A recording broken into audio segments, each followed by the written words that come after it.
Hello, and welcome to Soothing Pod Sleep Stories.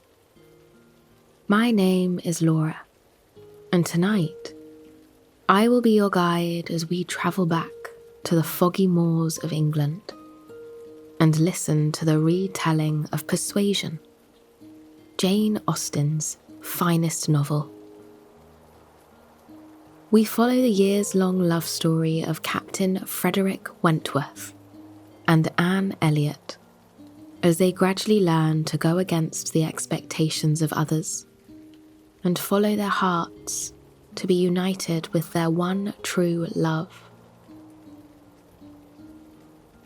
Before we begin, however, let us take a moment to relax and find comfort in the space that we are in, here and now. Allow yourself to get comfortable on your mattress. Right here and now, nothing is expected of you. All you have to do is simply close your eyes and listen to the sound of my voice as we enjoy this relaxing story together. Feel the tension melt out of your body with that relaxation. There is absolutely nothing that you need to be doing right now. Your body knows what you need, and it will guide you to the night of restful sleep that you deserve. Feel your torso and arms sink into the mattress a little bit deeper with every breath you take. Next, feel your hips, legs, and feet sink down, down, down into the bed, growing more comfortable and relaxed with every inhale and exhale. Inhale and exhale. Inhale and exhale. Inhale and exhale. Now that we have taken a few moments to find comfort in the space that we are in, here and now, let us begin. Spring was always welcome at Kellynch Hall. After a long, grey winter, those first few beams of spring sun, cascading down onto the land, felt like the sweetest blessing the earth could bestow on the estate. Her entire life, Anne Elliot has looked forward to spring on the estate. It was something she found herself dreaming of on particularly long, bleak winter nights. Even during summer, she found her mind drifting back to the early days of spring, only months ago, when the landscape would shrug off winter and embrace the transitional beauty that could only be found in spring. She loved the promise of spring, the bite in the air that reminded everyone that good things were coming, and wonderful change was just over the horizon. Just one more sunny day away, just one more minor rainstorm from actually happening. And on the first day of spring, when Anne was 20, the wave of hope and promise grew even stronger. Before she even opened her eyes, she could smell the freshness in the air. She swore she could smell the daffodils starting to peek up through the soil. She swore she could smell the blooms on trees as bird after bird landed on the branches, shaking them awake. When she opened her eyes, the view beyond her window was a welcome sight. Her stark white linen curtains billowed in the light breeze that danced and swayed across the landscape, weaving into her room to remind her that spring has finally arrived. Only after she opened her eyes did she realize she had fallen asleep with a book entwined in her grasp. She opened it, hoping to have saved the page that she was on. The smell of the old book filled her with a feeling of nostalgia and comfort. Though she knew she had things to attend to, she supposed it wouldn't hurt to lie in bed for just a few more moments and read the book. She was a vivacious reader, the most intelligent child in her family. She was known for sneaking off to the study and library and curling up by the fire with books covering every topic under the sun. She didn't have a preference. She simply loved to learn. Her sisters, Elizabeth and Mary, would sometimes toss light taunts Anne's way. And on that first day of spring, Anne read to her heart's content before anyone else was even awake. As she took in the words and the beautiful poetry found in the ink of the page, she listened to the birds chirping just outside her window. She gazed out on occasion to see a stray robin land on the ground and hop across the grass in search of breakfast, one of the most welcome signs of spring. She loved closing her eyes and simply taking in the soundscape around her, the sound of her curtains billowing, the sound of the breeze lacing its way through the grass, the sound of her pages flipping, flipping, flipping, flipping, as she sank deeper and deeper into the world nestled in the palms of her hands. The sound of the river on the remote side of the impressive family estate as it meandered its way through the countryside, its banks overflowing with the melting snow from distant mountain tops. After reading a few chapters, Anne decided it was finally time to head out into the world and embrace the start of the day. She put on a simple blue dress and travelled down to the courtyard of the estate, where her sisters were having tea and discussing their plans for the day. While her sisters intended on visiting some friends, Anne had something else in mind. She decided she'd go for a walk on this lovely spring day and pick up a book from the local bookstore, a treat to start the new season with. Anne began her journey to the bookshop, making her way through the stunning landscape around the estate. She travelled alongside the winding river, watching as the rocks glistened just beneath the surface, and frogs happily croaked along the shoreline. She meandered through a forest of lofty cedar trees. Overhead, the sun flickered through the trees, casting brilliant shapes on the green forest floor. She took deep breaths of the fresh air, feeling invigorated by the scent of the pine needles and loam. Finally, she reached the bookshop. The storekeeper greeted her with a smile. She tended to visit this time of day, whenever she came, and usually she was the only person in the store. However, today, that wasn't quite the case. A man in a navy uniform stood in front of one of the many shelves, looking over the books intently. Anne tried to meet his gaze with a smile, but he seemed far too preoccupied. Instead, she got to work scrolling through the available books on the shelf.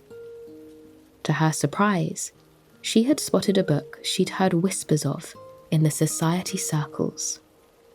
A book she had long hoped to read. She reached for it at the exact same moment when the Navy man reached for it.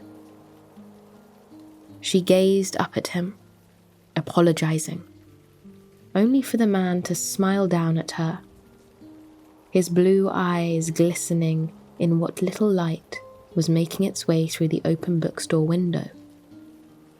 He told Anne that the apology was all his. Clearly, Anne had set her sights on the book long before he did. There was silence for a moment, as the two truly looked at one another. Anne felt a thrumming in her chest that she had never quite felt before.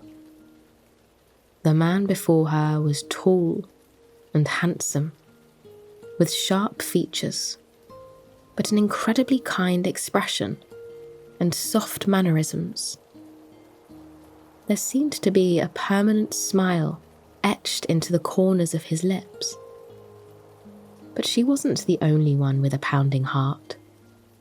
Captain Frederick Wentworth, the Navy man standing beside her, felt like he couldn't breathe for a moment when he looked at Anne. She had fine brown hair that trailed down over her shoulders, and expressive amber eyes that seemed to warm him from the inside out. Being next to her made him feel as though he belonged, and he rarely felt that way anywhere. After a moment of silence, a moment they both needed to regain their breath, Captain Frederick Wentworth introduced himself. He was a few years older than Anne, and he wasn't actually from the same town as her. He had returned from being out to sea to visit a cousin and would be staying here for a few weeks on break. Anne was delighted to hear this. She had never heard of him before, but Wentworth had certainly heard of her.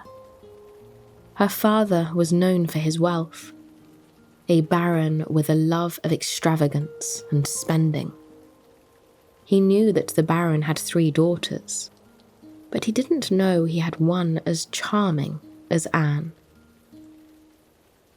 Wentworth took the book gently from Anne's hands, offering to buy it for her. Anne protested, but Wentworth insisted with a kind smile. He brought the book and handed it back to Anne, now offering to escort her back to her estate to ensure she made it safely. Anne readily agreed to that. The two began the long, winding journey back to the estate.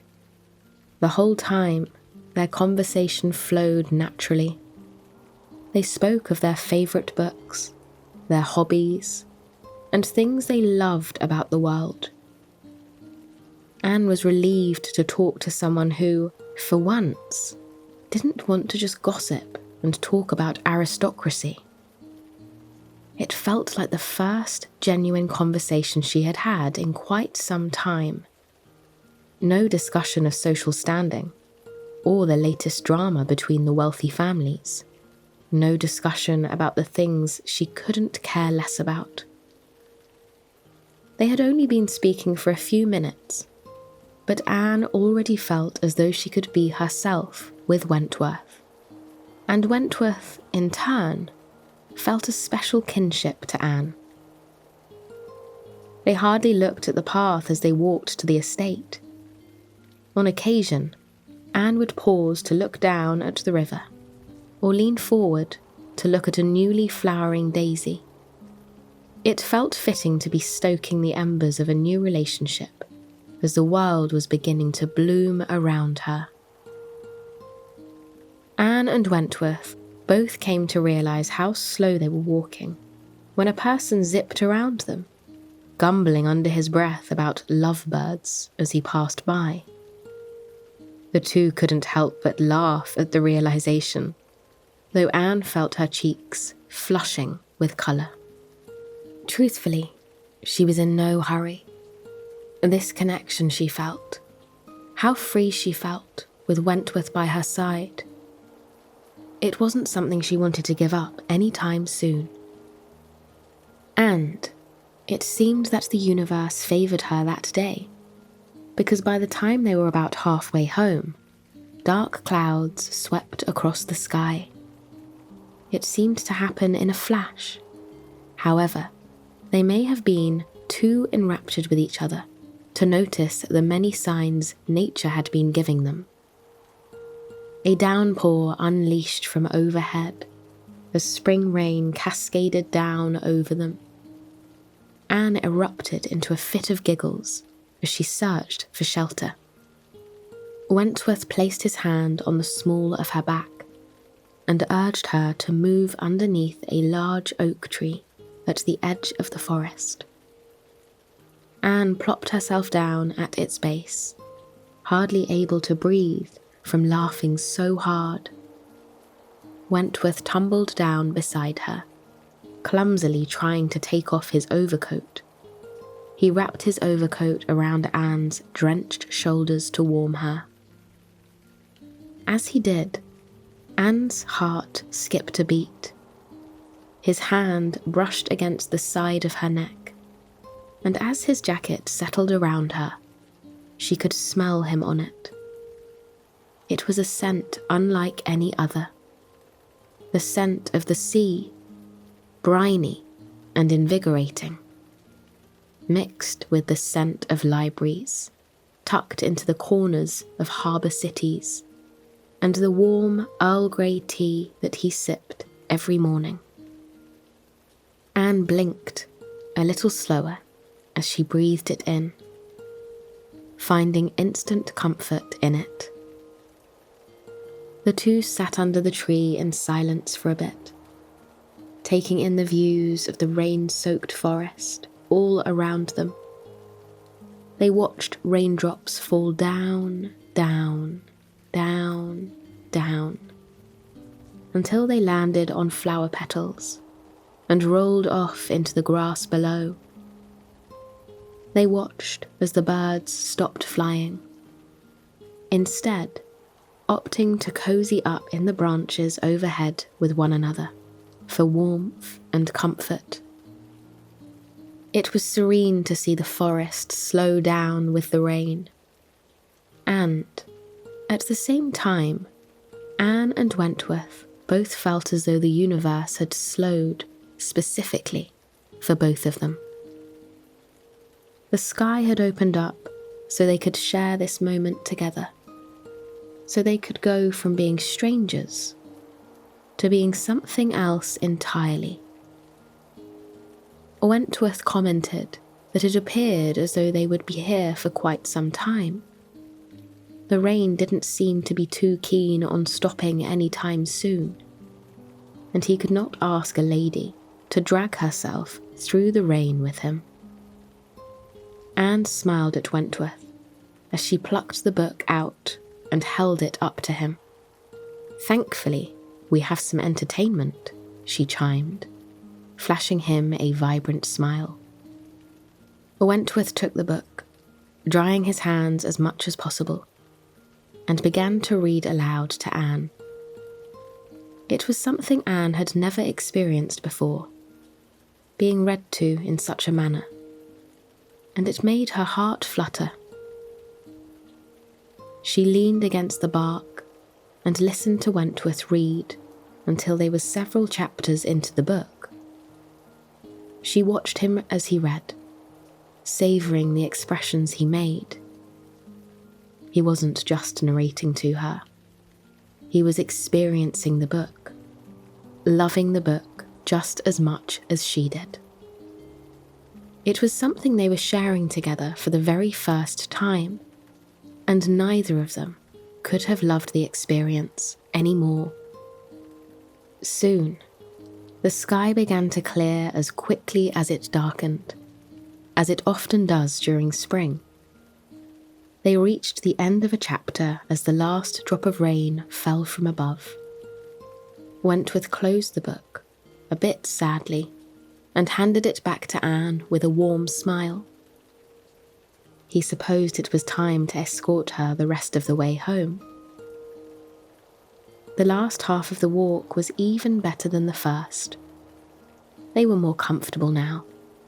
Their experience under that ancient oak tree had turned them from strangers to true friends, and perhaps much more. When they reached the estate, Wentworth tried not to look surprised or intimidated by its grandeur. As they hovered by the entrance, it was clear that neither of them wanted to say goodbye.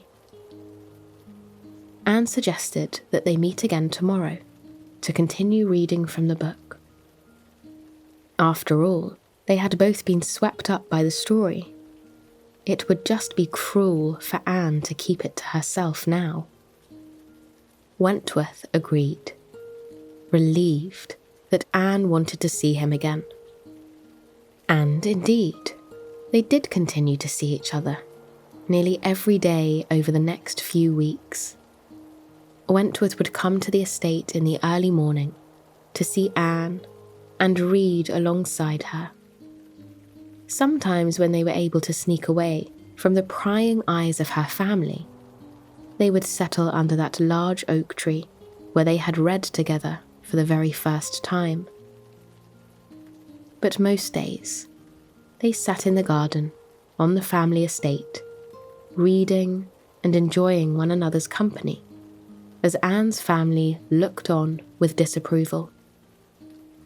None of them had seen Anne this happy before, but they deeply wished it was with a different man. Wentworth was in the Navy, nothing more. He didn't have an estate, property, or large belongings to his name. How could he compare to a family like theirs? What on earth could he offer Anne other than to be her reading partner? Anne heard the whispers on occasion, but mostly her family hoped it was just a fling, a silly crush, and that nothing would come of it. She would read with him, and he would head back to be a part of the Navy. In no time, he'd be sailing to distant shores, and Anne would be engaged to a gentleman even wealthier than he was. But that's not exactly what happened. Those long hours in the garden and under the oak tree strengthened the bond between Anne and Wentworth. She found herself dreaming of him nearly every night. She found herself caressing the book that they read together, counting down the remaining pages to ensure that they still had time together. And, at his cousin's house, Wentworth was doing the same thing. He swore he could hear Anne's laugh, even when she wasn't there. He longed all hours of the day to see her smile, to hear her thoughts and opinions on the book they were sharing. His lovesickness even caught the attention of his cousin, a man not known for his observational skills. It was a few weeks before they reached the end of the book.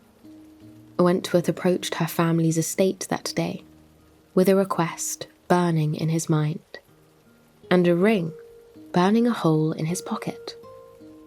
He knew that the last pages of the book could not be the last few moments of their relationship. So, they sat in the garden and read.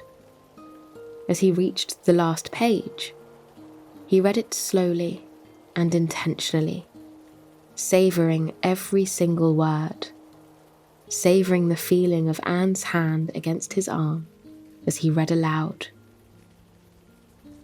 And then, the book was finished. He closed the book and set it down on his lap, and for a moment they were both silent, gazing down at the book, and then gazing up at each other. "Anne, I don't want this to be the end of our story," Wentworth whispered to her. He reached into his pocket, pulling out the ring that he had managed to afford. He told Anne that the days spent with her were some of the best of his life, and he'd like to spend his lifetime making more memories with her. "So, Anne Elliot, will you be my bride?" he asked. Anne was so delighted she could hardly get a word out. She threw her arms around Wentworth, embracing him as her body racked with laughter of pure joy and bliss. "Yes, yes, I'll marry you," she cried into his neck, wrapping her arms even tighter around him. They embraced there in the garden for quite some time. Wentworth raced home to make preparations, while Anne ran inside to tell her family the news. Her family didn't react much at first, only congratulating Anne with a bit of numbness. It wasn't until later that Anne would realise the seriousness of her news. Lady Russell, Anne's godmother, sat on the end of Anne's bed that night. She was a woman of wisdom, a dear confidant of Anne, who she trusted with everything. And that night, Lady Russell told Anne that she should reconsider marrying Wentworth. Wentworth was not a man of her status. He could not provide her with the life she was accustomed to in any way. He may be a nice man, a kind man, a passionate man, but he was not one who could give Anne the life she deserved. He was a man in the Navy, not a baron. On top of that, Lady Russell argued that Anne was much too young to be a bride. Anne felt her heart sink. Lady Russell's words were too persuading, her reasoning too solid. Anne agreed to end her engagement to Wentworth. The next morning, she met Wentworth under the oak tree. She told him that she could not be wed to him, steadfast in her decision, thanks to Lady Russell's guidance. She could see the hurt in Wentworth's eyes, but he merely nodded and wished her well before he disappeared over the hill. For quite some time, Anne did not encounter Wentworth, though every night she dreamt of him. Almost immediately after turning down the proposal, Anne found herself deeply regretting the decision. And life did not get easier for Anne. Out of funds, her father was forced to move the family to Bath and rent out the family estate. He rented the home to the Crofts, and only after they were settled in did Anne realise that Mrs. Croft, the matriarch of the Croft family, was Wentworth's sister. Not only that, but Anne's sister, Mary, got married, and her new husband was a dear friend of Wentworth. And then, over the next few months, at several gatherings, Anne encountered Wentworth. Captain Wentworth, now wealthy and famous for his service in the war, crossed paths with Anne again. At dinners and parties, she would find him flirting with the Musgrove girls, often a woman named Louisa.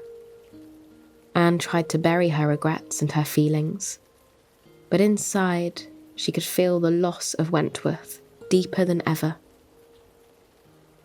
At every encounter, Anne found herself meeting Wentworth's eyes. They were still the kind, expressive eyes she had seen all those years ago. The eyes that snuck glances at her between chapters of the book. It deeply saddened her that Wentworth's gaze was now often on Louisa, and she felt utterly alone. But she wasn't the only one dealing with jealousy. Soon, Anne was introduced to Mr. Elliot. a man deeply interested in courting her. Though Anne wasn't entirely keen on the man, not trusting his opaque demeanour, she attended many gatherings by his side, and he walked her home nearly any time she left the house. Wentworth found himself increasingly jealous, and that jealousy only rose when Louisa broke off her courtship with him to marry another captain instead, though that heartbreak could not compare to the heartbreak he had suffered many years earlier, the heartbreak of losing Anne. Though 7 years had passed, the two still thought of each other every single day. The regrets hung heavy over both of their heads, and the desire to be with one another once more seemed to burn more brightly as the years passed. It was a love that refused to dim, though they could never let the other know it. That is, until the concert. Anne attended a concert with Mr. Elliot by her side. During the intermission, she tried desperately to lock eyes with Wentworth, to draw his attention to her, but his jealousy kept his gaze firmly locked on the ground. Anne realised that he has not yet forgiven her for letting herself be persuaded to end their engagement years ago. The next day, disappointed about being snubbed by the man she once held so dear, Anne visited Mrs. Smith, a friend of the family. Concerned, Mrs. Smith informed Anne that her wariness of Mr. Elliot was for good reason. Mr. Elliot was not a man of integrity, nor of kindness. Oddly, Anne was relieved by this. Politely snubbing Mr. Elliot during their next encounter came with ease. Though, it made the next few times she saw Wentworth even more challenging. She wanted to meet his gaze, to apologise, to fall into his arms, but it wasn't that simple. Every once in a while, they would smile at one another, unaware that both of their hearts were fluttering at this, unaware that they wanted each other desperately. After one shared smile, Anne retired to a study with Captain Harville, a friend of Wentworth's. Wentworth couldn't help but listen into the conversation through the cracked mahogany doors. It was a conversation about men and women, but most importantly, a conversation about constancy in love. As Wentworth listened, he clung to every single word. He knew he couldn't let Anne go again. He couldn't lose her. That night, by the fire, he drafted a letter confessing his love for Anne. He spoke of their long days under the oak tree, of how much he missed her laugh and smile, of how long he had been dreaming of having her by his side. He spilled his heart onto the page in ink, and then he left the letter for Anne to find. As Anne read the letter, tears spilled over her cheeks. It felt as though it wasn't real. This confession of love, a confession she long feared she would never receive again, was the greatest gift that God had ever given her. She found Wentworth the next day. The two slowly walked back to Anne's and spoke of their past without any filters and without any fear. Wentworth told Anne that those few weeks with her had been the happiest of his life. And Anne, too, confessed the same. Ending her engagement to him was the biggest mistake of her life. Wentworth wrapped his hands around hers, begging her not to see it as a regret, because now they could be together. They could grow together further, never leaving the other's side. If only Anne would take him as her husband this time. Anne nodded, tears in her eyes. "I would love to be your wife," she whispered against his neck. All the years of hardship, of jealousy, of guilt, they all melted away in that instant, as they embraced each other, knowing that their future was going to be spent together. The pain of their past ceased to exist. They were blissfully happy, ready for whatever the future had in store for them. When Anne returned home, Wentworth joined her. Anne told her family of the proposal, of her desire to marry Wentworth. And once more, they didn't look pleased. They offered her unenthusiastic approval, but that was all Anne needed. A few days later, Anne sat in a room preparing for her wedding. She felt as though her whole life had led up to this moment. The moment she would finally be able to be with the true love of her life. In the next room over, Wentworth felt the exact same way. All those nights, dreaming of having Anne by his side, had led to this. He would no longer have to dream of holding her, of loving her, because now he would finally be able to. They stood before God and their families as they said their vows, gazing deeply into one another's eyes. There was a connection and joy there that could only be forged with hardship and time. A connection they knew they would share for the rest of their lives. I hope you have enjoyed this sleep story, and it has brought you a night of restful, relaxing sleep.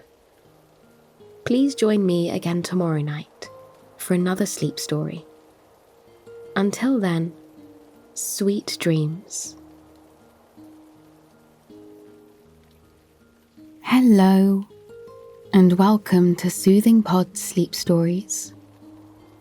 My name is Laura, and tonight I will be your guide as we explore the classic romance tale, A Room with a View, in a new light, unwinding with a beautiful story of long-lasting love set against the stunning backdrop of Italy and England.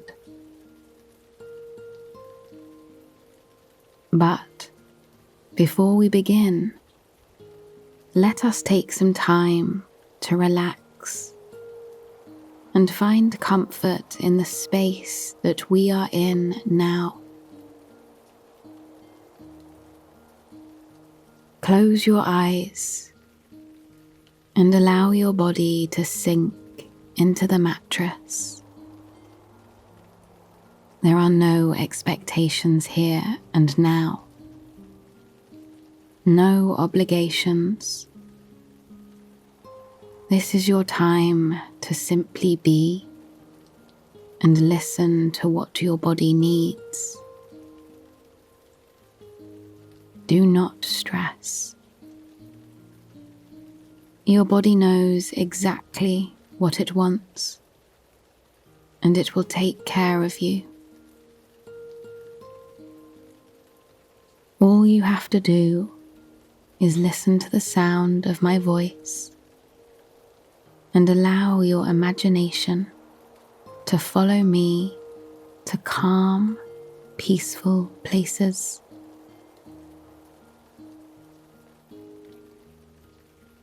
With your eyes closed and your body slowly relaxing, try and imagine a meadow.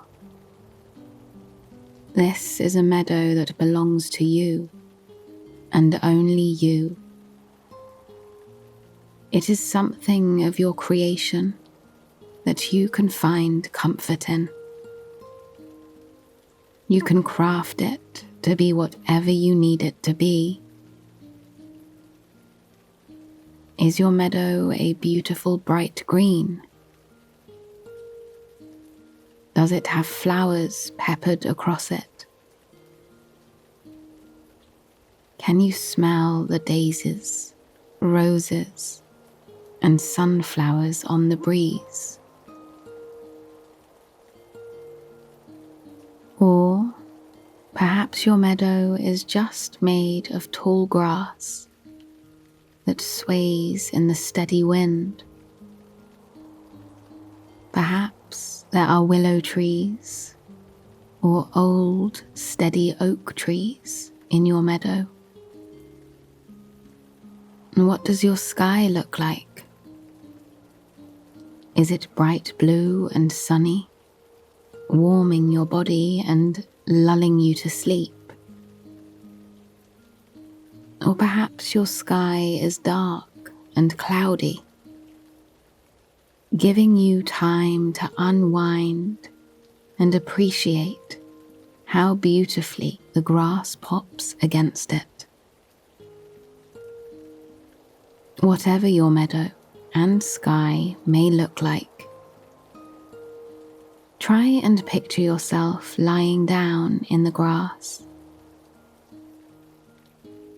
Really feel the softness of the plants on your skin.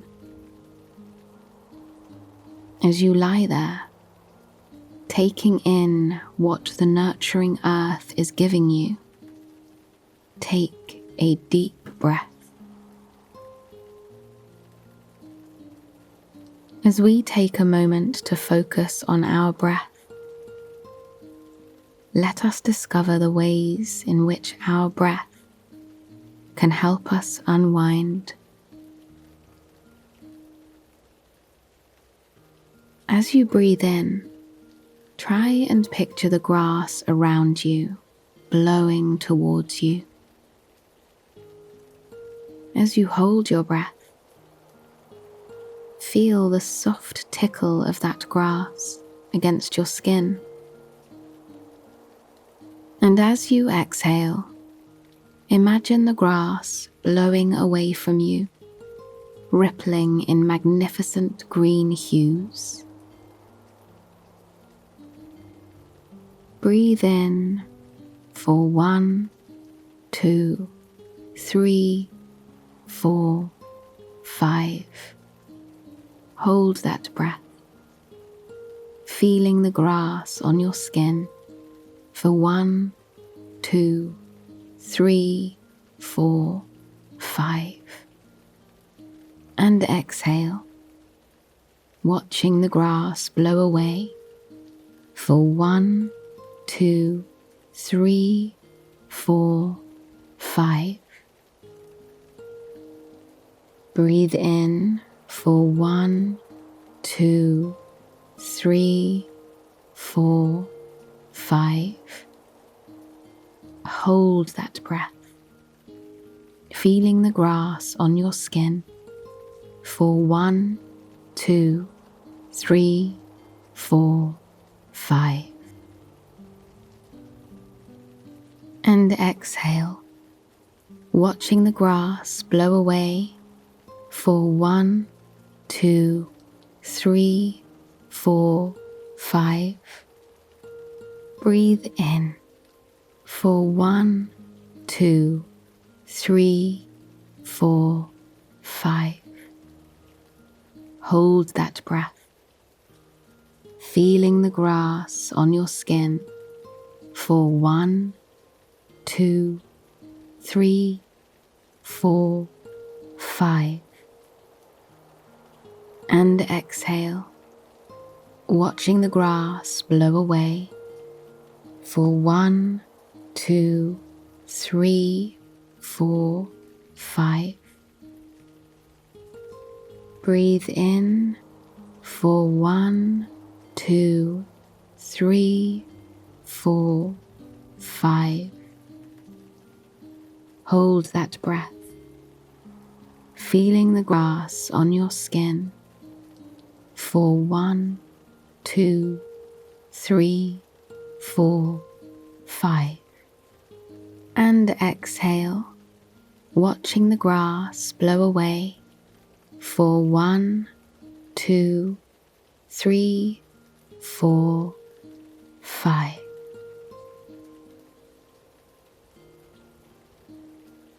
Now that we've taken the time to unwind and find comfort in the space that we are in, let us begin.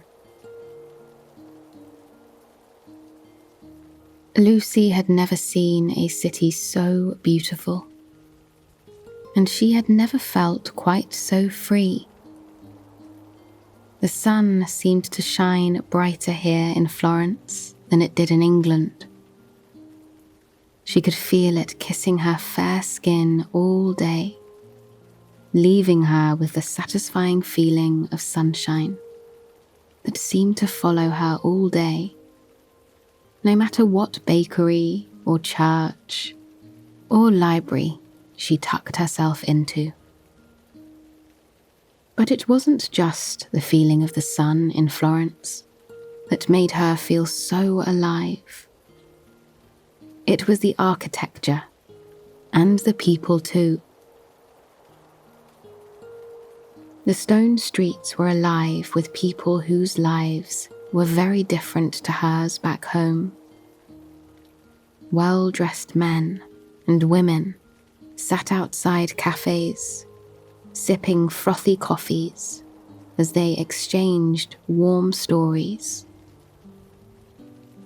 Lucy loved the sound of the Italian language rolling off people's tongues and echoing through the streets and buildings that had housed people and shops dating back to Michelangelo's time. She loved watching the expression in their eyes, the way they put their emotions on the table for everyone to see. Back home, the community she was in was closed off, stuffy. But here, everything was different.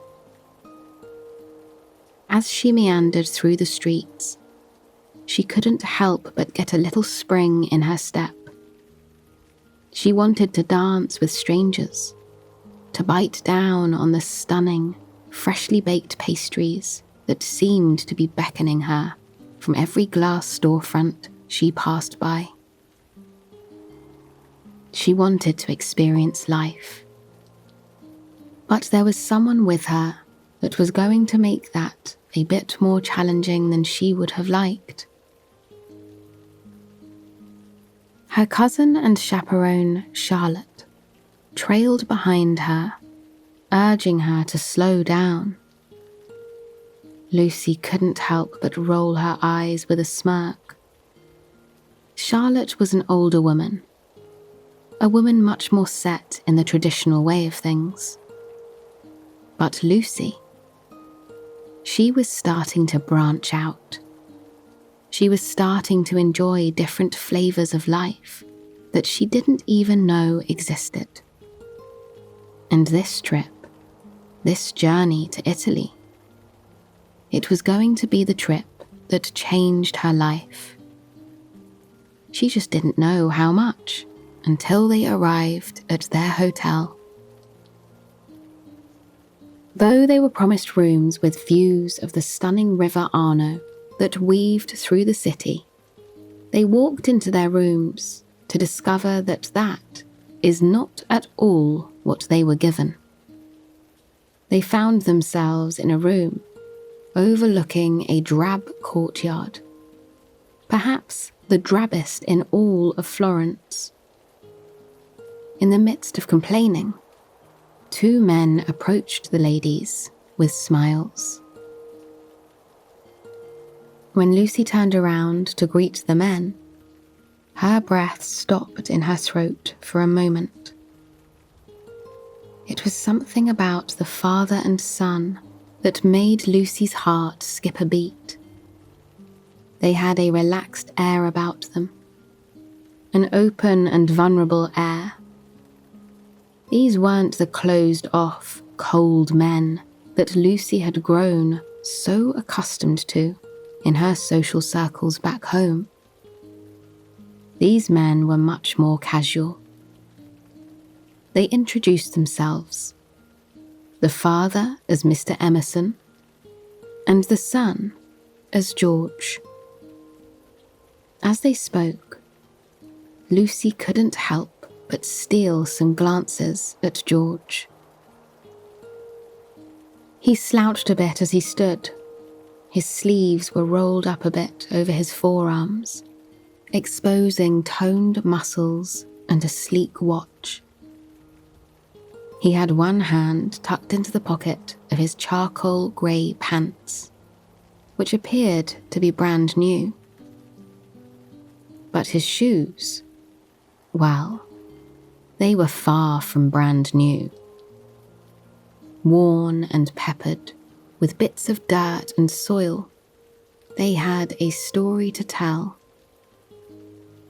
Lucy wondered to herself if George knew what each scuff mark was from. Had he scraped his shoes on a moonlit night, wandering through the stone streets? Had he torn them up travelling along the coast here, dragging luggage and a notebook full of tales of his travels along with him? Perhaps the soil was from an afternoon napping under olive trees on the rolling hills of the nearby town. Perhaps they were from a picnic he had journeyed to. She knew at first glance that George was a man of adventure, a man who had travelled and seen more than she had. Her eyes drifted up to his shirt, the white button-down, marred by some wrinkles here and there. He had the top 2 buttons undone, and the edge of his collar seemed to brush against his neck, softened by wear. His leather suspenders were taut over his broad shoulders.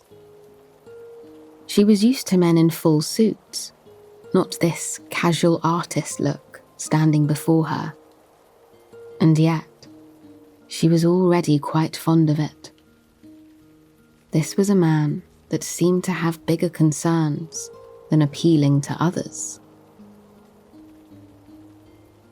When she dared, she raised her gaze to meet his eye. His blue eyes had a kind of childlike joy to them, as if the days of discovery and exploration weren't at all behind him. When others spoke, he lowered his brow and narrowed his eyes slightly, as though he was listening intently, taking in each and every word that was said. He had golden blonde hair that fell rather winsomely on his brow. On occasion, he mindlessly ran his muscular hands through it. When his eyes flicked over to Lucy, she averted her gaze to Charlotte. A little did Lucy know, George was regarding her the same exact way. She was dressed in the finest clothes, a white and brown dress, perfectly tailored. The square neck seemed to frame her fair collarbones, catching them in the light. Her thick hair was dark blonde and fell around her shoulders with curls that nearly took his breath away. Whenever she moved, her locks would sway and bounce with her, carrying a weight of their own. He found himself smiling any time she turned her head or nodded.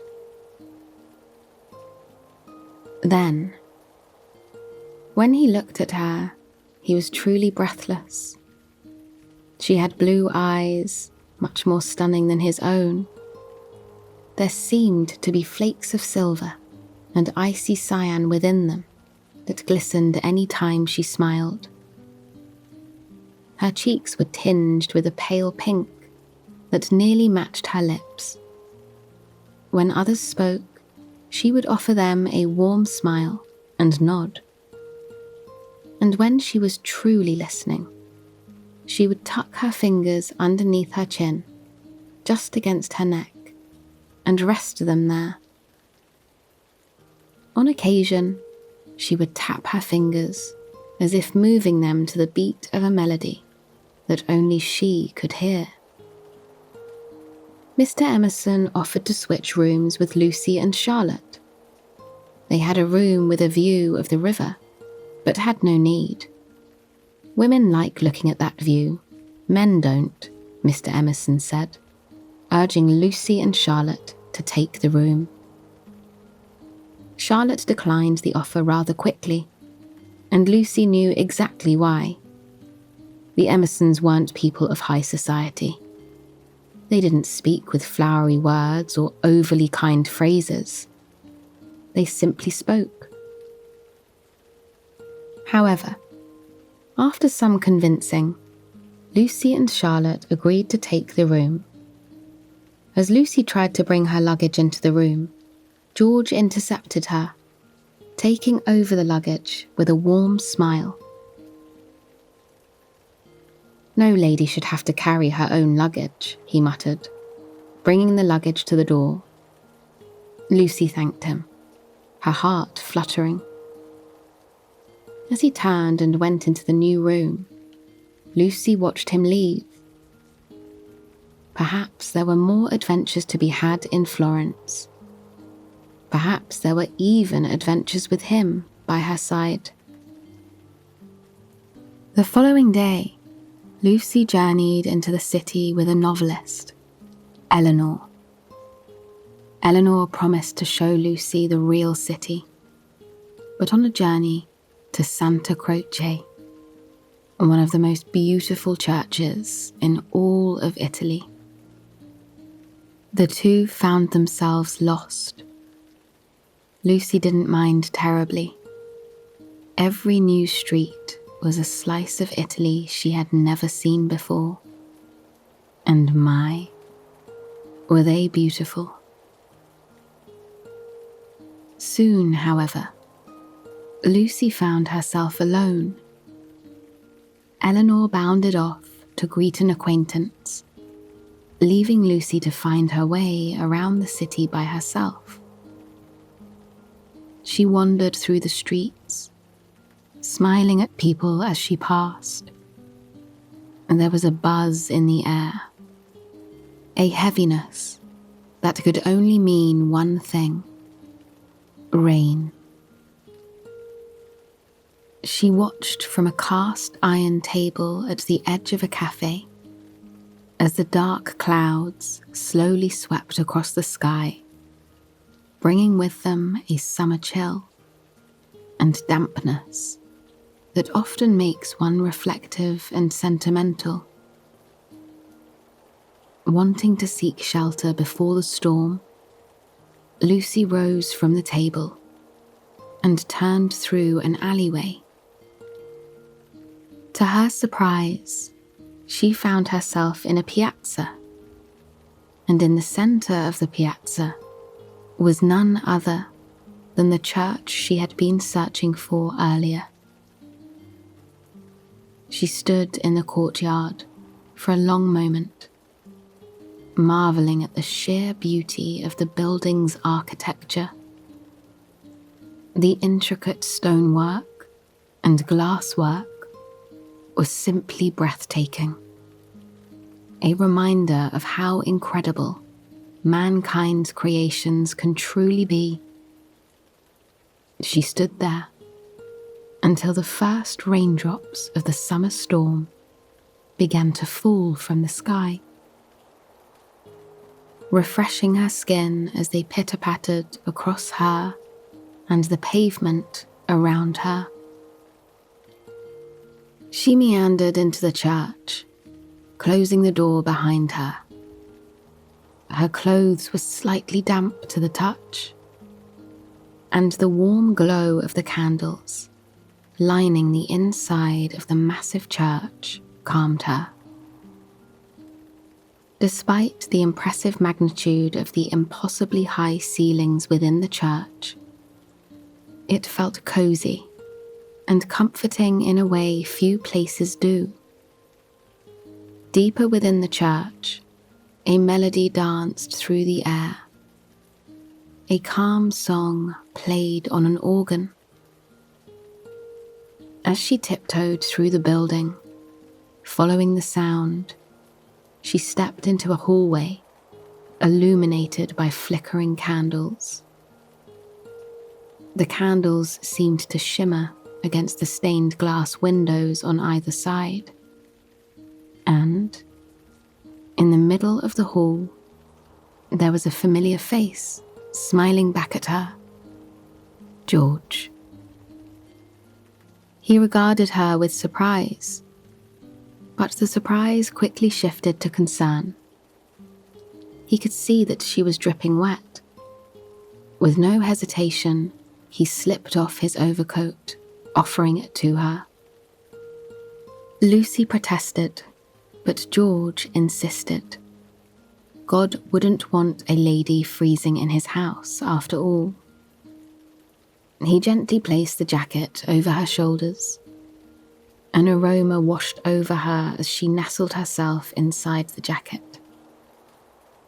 It was the smell of old books, of fresh coffee, of blooming flowers, and earthy sandalwood. It put her at ease. She wondered where George had picked up all those scents. In his jacket, she felt safe. With his presence around her, things felt right. George tried not to share too much, and yet he struggled to pull his eyes away from Lucy. The jacket dwarfed her small frame. He couldn't help but notice that her dainty fingers traced the edge of the jacket, drawing it closer against her on occasion. It brought a smile to his lips. Lucy confessed to George that she didn't exactly know her way back to the hotel. George offered to show her the way, softly taking her by the arm. "What about the rain?" Lucy asked as they neared the stunning doors of the church. "We'll wait somewhere until the rain clears," George replied. And that's exactly what they did. George led her out of the church, and the two scurried across the courtyard as the rain picked up around them. By then, the rain had stirred up an invigorating freshness that put both George and Lucy into a dreamy state. And they weren't the only ones. The streets that had only minutes ago been alive with tourists, locals, and shopkeepers alike were now completely empty. Overhead, locals popped open their windows, inviting the sound of the falling rain into their homes. Lucy gazed up as they walked, watching the rain as it cascaded off the bright flowers in window boxes and trailed down the artistic ironwork that surrounded every balcony. George led Lucy to a small cafe on the corner of the piazza. It was homey, so tiny that only 4 people could sit inside at a time. And yet, they were the only ones there. They settled down at a table directly in front of the large glass window, overlooking the street. The aroma of fresh coffee and pastries filled the building, casting a feeling of serenity over the whole space. As they sat there, no words were exchanged for quite some time. Their gaze went out the window, watching as the rain fell in big, heavy droplets.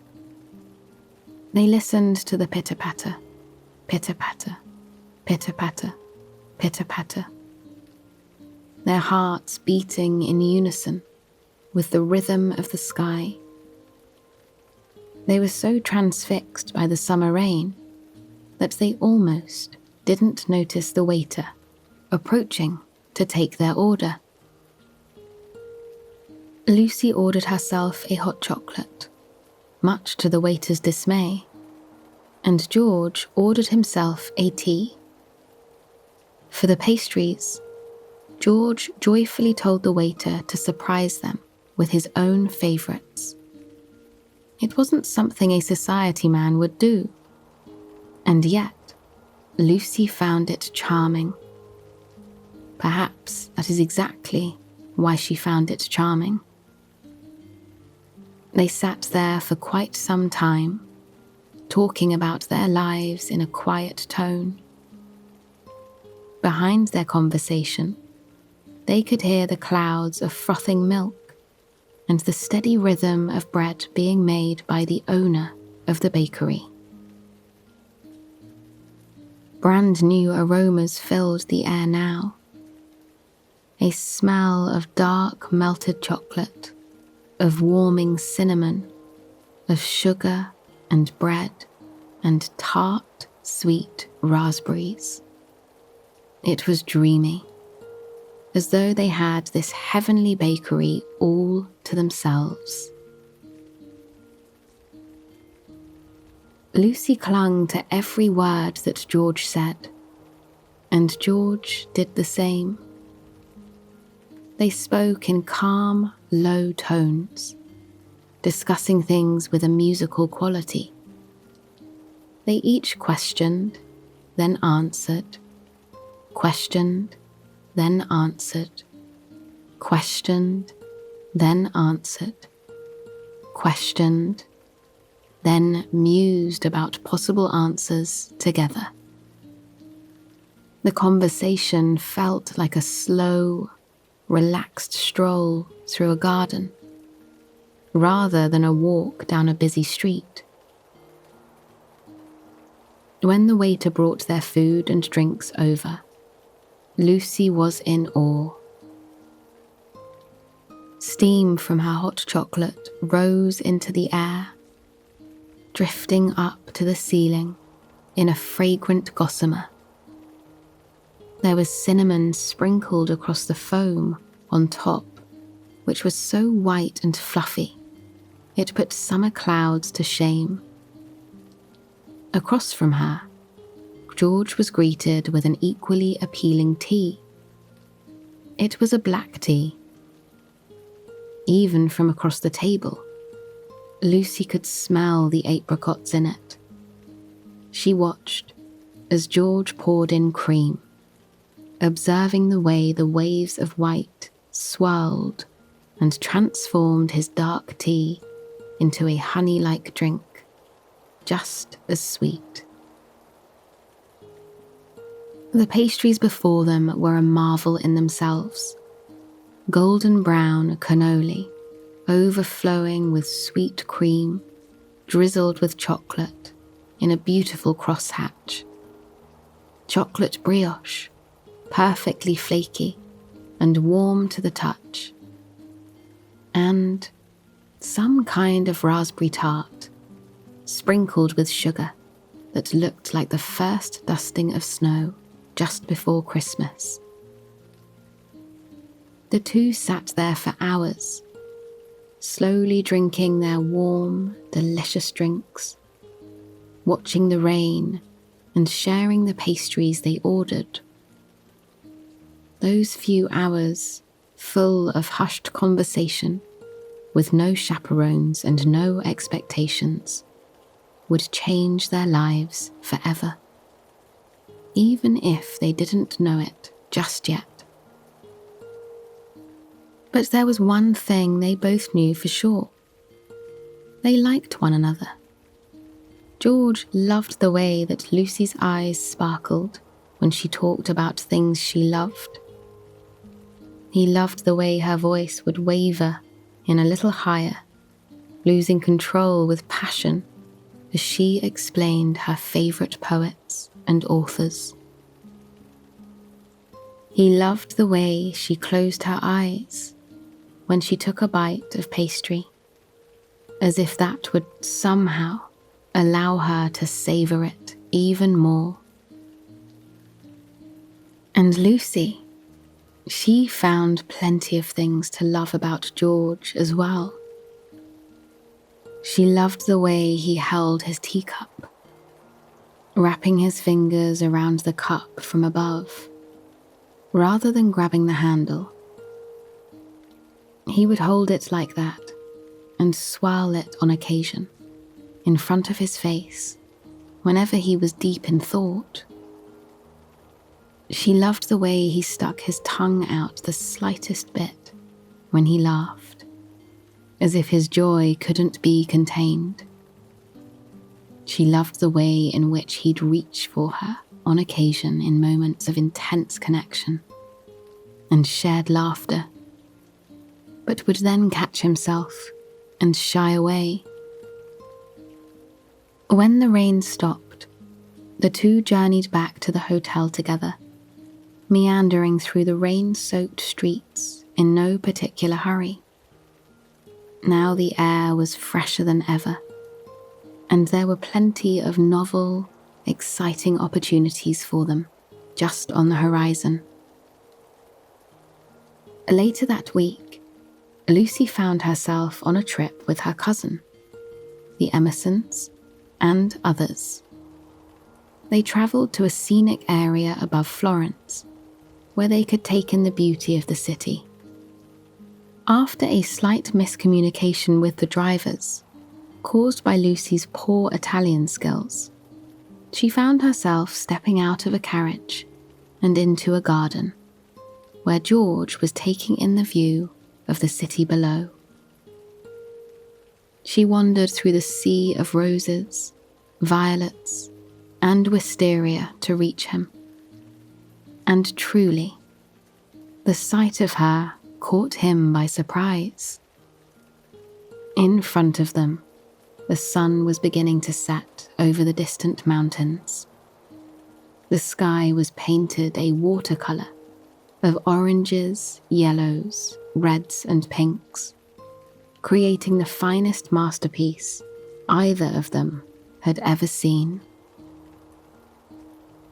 George turned his gaze to Lucy. The colours of the setting sun illuminated her in a warm glow that took his breath away. Behind her, the purple violets contrasted the orange light. It was so breathtaking, so stunning, so utterly beautiful, that George was overcome by emotion. He leaned forward, gently wrapping his hand around the back of Lucy's neck. He drew her closer, pressing his lips into hers.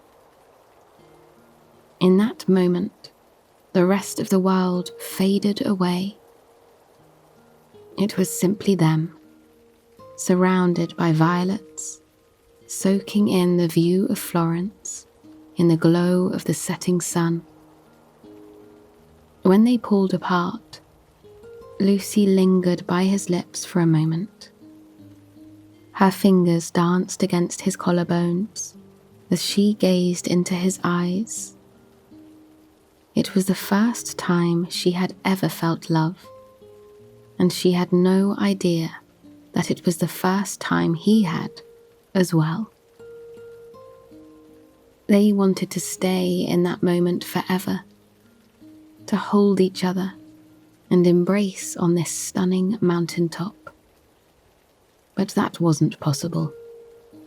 They looked to the side to see Charlotte standing beside them, staring at them in shock. The next day, Lucy continued on to Rome with Charlotte. Charlotte promised that she wouldn't tell Lucy's parents about George, but that was the last thing on Lucy's mind. As they travelled through Rome, taking in the beautiful scenery, She found her mind drifting back to George. She wondered what he was doing. She ached for the sound of his laugh, for the way he looked at her, even in ordinary moments. And back in Florence, George did the same. He wandered the streets, wishing she was by his side. Almost every day, he'd journey back to the small cafe where they sat together and order a hot chocolate. He'd sit there, soaking in the steam, daydreaming about their time together on that rainy day not so long ago. But life continued on. Lucy travelled back to England after months of adventure to rejoin the society she had been raised in. She found herself engaged to a man in those social circles, named Cecil. Most days she thought of George, but assured herself that she would never see him again. Only, she did see him again. In fact, she saw him many more times. He visited her family estate as a friend of her brother, complicating Lucy's feelings for him even more. She urged him to go away, and George agreed, but not before he told Lucy the truth. He loved her in a way that Cecil would never be able to. He saw the real her in Florence, the woman wanting independence, the woman wanting adventure and romance. Cecil wanted her to be another fancy thing on his shelf, another thing he could show off to his friends. For the next few days, Lucy thought over George's words, unable to deny the truth in them. George had seen her, had truly seen her for who she was. No one had ever done that before. She'd have to be a fool to give that up. With no remorse, she ended her engagement to Cecil. Several months later, Lucy stood in the very same church in Florence that she had visited on her first trip. It was another rainy day outside, only this rainy day was even more important than the last. She stood at the altar in a wedding dress, with George right beside her. It was just them and the priest. They listened to the flickering candles and the pitter-patter, pitter-patter, pitter-patter, pitter-patter of rain dancing across the roof, which had stood the test of time. They exchanged their vows in soft whispers, gazing into each other's eyes as they did so. Months ago on that rainy day, where she slipped on his jacket, they could never have imagined they would end up here, devoting themselves to each other for all of eternity. After their vows, the two journeyed out of the church, passing by rows and rows of stained glass and flickering candles. When they emerged into the courtyard, they discovered the rain was coming down in a hazy mist. Somewhere, someone was playing piano in the safety and warmth of their home. The sound echoed through the courtyard, a slow, romantic song on a perfectly romantic day. George bowed and asked Lucy if she'd care for a dance. With a smile, Lucy took his hand in hers. The two danced in the courtyard in the rain. The streets were completely empty, and they had the entire city to themselves as they spun and laughed in each other's arms. Lucy ran her hand through her husband's hair, giggling as they slowly soaked to the bone. And yet, they were the happiest they had ever been. They danced for one song, then another, then another.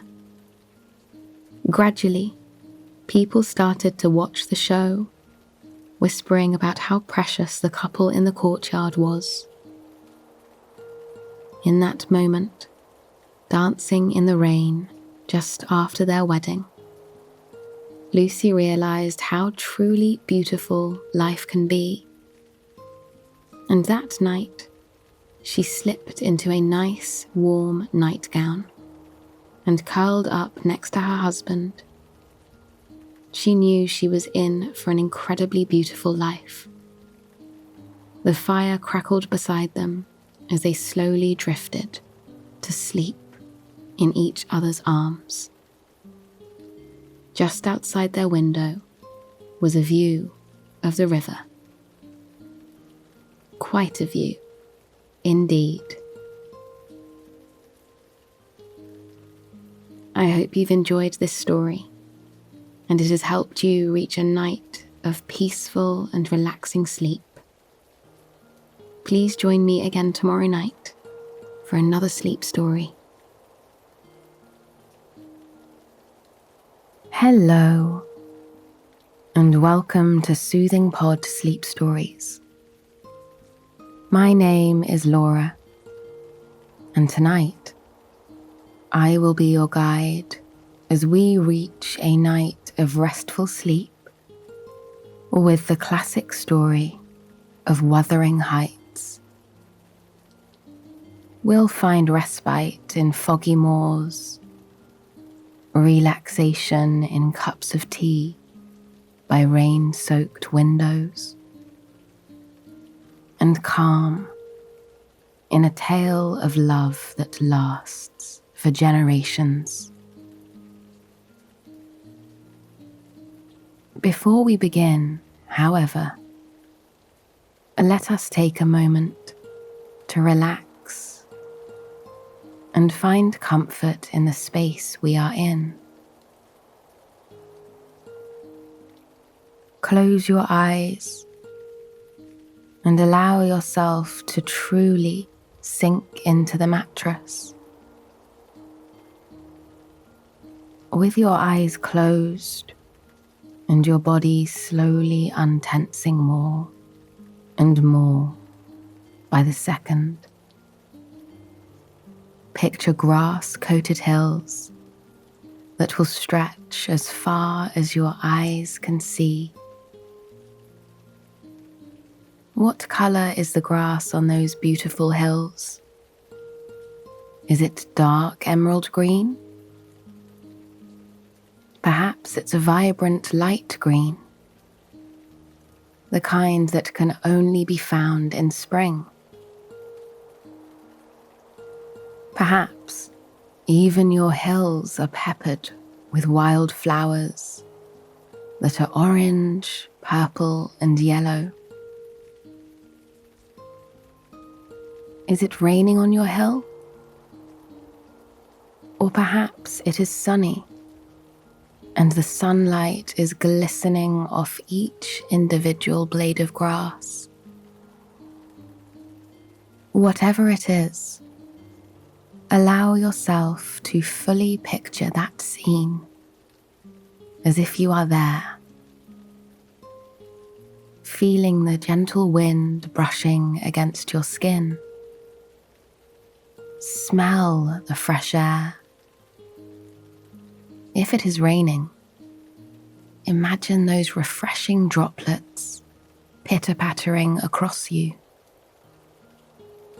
If it's sunny, relish in the warmth that each beam of light offers you.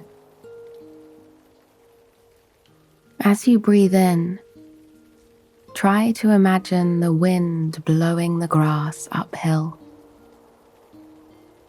As you hold your breath, imagine the grass halting its movement and simply standing still in time.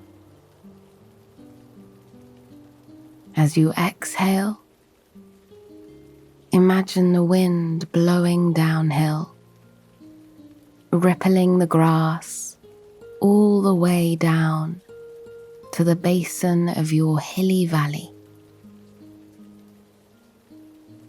Breathe in for 1, 2, 3, 4, 5.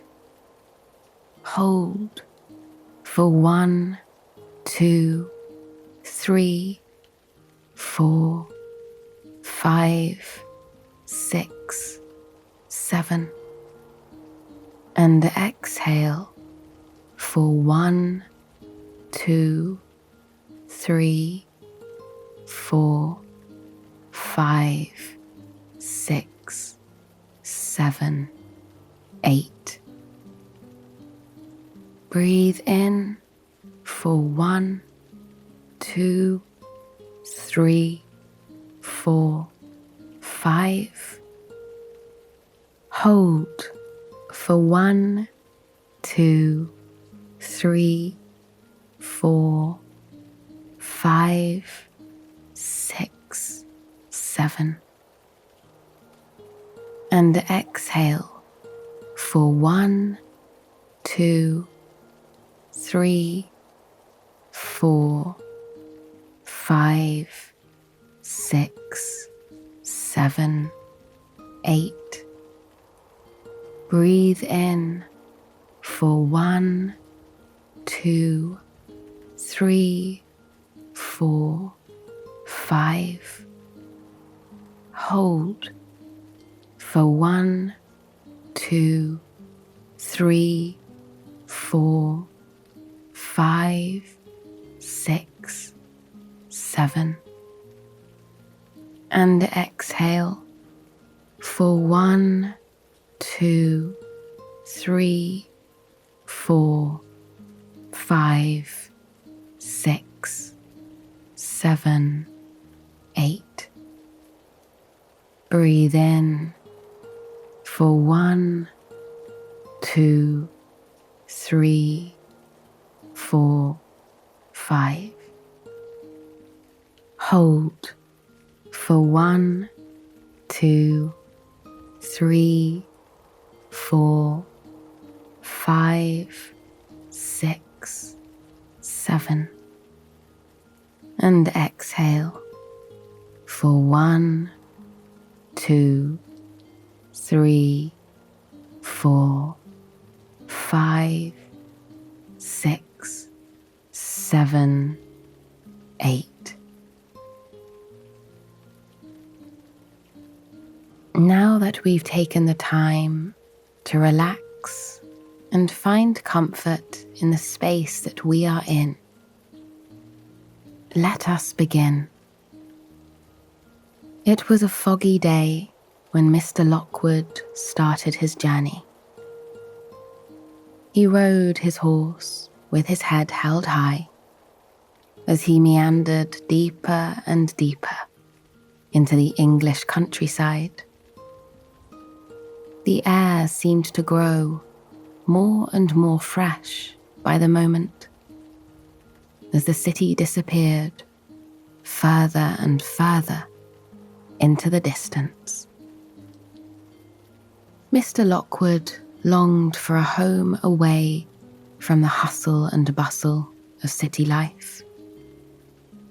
He loved the countryside, where he could stretch his legs and truly relax his mind. There was nothing sweeter than the feeling of the cool, fresh breeze running through your hair on a spring morning, or the ripple of icy river water brushing over your feet on a warm summer day. Yes, he had longed for a home of his own in the countryside for quite some time. He was travelling to an estate called Wuthering Heights to speak to Heathcliff, the landlord of his new home, Thrushcross Grange. He didn't mind the journey. In fact, it filled him with life. However, with every mile he travelled, his mind seemed to wander more and more. Homes were few and far between, and every homestead he passed seemed to have tales of their own. He wondered about the people who lived in them. What dreams did they have? How many days had they spent exploring the land around them and breathing in this fresh air, dreaming about what their lives would look like here? Soon, Wuthering Heights came into view, far atop a hill in the moor. Wuthering Heights was a sight to behold. The stone building was full of charm, yet, at the same time, mystery seemed to cast a haze on the building. Upon entering, Mr. Lockwood was surprised to find that Heathcliff wasn't there. In his place were 3 odd individuals who didn't seem to enjoy the beautiful place they called home. They were cold to Mr. Lockwood, but he brushed off their behaviour. He found himself gazing at the walls of the impressive estate, contemplating the history of the building and all the secrets that could be found in it. When it was time to leave, Mr. Lockwood was surprised to find that he was snowed in. The mist that had coated the farmland only hours before being replaced by thick, heavy snowflakes that fell from the inky black sky in a slow, mesmerizing dance. Mr. Lockwood was put up into a guest room for the night. He lit a crackling fire in the fireplace and lay down on the comfortable mattress, taking in slow, deep breaths as he shrugged off the weight of the day. He listened to the fire crackle, crackle, crackle, crackle. He listened to the wind gently shake the window back and forth, back and forth, back and forth, back and forth. He reached his hand up into the old headboard, and that is where he found a diary. A diary that told him the tales of the old place. A diary that brought him into the mind of a small child nearly 30 years ago. 30 years ago, Mr. Earnshaw was the owner of Wuthering Heights. His son, Hindley, and his daughter, Catherine, lived on the property with him.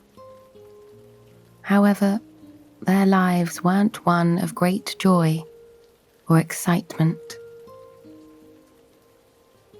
They weren't well-treated children.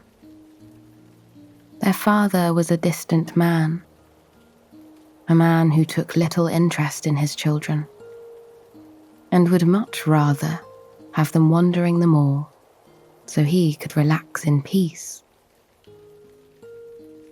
But one day, Mr. Earnshaw returned from a trip to Liverpool with another child, an orphan named Heathcliff. Heathcliff grew to be Mr. Earnshaw's favourite child, leaving Hindley with resentment and anger. Their childhoods were lonely, and young Heathcliff needed an escape just as much as young Catherine did. They needed to escape their father's harsh words and Hindley's anger. So, the two often found themselves disappearing into the countryside. During spring, the two would rise before the rest of the house was even up. Heathcliff would sneak out of bed as quietly as he could and tiptoe over to Catherine's room. He would knock on the door gently and poke his head in with a smile on his face. Catherine would slide out of bed and tiptoe after him, warmed by the sight of the smile on Heathcliff's face. Every spring morning, he would help her slide on her boots, carefully, with his tiny fingers. He would lace up her shoes with such care and attention that it sometimes almost brought tears to Catherine's eyes. The two would then slip out of the nearly silent house, leaving their thoughts of the people within it behind. They'd each take a deep breath of fresh morning air. With their breath, it was as if they could taste every drop of dew on every blade of grass, every evergreen needle on every pine tree, and every petal of every flower blooming across the land. It was a sensation unlike any other, a sensation that made living at Wuthering Heights well worth it. The two would skip through the dewy grass, watching their footsteps left trails through the condensation. They relished the freedom they found in those moments. It was as if they were the paintbrushes, and the grass beneath their feet was the world's greatest canvas. Sometimes they would swing their arms and spin around in that beautifully fresh air, brushing their fingertips against one another as they spun. When they were finished dancing in the grass, they'd make their way even deeper into the forest. Spring was Catherine's favourite season, and Heathcliff knew exactly why. As they slipped into the cedar forest, the animals would just be stirring to life. Catherine would drag Heathcliff behind a bush with her, her eyes glistening with excitement and emotion as she watched the forest clearing before them. They'd sit still for hours, watching in amazement as all the animals of the forest made their way through the clearing. Bunnies would hop with their fluffy babies just behind them. Catherine and Heathcliff would giggle as the bunnies' tiny pink noses twitched, taking in the scents of the forest all around them. Mother deer would come next, with their fawns gracefully meandering after them.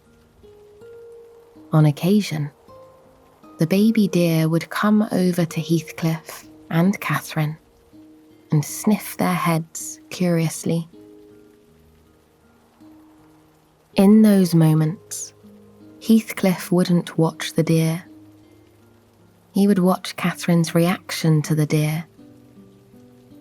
He loved the way her eyes would light up in admiration and wonder whenever the deer were near.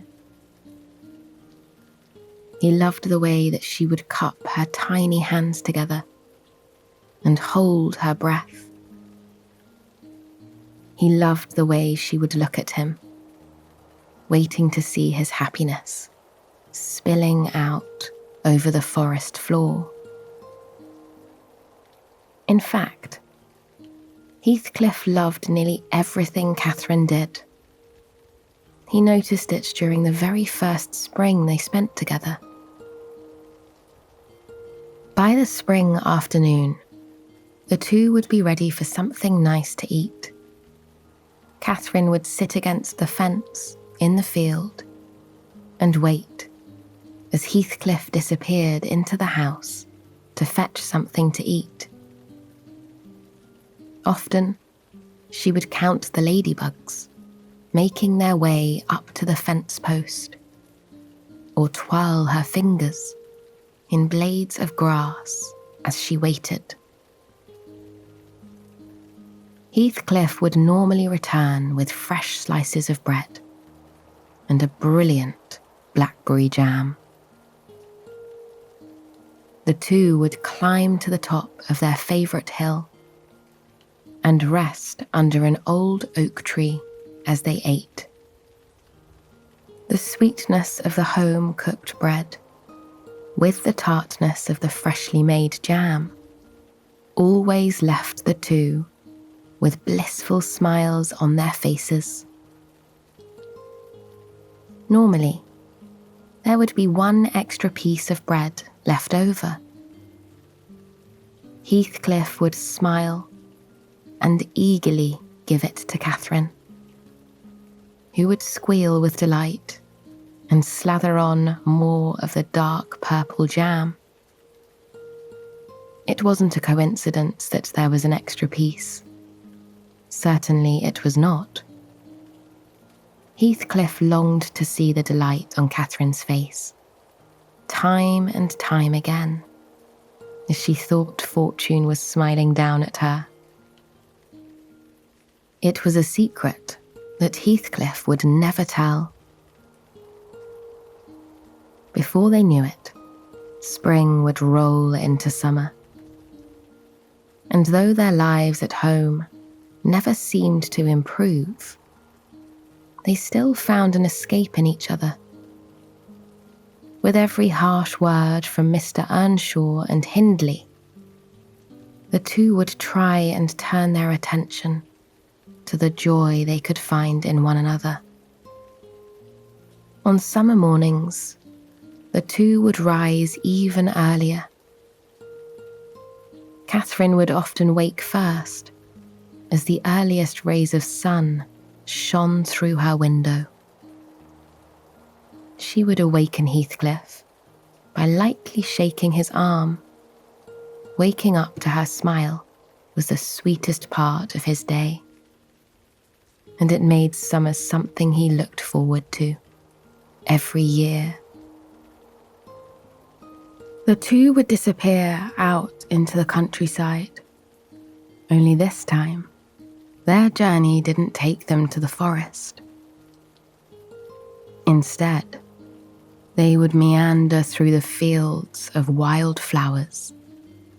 Often they found themselves stopping every couple of feet just to kneel down and get a better look at the flowers. Catherine would tell Heathcliff the name of each and every one. She loved the lupins, the daisies, the pansies, the poppies. She loved them no matter what size, colour, or state they were in.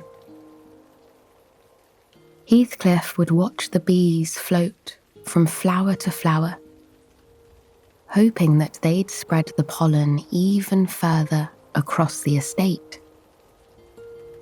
He held out hope every year that there would be flowers for as far as the eye could see.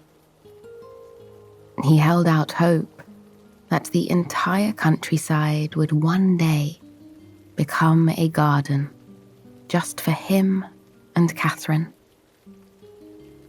After they played in the wild flowers, they would start their journey down, down, down, down the hill.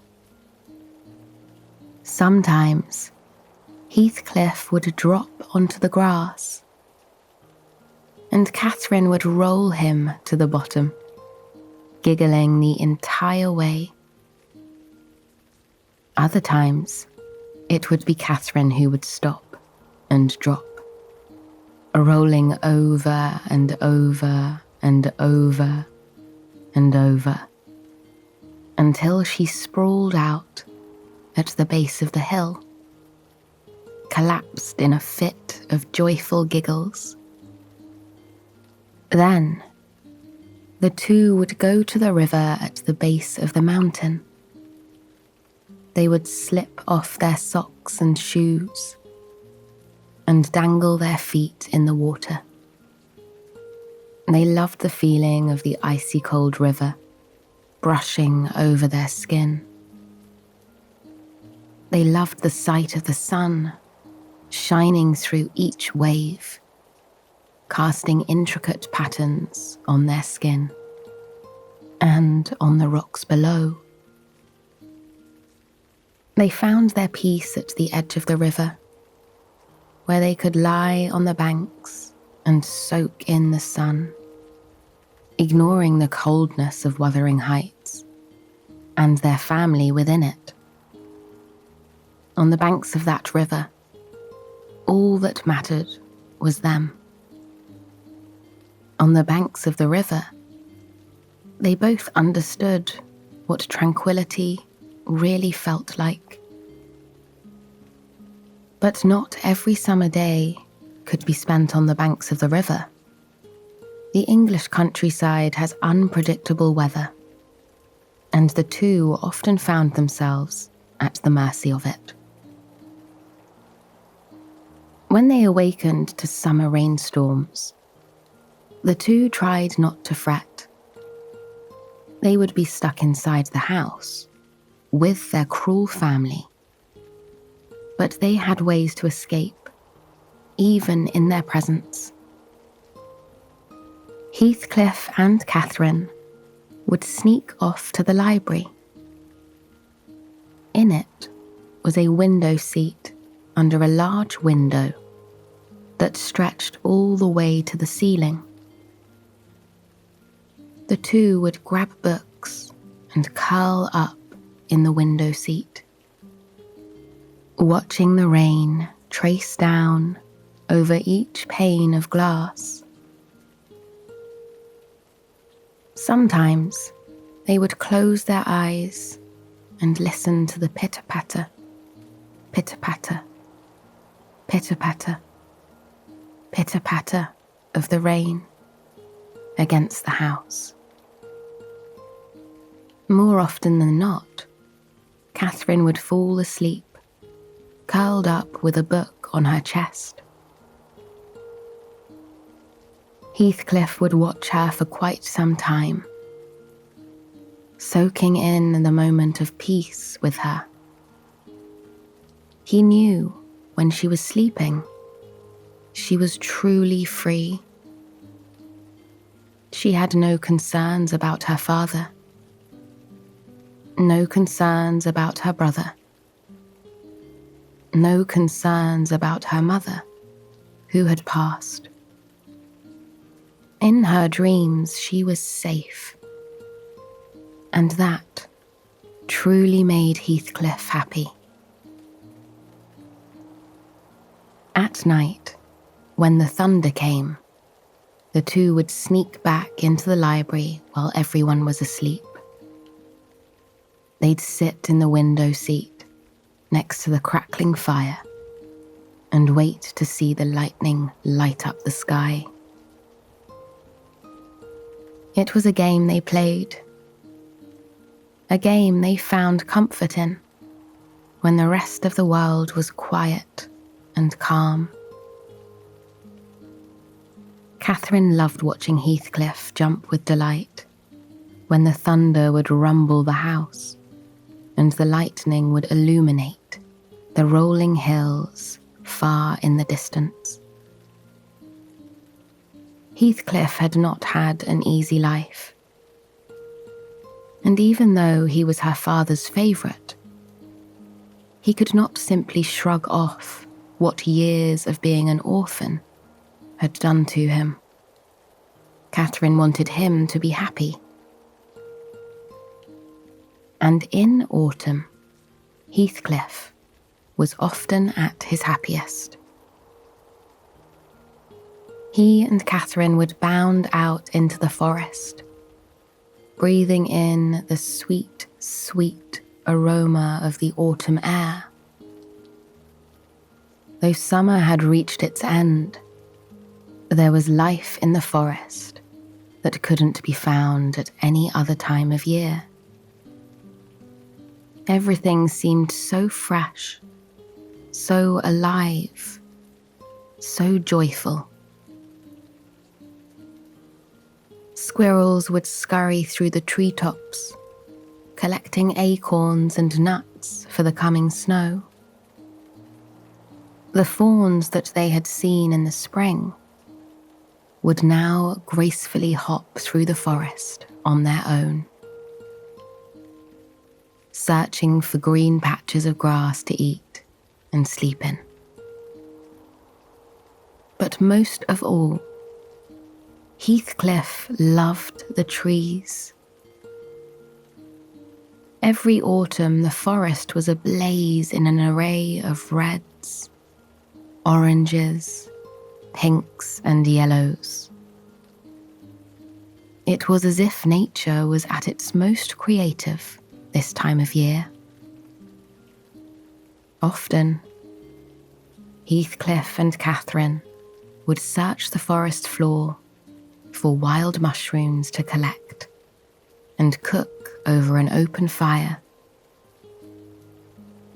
It was a game they liked to play, a thing that made them feel completely and utterly connected to the land around them.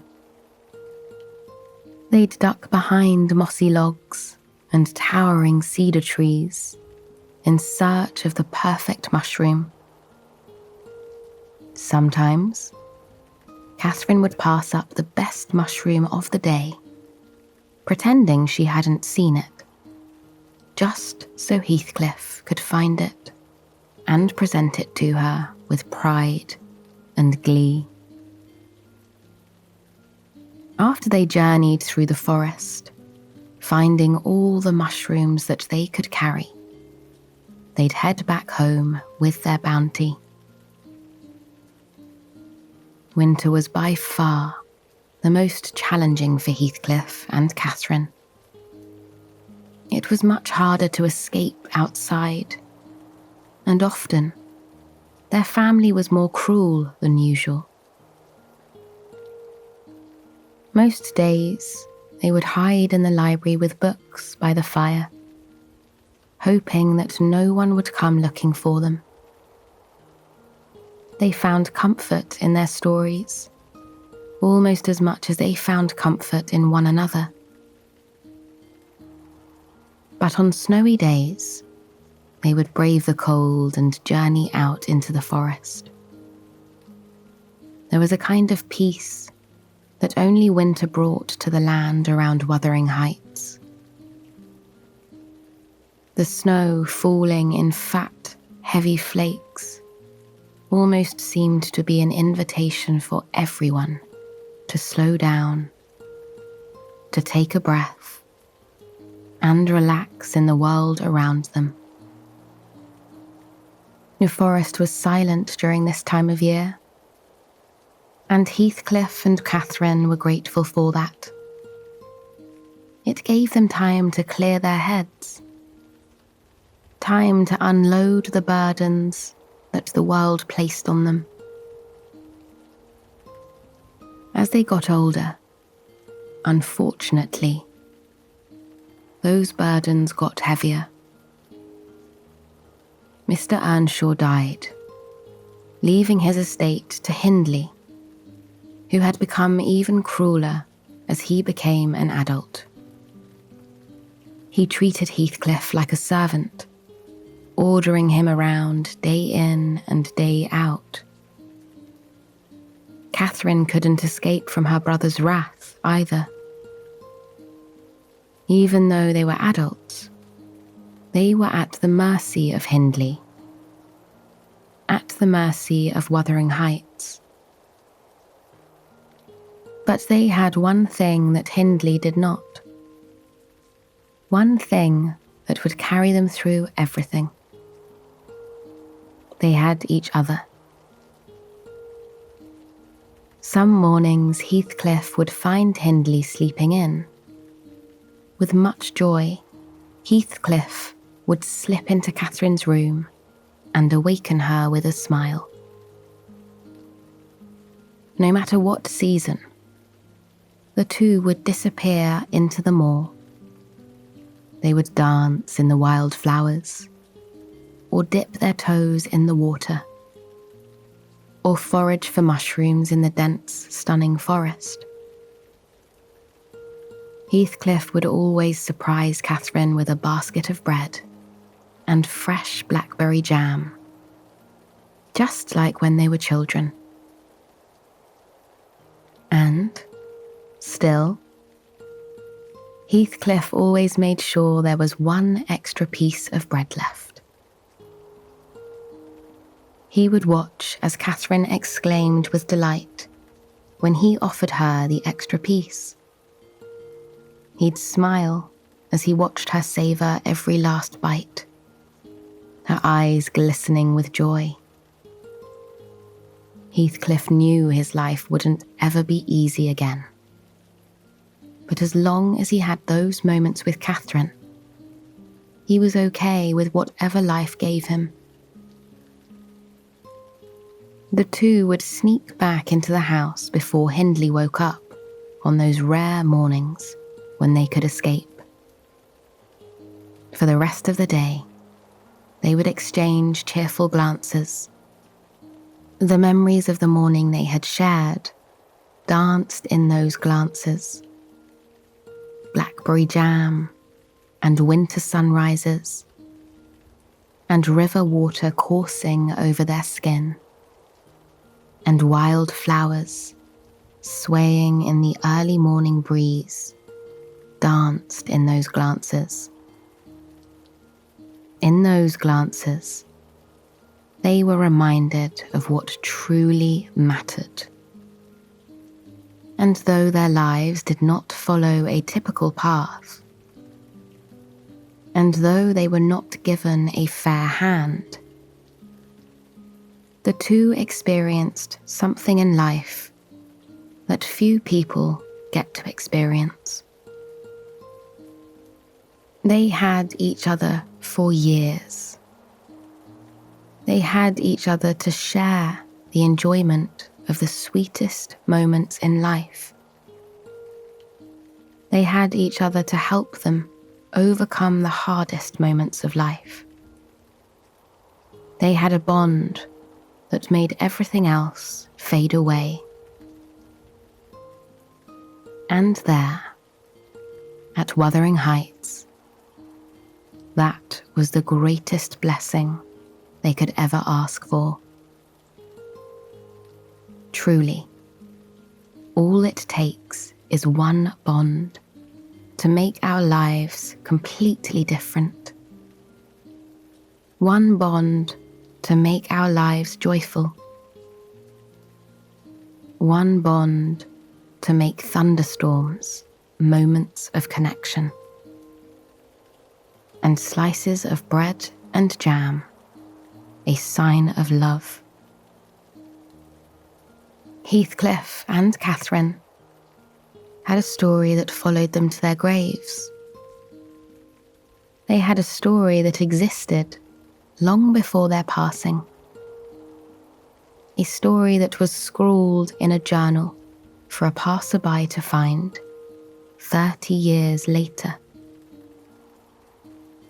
A story that made people think about their lives and about love.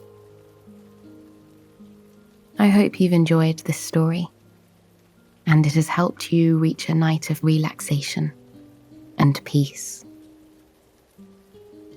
Please join me again tomorrow for another sleep story. Until then, sweet dreams.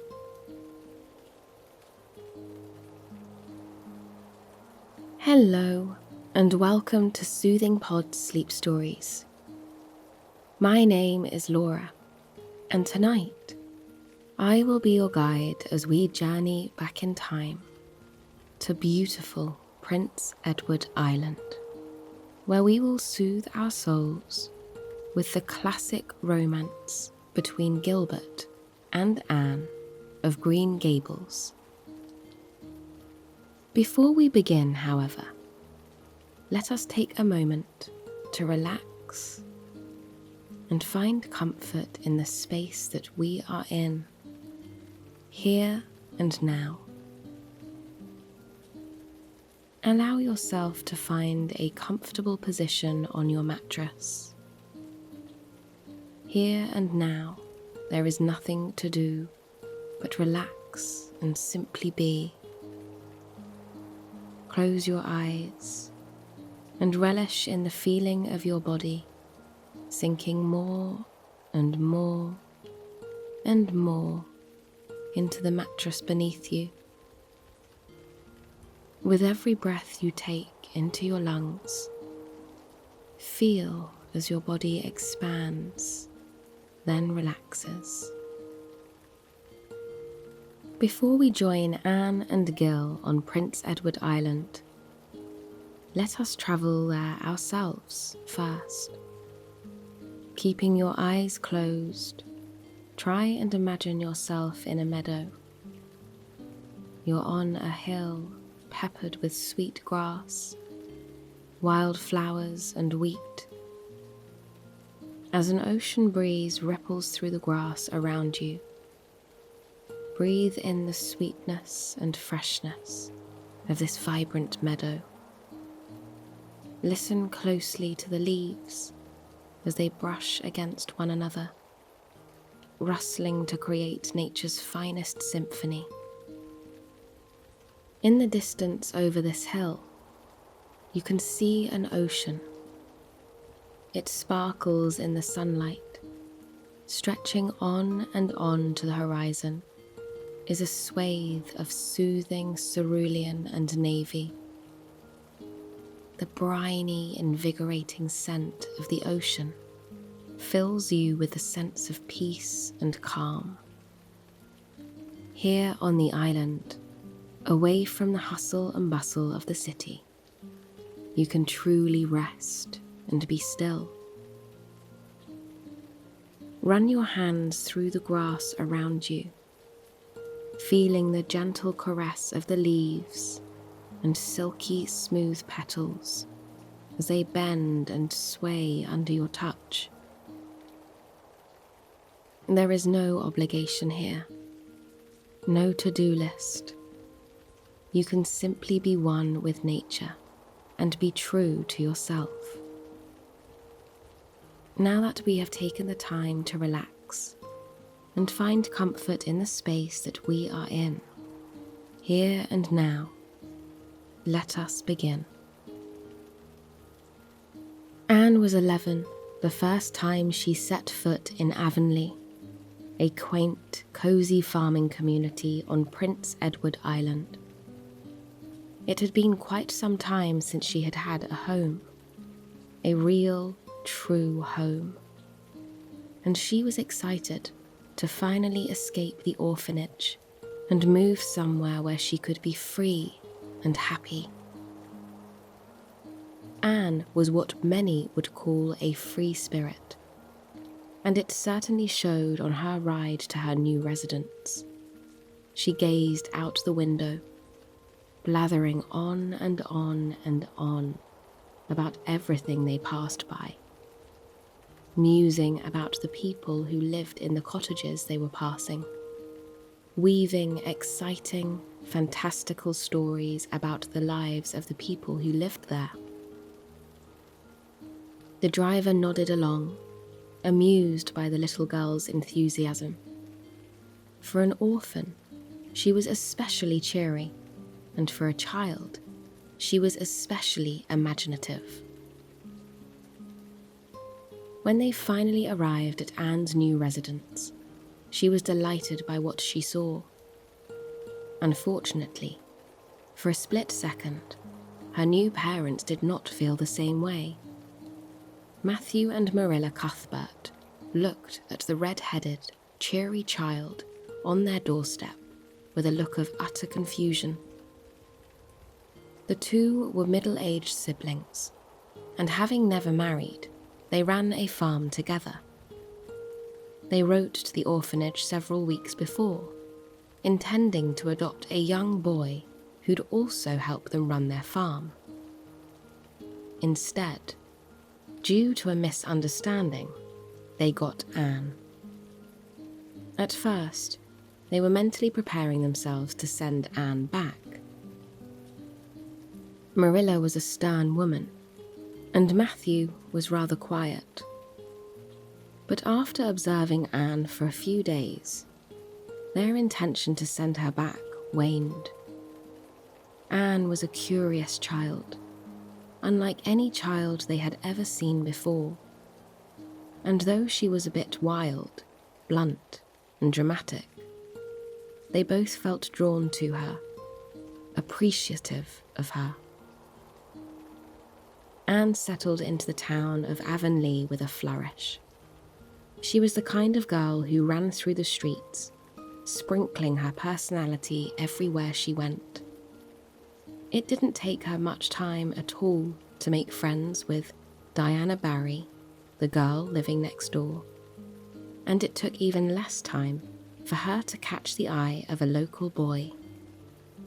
Gilbert Blythe, a boy about 2 years older than Anne, first spotted her at a town event.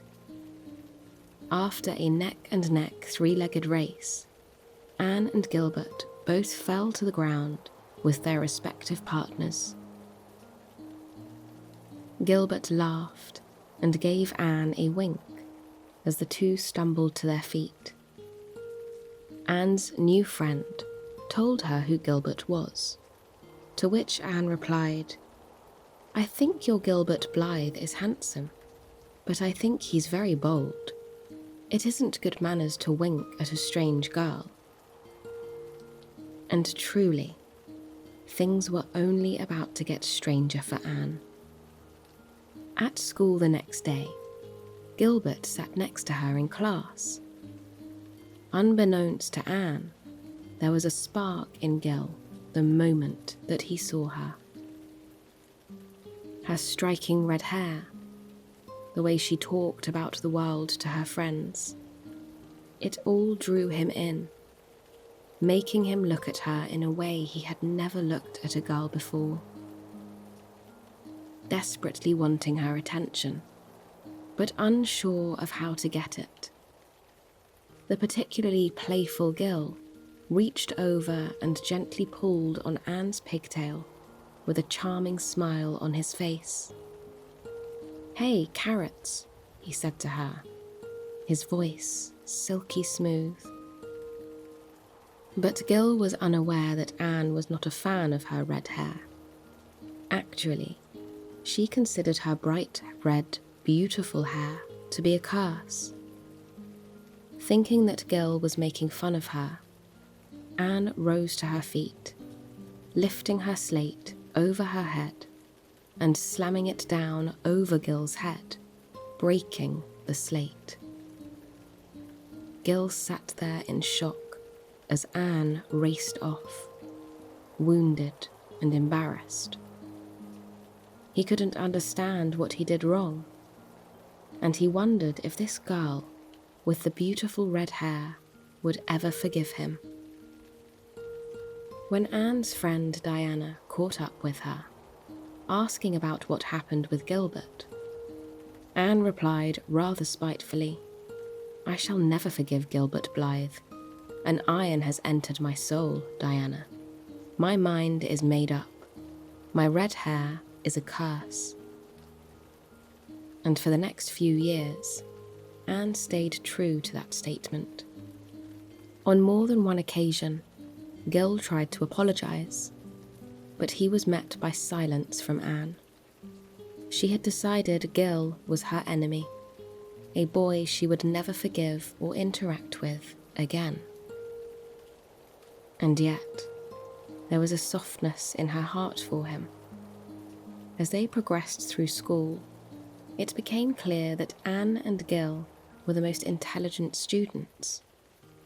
They found themselves in frequent battles for the top spot in class, bickering about assignments, and often trying to one-up each other. And through it all, they tried desperately to keep the other one from catching their gaze. On occasion, Anne would find herself gazing at Gil as he worked on his slate. Whenever he got to a particularly hard question, he would run his hands through his hair and bite the edge of his lip, as if that would somehow make the answer leap out at him. Gil was a charming boy. He had a light in his eyes and a comedic yet authentic nature about him that drew you in. And though Anne tried to deny it, deep down she was drawn to him as well. Little did she know, across the classroom, Gil was doing the exact same thing. Any time Anne's gaze was locked on her work or nestled in a book, Gil would steal a glance at her. He had never seen a girl like her before. Her vibrant red hair was always plaited around her shoulders, falling down in long tendrils. She would absent-mindedly grab the end of her braids sometimes and fiddle with them, her fingers nimbly untying and retying them. Gil thought her hair was beautiful. The fiery nature of it matched her dramatic, passionate, vibrant personality. There was no one on this earth more suited for that hair than Anne herself, and yet she hated it. During many classes, Gil would find his eyes locked on her rather than his work. Whenever she raised her hand or asked a question, he would cling to the words she uttered, like they were music to his ears. He didn't know it back then, as a young boy, but he was in love with her, in love with this stubborn, larger-than-life girl who had cracked a slate over his head and found his winking a bit too bold for her liking. For several years, it went on like this. Though Anne didn't forgive Gil, they did begin to interact more and more. As they grew older, their studies got more intense, and the competition between the students began to intensify. Anne and Gil were often neck and neck, trying to get answers out first, trying to be the first ones to finish their test. They thought that no one else noticed their rivalry, but it was plain to see. Gil's friends often teased him about the things he talked about, like radios, technology, medicine, biology, poetry. They told him that the only person who understood what he was talking about half the time was Anne, and they were correct. Unfortunately, Gil could only have conversations like this with Anne on occasion. But over time, that began to change. One day, Anne partook in one of her ill-fated schemes. Anne was a girl who was extremely intelligent, but with that intelligence, there was a bit of impulsivity. She wasn't always the one to think things through, and on one sunny summer afternoon, that truly showed. Anne set sail in a tiny boat on the town creek as part of some fun with her friends. She lay on her back, pretending to be a woman from a play. As she set sail, she found herself smiling. She loved the feel of the fresh summer breeze on her face, of the air brushing against her skin. She was a people person, but these quiet moments in nature were some of her favourites. She relished the beauty of this landscape and felt that the woods and hills and meadows on the island were her home. But nature can be unforgiving, and she is always full of surprises. Anne felt cool water on her back. She realised within seconds that the boat was sinking, and as it began to disappear into the water, her friends ran to get help. The water was cool and refreshing to the touch. The current began to whisk Anne away, though she stayed above the surface with ease. As she went past a wooden pile from a dock on the river, Anne reached out, clinging to the wood for safety. She clung to the bridge as the water continued onto the ocean all around her. Her beautiful white dress was dripping with river water, and her ginger hair was a rich auburn from the waves. She wondered how long she would have to hold on there, if she would have to hold on there forever. And then she heard someone paddling nearby. When she looked up, she wasn't exactly pleased to see Gil rowing toward her. She gritted her teeth and tried to keep a straight face, not wanting her rival to be her saviour.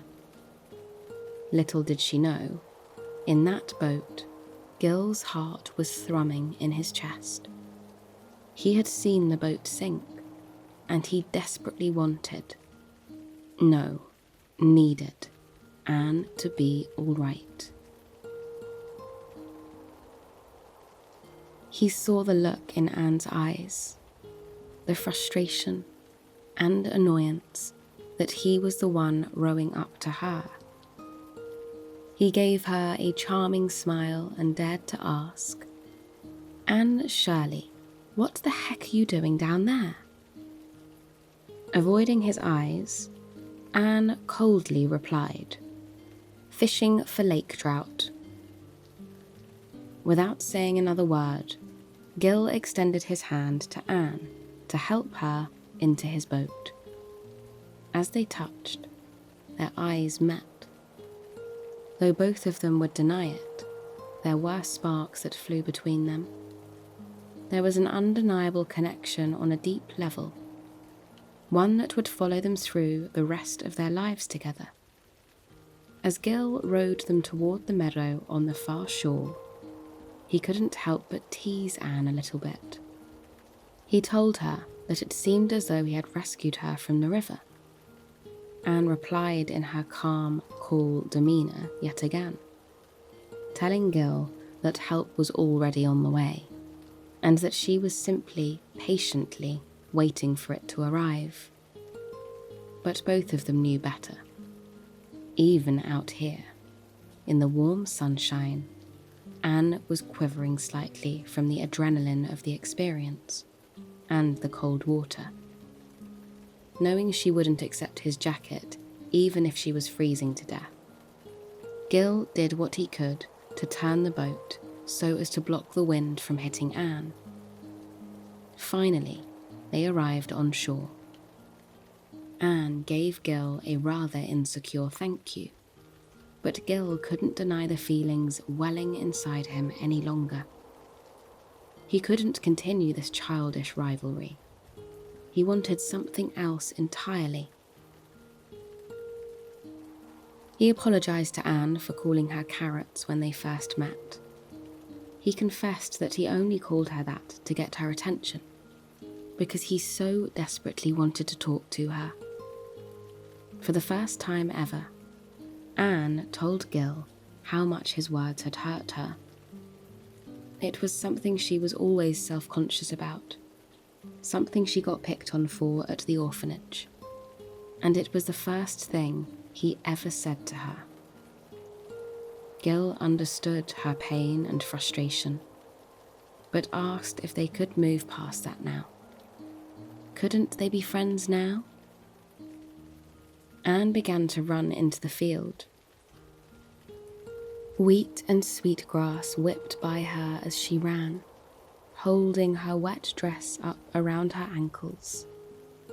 Gil watched her, silhouetted by the high sun, as she darted off to let her friends know she had been rescued. She glanced over her shoulder and with a weak smile told Gil, "You're clever. Can't you figure that out?" When Anne showed up among her friends to let them know that she had survived, she was forced to give the story of how she had made it out. Her friends giggled with delight, telling Anne that it was one of the most romantic stories they had ever heard. Though Anne felt that warmth in her heart, she wasn't quite ready to face it yet. She urged her friends to never use the word romance when they mentioned her and Gil again. However, the feelings Gil had grew and grew. Soon, he and Anne were spending even more time together. They were reassigned into an advanced class of students pursuing college, so they studied together for an hour every single day. But in that class, their intellectual rivalry was rekindled. When they took part in their entrance exams, the two spent countless hours wondering who would get the higher score. When the newspaper finally arrived publishing the scores, Anne and Gil were both surprised and delighted to see that they had tied for first place. And with that tie for first place, and the school year in their sleepy town ending, their lives were about to change forever. Anne and Gil, as well as almost all of the other students from their class, were accepted to Queen's College to earn their teaching license. Anne was thrilled by the opportunity, although a bit nervous. Prior to officially moving to and attending college, she was invited to read a poem at an extravagant event. Happily, Anne agreed. Gilbert offered to officially escort her to the event, but Anne turned him down, her childhood rivalry stopping her judgment short. Anne attended the event with the other students from her school, including Gilbert. Everyone was dressed in their finest clothes, and excitement was running high. But Anne was not prepared to see the city women that were in attendance. They wore dresses of silk, with diamond jewellery and fur boleros. Anne was wearing a simple white dress and a string of pearls, the nicest things she owned. Right before giving her presentation, all the extravagance and glamour around her made Anne feel small and unimportant. Her confidence waned as she took the stage. But there, sitting in the front row, was her salvation. Gil sat before her, staring up at her with admiration, as though she was the sun. He smiled at her, his eyes glistening with pride and appreciation. And in that gaze, the gaze of her rival, whom she was starting to fall for, Anne found strength. She delivered the poem beautifully, without missing a beat. When she reached the last line of the poem, her eyes drifted up to Gil once more, who was leaning forward in his seat as he clung to every single word she uttered. When Anne finished, Gil leapt to his feet, giving her a standing ovation. At that moment, no one else in the room mattered. The women in silk and pearls and furs, the old men who saw more money in a week than she saw in a lifetime, the people on her school board, they were all just faces in the crowd. She felt as though the entire poem had been read just for Gil to hear. A few weeks later they arrived at college, and in those initial weeks of loneliness and doubt and insecurity, they had each other. Though they didn't always speak to one another, they frequently looked for each other's face in a crowd, simply to comfort themselves. They knew they had one another if they ever needed it. If one of them was clinging to a peer, the other would rescue them with no hesitation. By their second year of college, their interactions became more frequent, and it was hard to deny the attraction between them. Everyone could see the sparks flying every time they spoke, even when they bickered over schoolwork or their opinions on the world. Gradually, Gil began to drop his facade. He knew he was in love with Anne, and there was no more denying it. He could not hide from his feelings any longer. Anne, on the other hand, wasn't ready yet to admit her feelings for Gil. She thought romance was supposed to be like it was in her books, that one day she would be whisked away by some tall, dark, handsome stranger who would show her what love was truly about. Anne didn't believe that her feelings for Gil, the deep understanding, the connection, the comfortableness, could actually be love. Not like the love she read about, anyway. One rainy afternoon, Gil and Anne walked with one another back to their dorms. Gil fiddled with his hands nervously. A question he had been dying to ask for quite some time was spinning in his mind, and he could no longer hold it in. He asked Anne if she would marry him. The question hung in the air for far too long before Anne finally began to answer. She held Gil's hand and kindly told him that she loved him, but she didn't think she loved him in that way. Gil was visibly disappointed by her answer. From then on, their relationship became awkward, even uncomfortable. And with this unexpected distance between them, Anne began to rethink the answer she gave to Gil. Soon after graduation, however, Gil fell ill with typhoid fever. Terrified by the thought of losing him, Anne rushed to his side. In her mind, she went through every interaction they had ever had. She remembered the wink he gave her when they were kids, and the time she broke a slate over his head, and the time he came to her rescue in the boat, and the time he was the only person that mattered in the audience. And now, waiting in the hallway to hear if he was going to survive, she realized that he was the only person who she truly wanted to be with.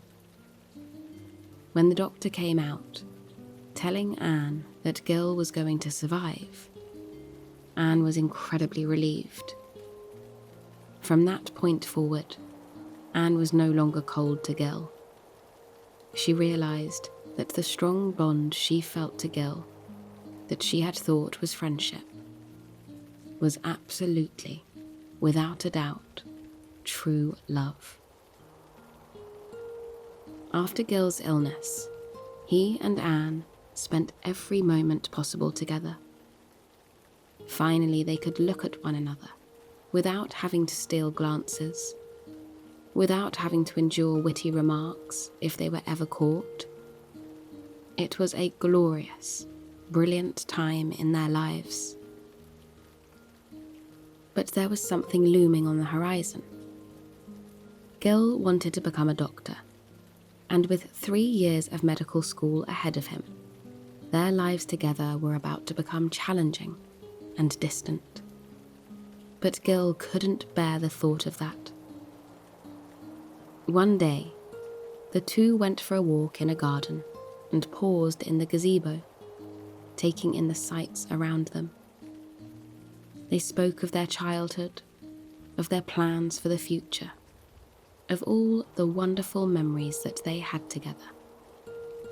And then, Gil couldn't hide behind his feelings any longer.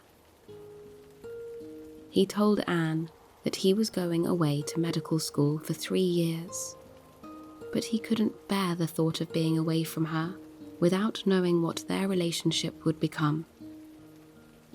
He proposed to her once more, declaring his love for her. He told Anne he couldn't offer her diamond sunbursts or marble halls, but he could love her until the day she dies. With a smile, Anne responded, "I don't want sunbursts or marble halls.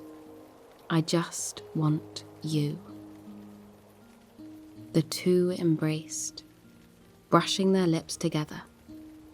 The kiss sent warm feelings of connection and love and appreciation surging through their bodies. After years of quarrelling, years of hiding their feelings, the truth was finally out. And from that point forward, their relationship was simply one of mutual respect, love, and brilliant communication. Anne wrote to Gil every single day he was away, and he waited anxiously for her letters to brighten his week, just as she had brightened the town when she had first moved there all those years ago.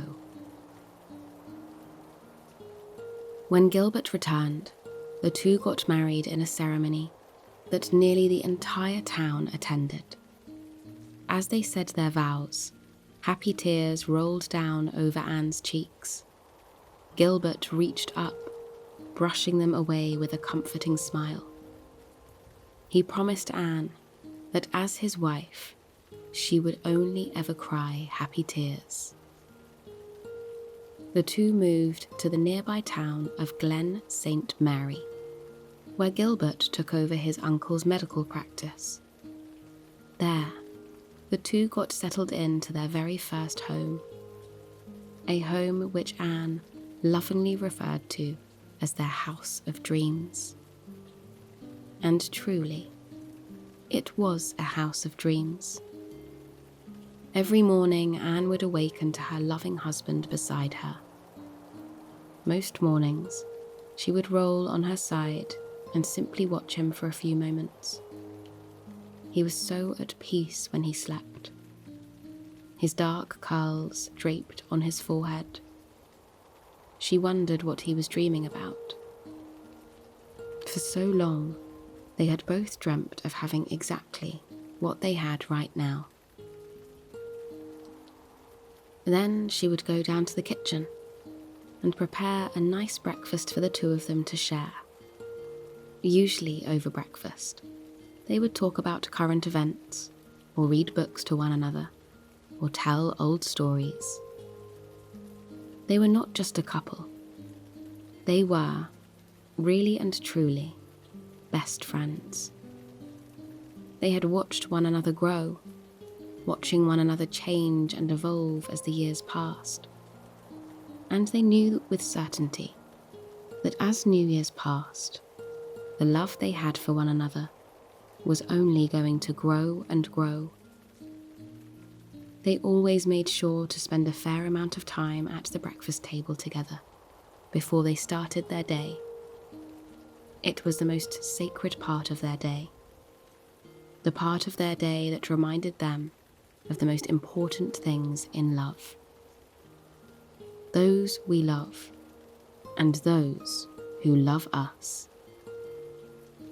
As Gilbert went off to work for the day, Anne would plant a goodbye kiss on his cheek.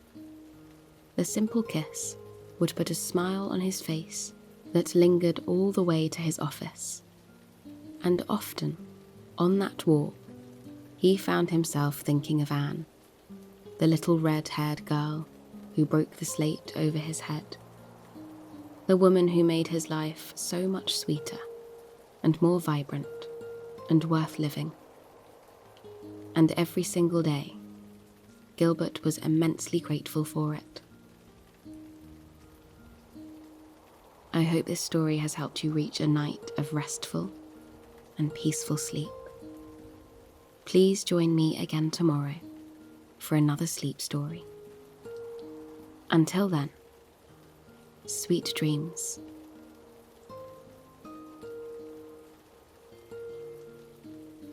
Hello and welcome to Soothing Pod. My name is Chris and I'm going to tell you a wonderful story that will lull you into a peaceful and restful sleep.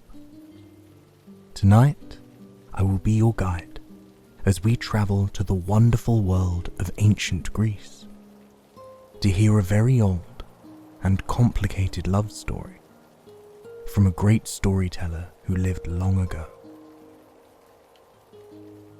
Tonight, we are going to hear a modern English version of Shakespeare's A Midsummer Night's Dream. Before I retell this play by Shakespeare, let's take a moment to feel wonder and awe at being here, in this moment. As you breathe in, do so slowly, with a relaxed inhale, and a relaxed exhale.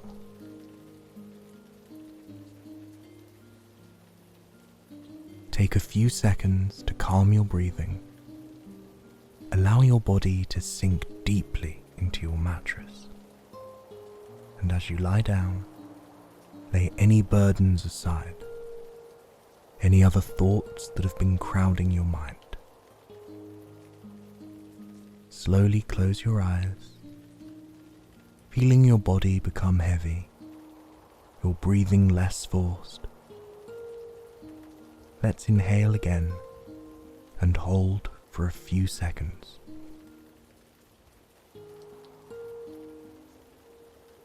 And then exhale, letting all that tension out and enjoying a moment of silence.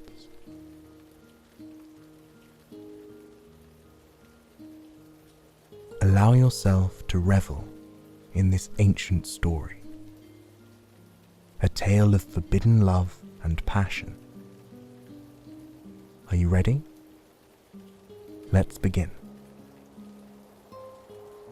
There was once a great ruler of Athens named Theseus, who planned to marry Hippolyta, queen of the Amazon.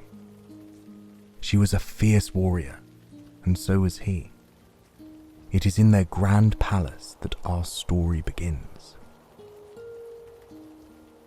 The royal couple is busy making plans for a grand celebration.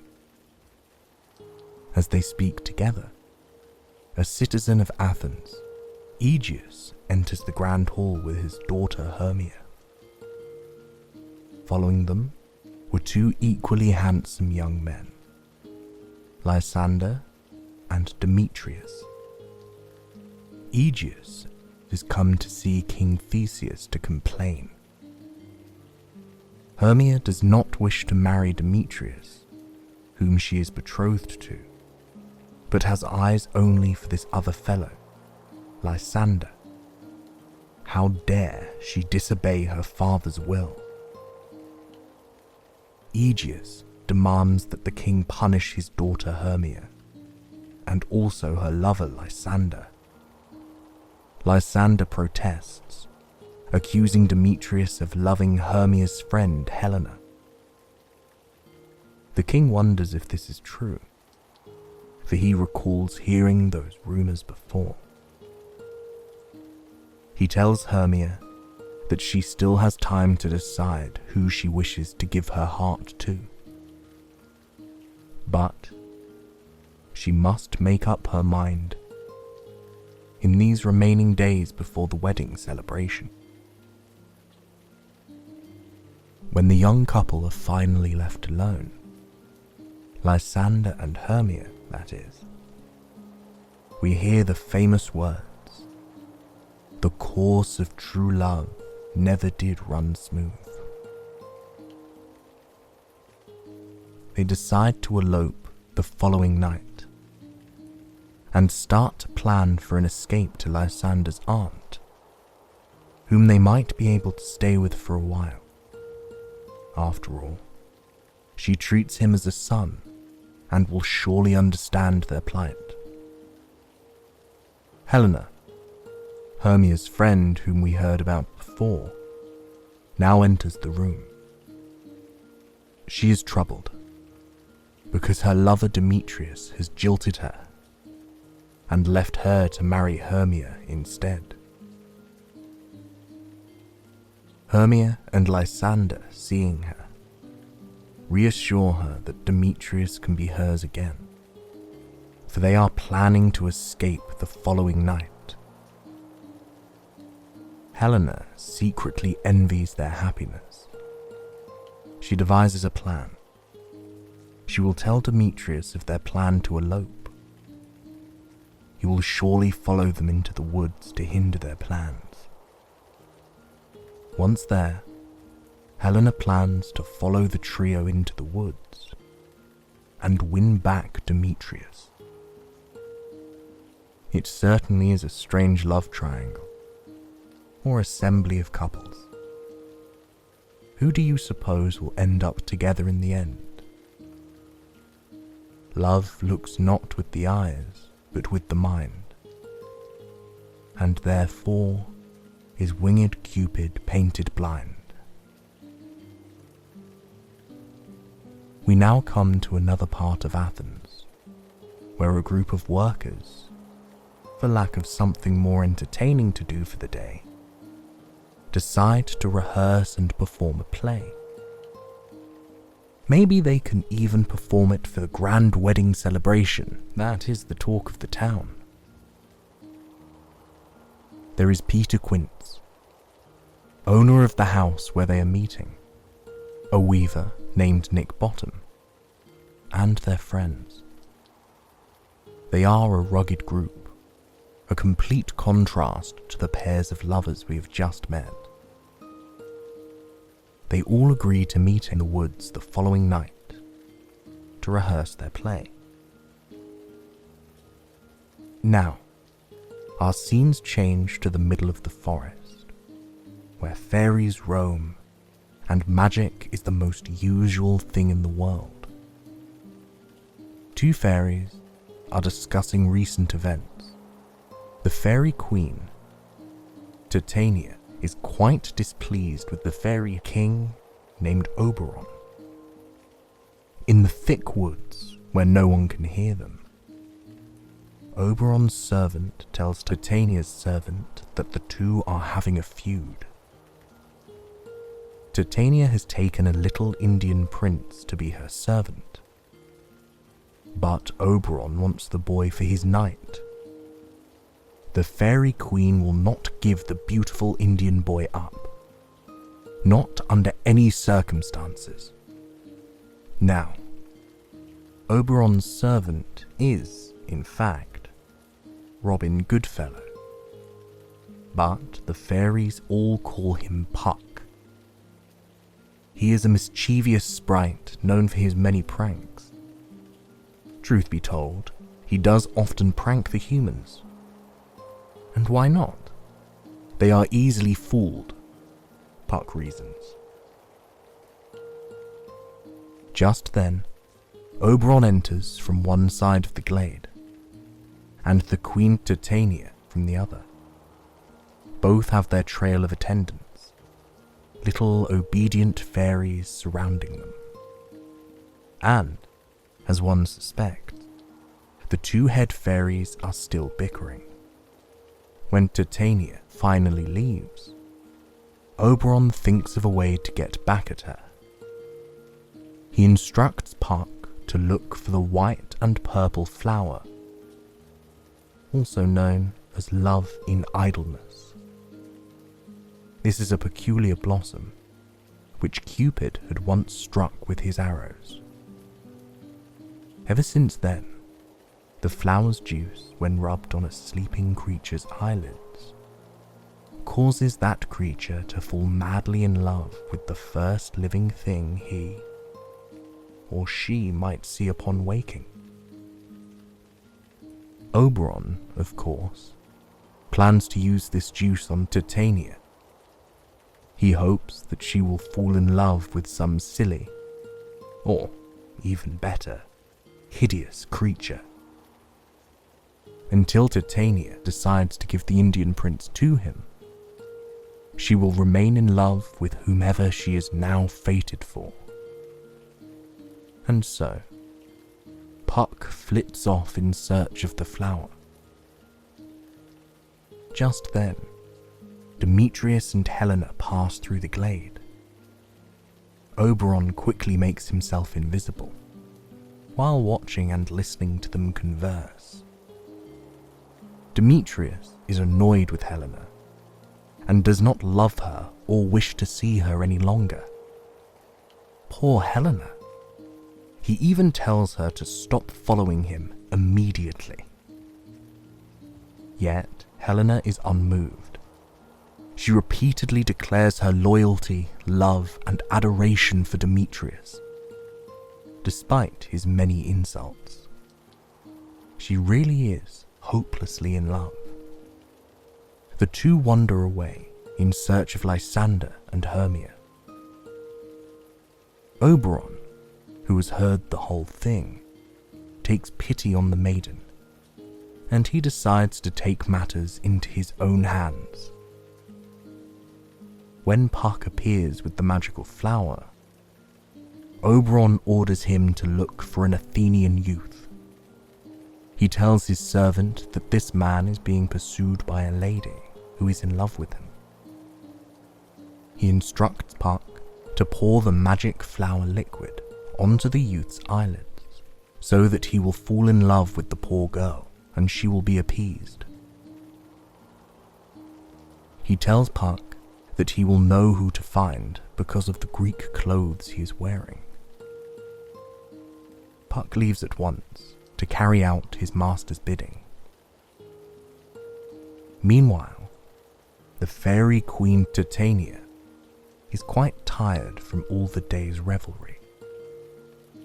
She settles down by the banks of the river to fall asleep.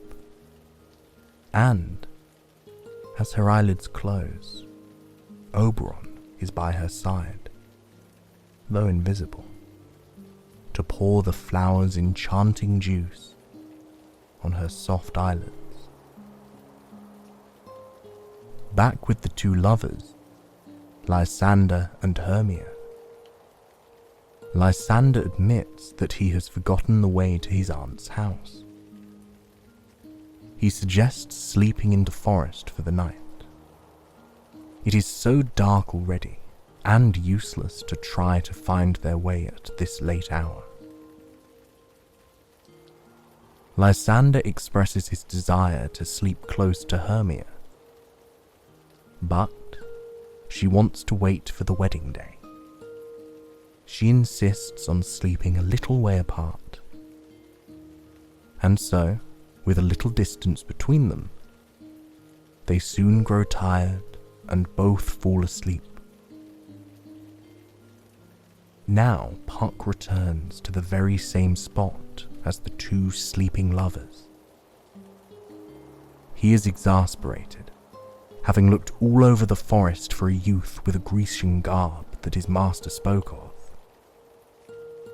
He cannot find either the youth or the pursuing lady. And so, when he comes across the sleeping forms of Lysander and Hermia, he assumes that this is the couple Oberon was referring to. The way they are sleeping a little way apart confirms that the man did not want anything to do with the woman. Happy to have finally found them, he hurries to pour the ointment on Lysander's eyelids.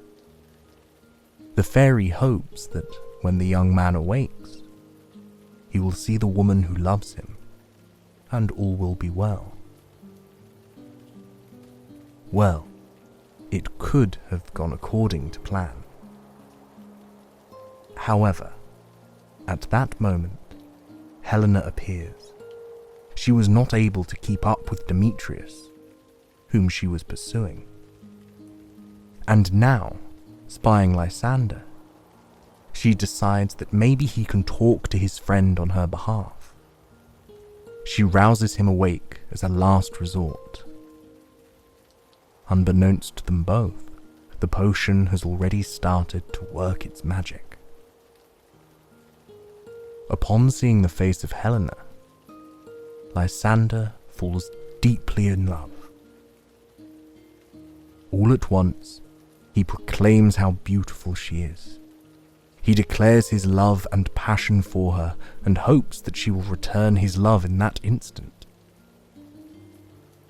Helena is shocked. She knows full well that Lysander is in love with Hermia. She reminds him of this. You can imagine how surprised she is when he tells her that Hermia means absolutely nothing to him. He continues going on about his passion for her. And now, Helena starts to think that maybe Lysander is just making fun of her. Off she goes in a huff. But he follows her. And so, as it happens, when Hermia wakes up, Lysander is nowhere to be seen. She attempts to walk deeper into the woods in search of him. Back at the group of craftsmen rehearsing their play. Now, they meet in the woods at the appointed time. Bottom tries to convince the others to change certain elements of the play.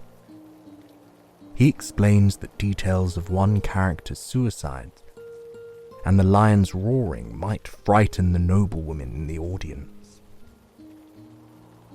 The other men agree, and they decide to write a prologue to explain certain details and discuss how to incorporate these into the play.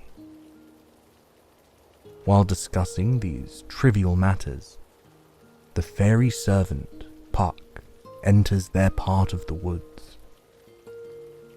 He is delighted by such a funny scene, such rough-looking characters pretending to be objects and animals. Why not help them out a bit?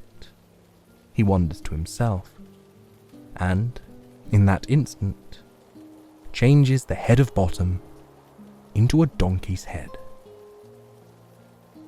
Of course, this seemingly harmful bit of magic terrifies the other men. Upon seeing Bottom now looking like an ass, they run for their lives. The enchanted woods might put a spell on all of them. Off they sprint, leaving Bottom alone and confused.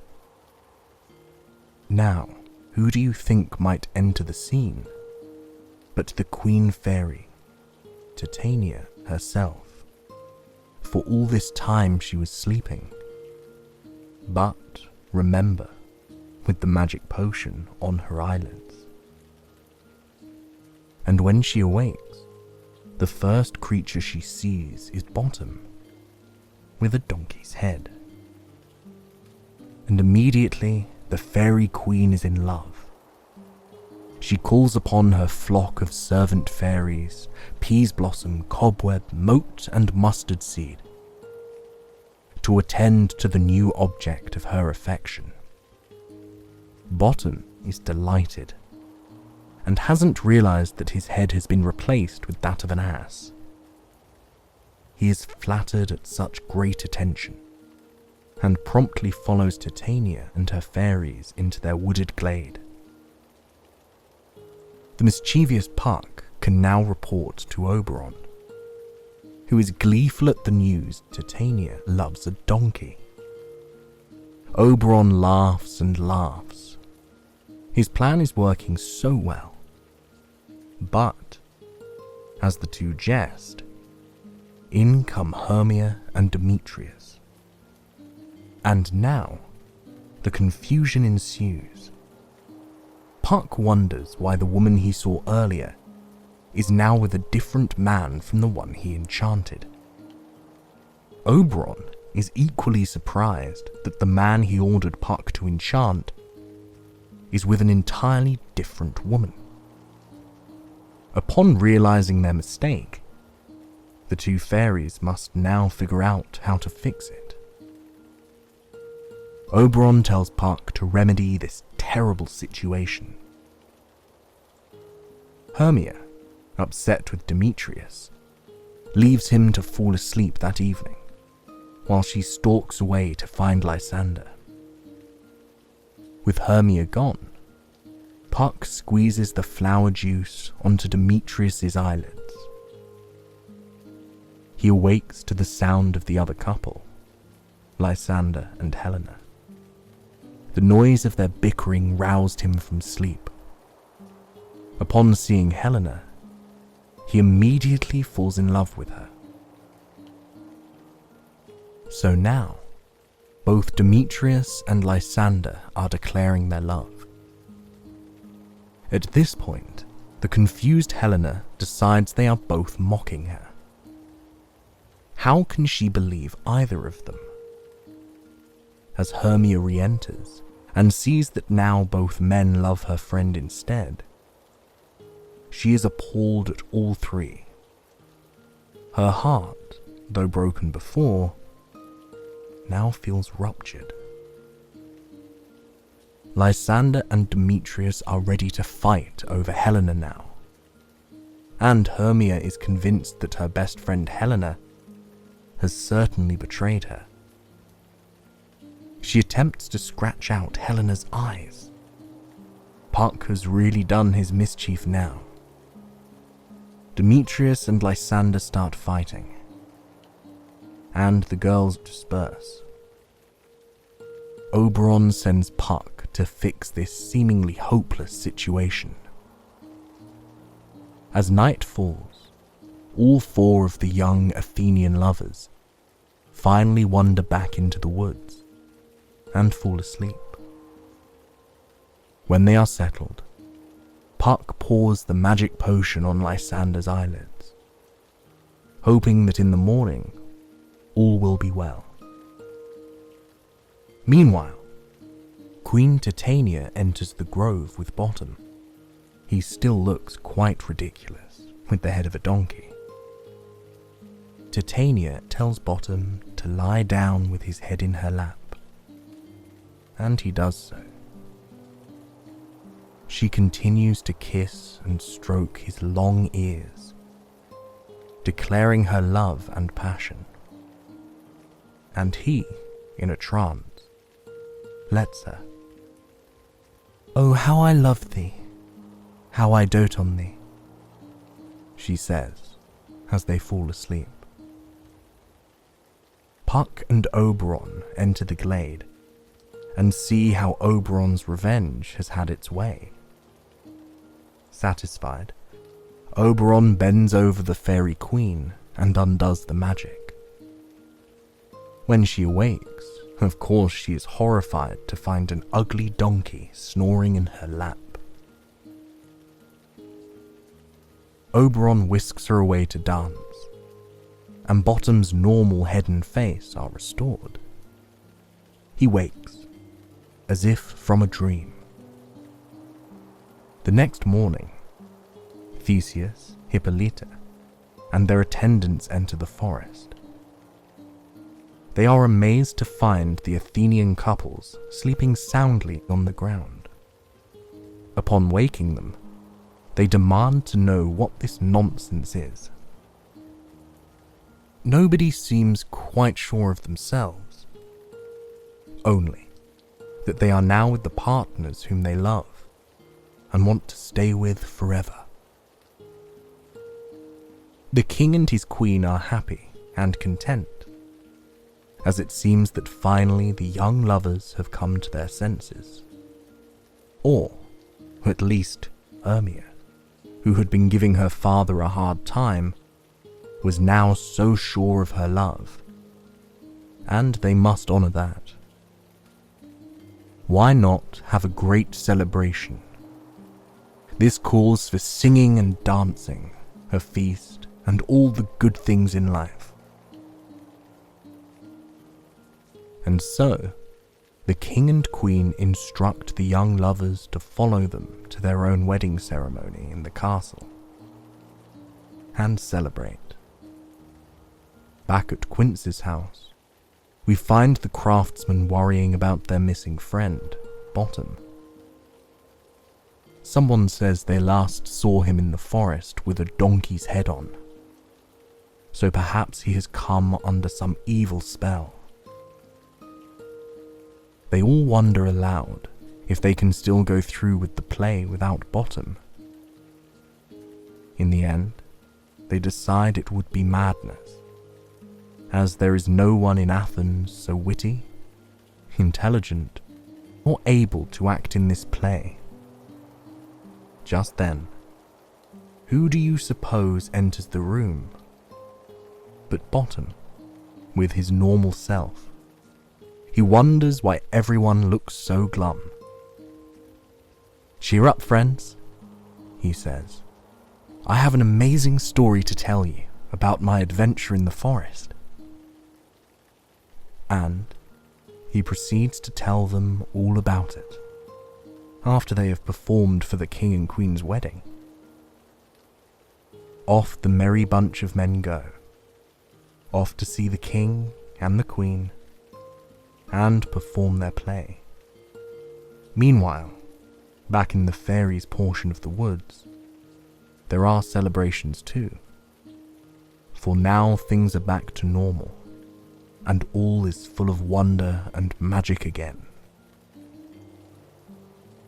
I wonder if his friends believed him when he finally told them what happened on that midsummer's night in the woods. Would you have believed it if he told you himself? Whatever happened, it will always be remembered that, once upon a time, there was mystery, magic, and a whole lot of love going on in those wooded glades. And now, it's time for me to say goodbye, and wish you sweet dreams of your own. Thank you for joining me. I hope you will be back tomorrow.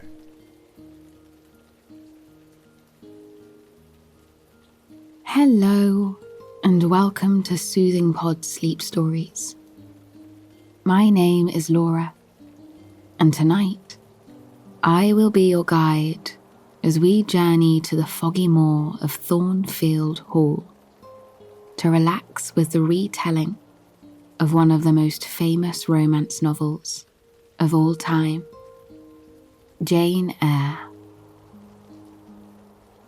Before we begin, however, let us take a moment to relax and find comfort in the space that we are in now.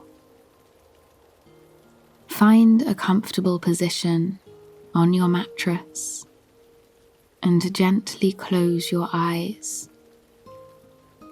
Now is the time to unwind and allow your body to have the rest it so much deserves. You have no obligations in this moment. There is nothing that you are meant to do except follow the cues of your body and allow it to handle the rest. The room you are in now, the bed you are in now, It is separate from the world, separate from the rest of your life. You are far away, comfortably nestled in your cozy sheets, where no one and nothing can reach you. If you like, try and picture the view outside your window. It is not the same old street, not the view you are used to. It is something of your own creation. Perhaps just beyond your window is a meadow of rolling flowers, stretching to the horizon as far as the eye can see. Even with your eyes closed, you know they are there. For with every breath of air you take, you can taste their sweet fragrance on your tongue. The air is fresh with the scent of lilacs, daisies, lavender, and lupin. It is enough to lull you closer and closer to sleep with every breath you take. Or perhaps just beyond your window is a soothing stormy sea. In the distance, you can see the dark clouds huddled over the horizon. You can hear the soft pitter-patter, pitter-patter, pitter-patter, pitter-patter of the rain on the roof above your head. But the most alluring sound of all is the gentle sound of the waves lapping against the rocky coastline, just beyond the window. Even with your eyes closed, you can see it clearly. The dark waves recede out to the sea, then return to the rocks, crashing with a beautiful sound and filling the air with an invigorating mist.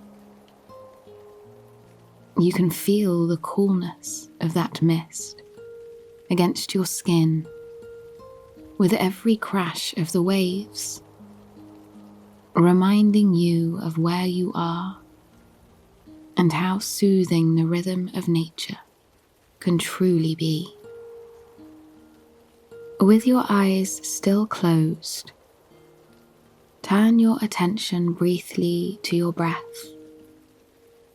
As you breathe in, try and imagine those waves going back out to shore. As you hold your breath, imagine the sea slowly making its way back to the shore. As you exhale, imagine that wave hitting the rocks, throwing water up into the air, and sprinkling that invigorating mist around your room. Breathe in, hold that breath, and exhale.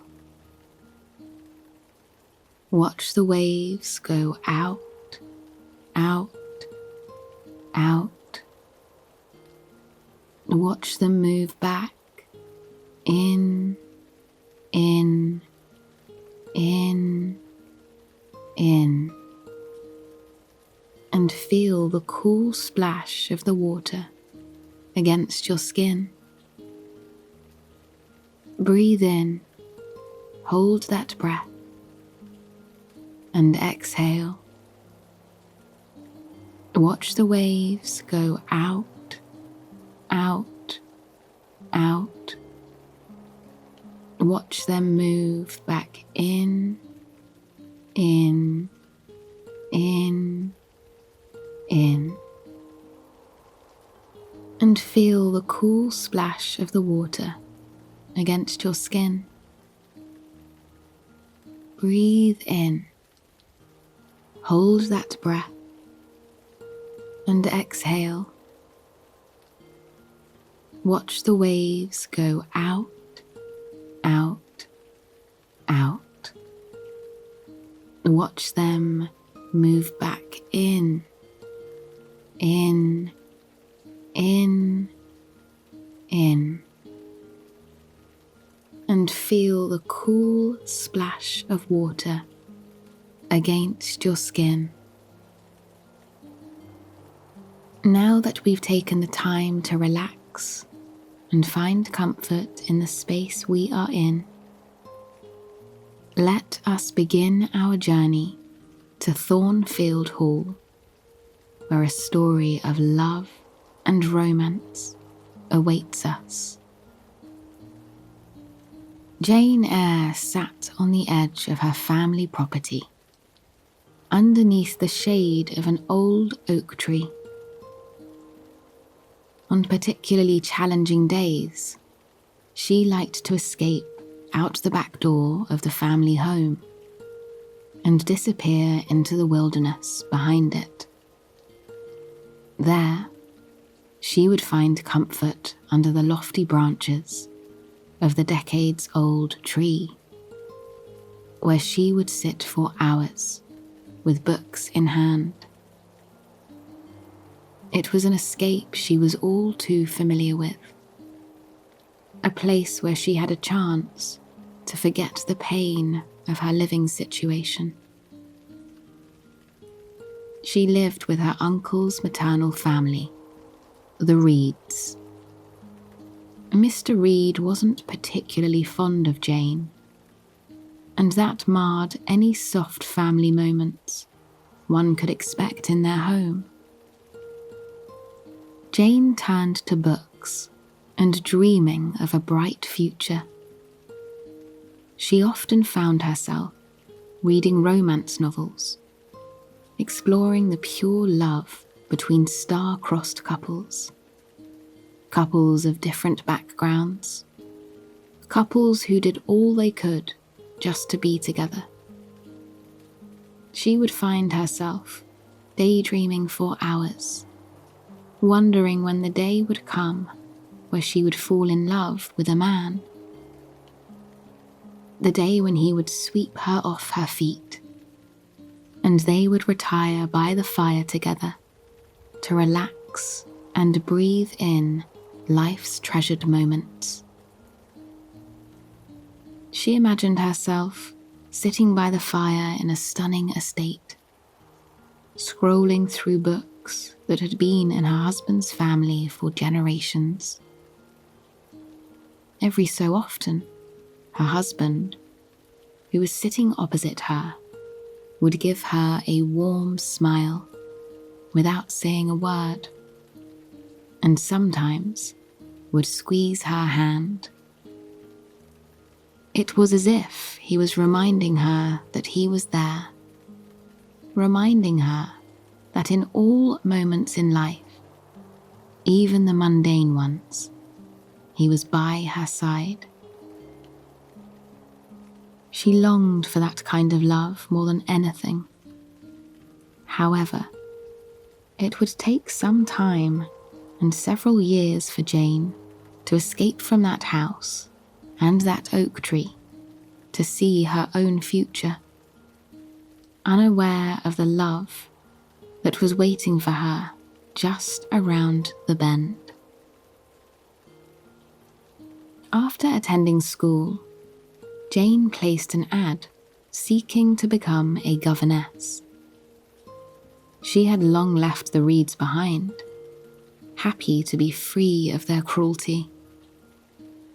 The school she attended was no warmer, friendlier, or more caring, yet she persevered, making her way through her schooling to become a young woman facing the world alone for the first time. Fortunately, her ad was answered without much of a wait. A wealthy estate Thornfield Hall awaited her, in need of a governess for the young lady at the estate, Adele Varenne. Jane was relieved to hear that her ad had been answered. She gathered the few things she owned, namely several books, and began the long journey to Thornfield Hall. The roads leading to Thornfield Hall were not picturesque in the usual sense, but Jane felt strangely drawn to them. It was an overcast day, with rain trickling down in a slight drizzle. The lush grass all around her was wet and heavy with rain and dew, which glistened in whatever rays of sunlight managed to make their way through the clouds overhead. All around her, a low, thick fog clung to the ground like a blanket. It gave the trees and bushes sprouting out of it an otherworldly appearance, an almost magical energy, as though they themselves had been plucked out of a fantasy book. Although it was raining, birds chirped all around her. Blue jays dove and swooped through the air, crisscrossing the foliage overhead with stunning streaks of blue. Robins regularly disappeared into the fog at her feet, happily emerging with breakfast in their beaks. At one point, Jane even saw a deer. She paused for a moment in the invigorating morning air, pressing her hand lightly to her chest in surprise. The deer stood proudly in the shade between two fir trees, so graceful and beautiful that it took her breath away. She watched it for a long moment, simply admiring its simple life. It wanted for nothing more than a cozy place to sleep and a patch of grass to eat, and a bubbling brook to drink from. The deer, she believed, had figured life out in a way that few humans had bothered to. After a few moments of watching the deer, the doe's fuzzy ears began to twitch.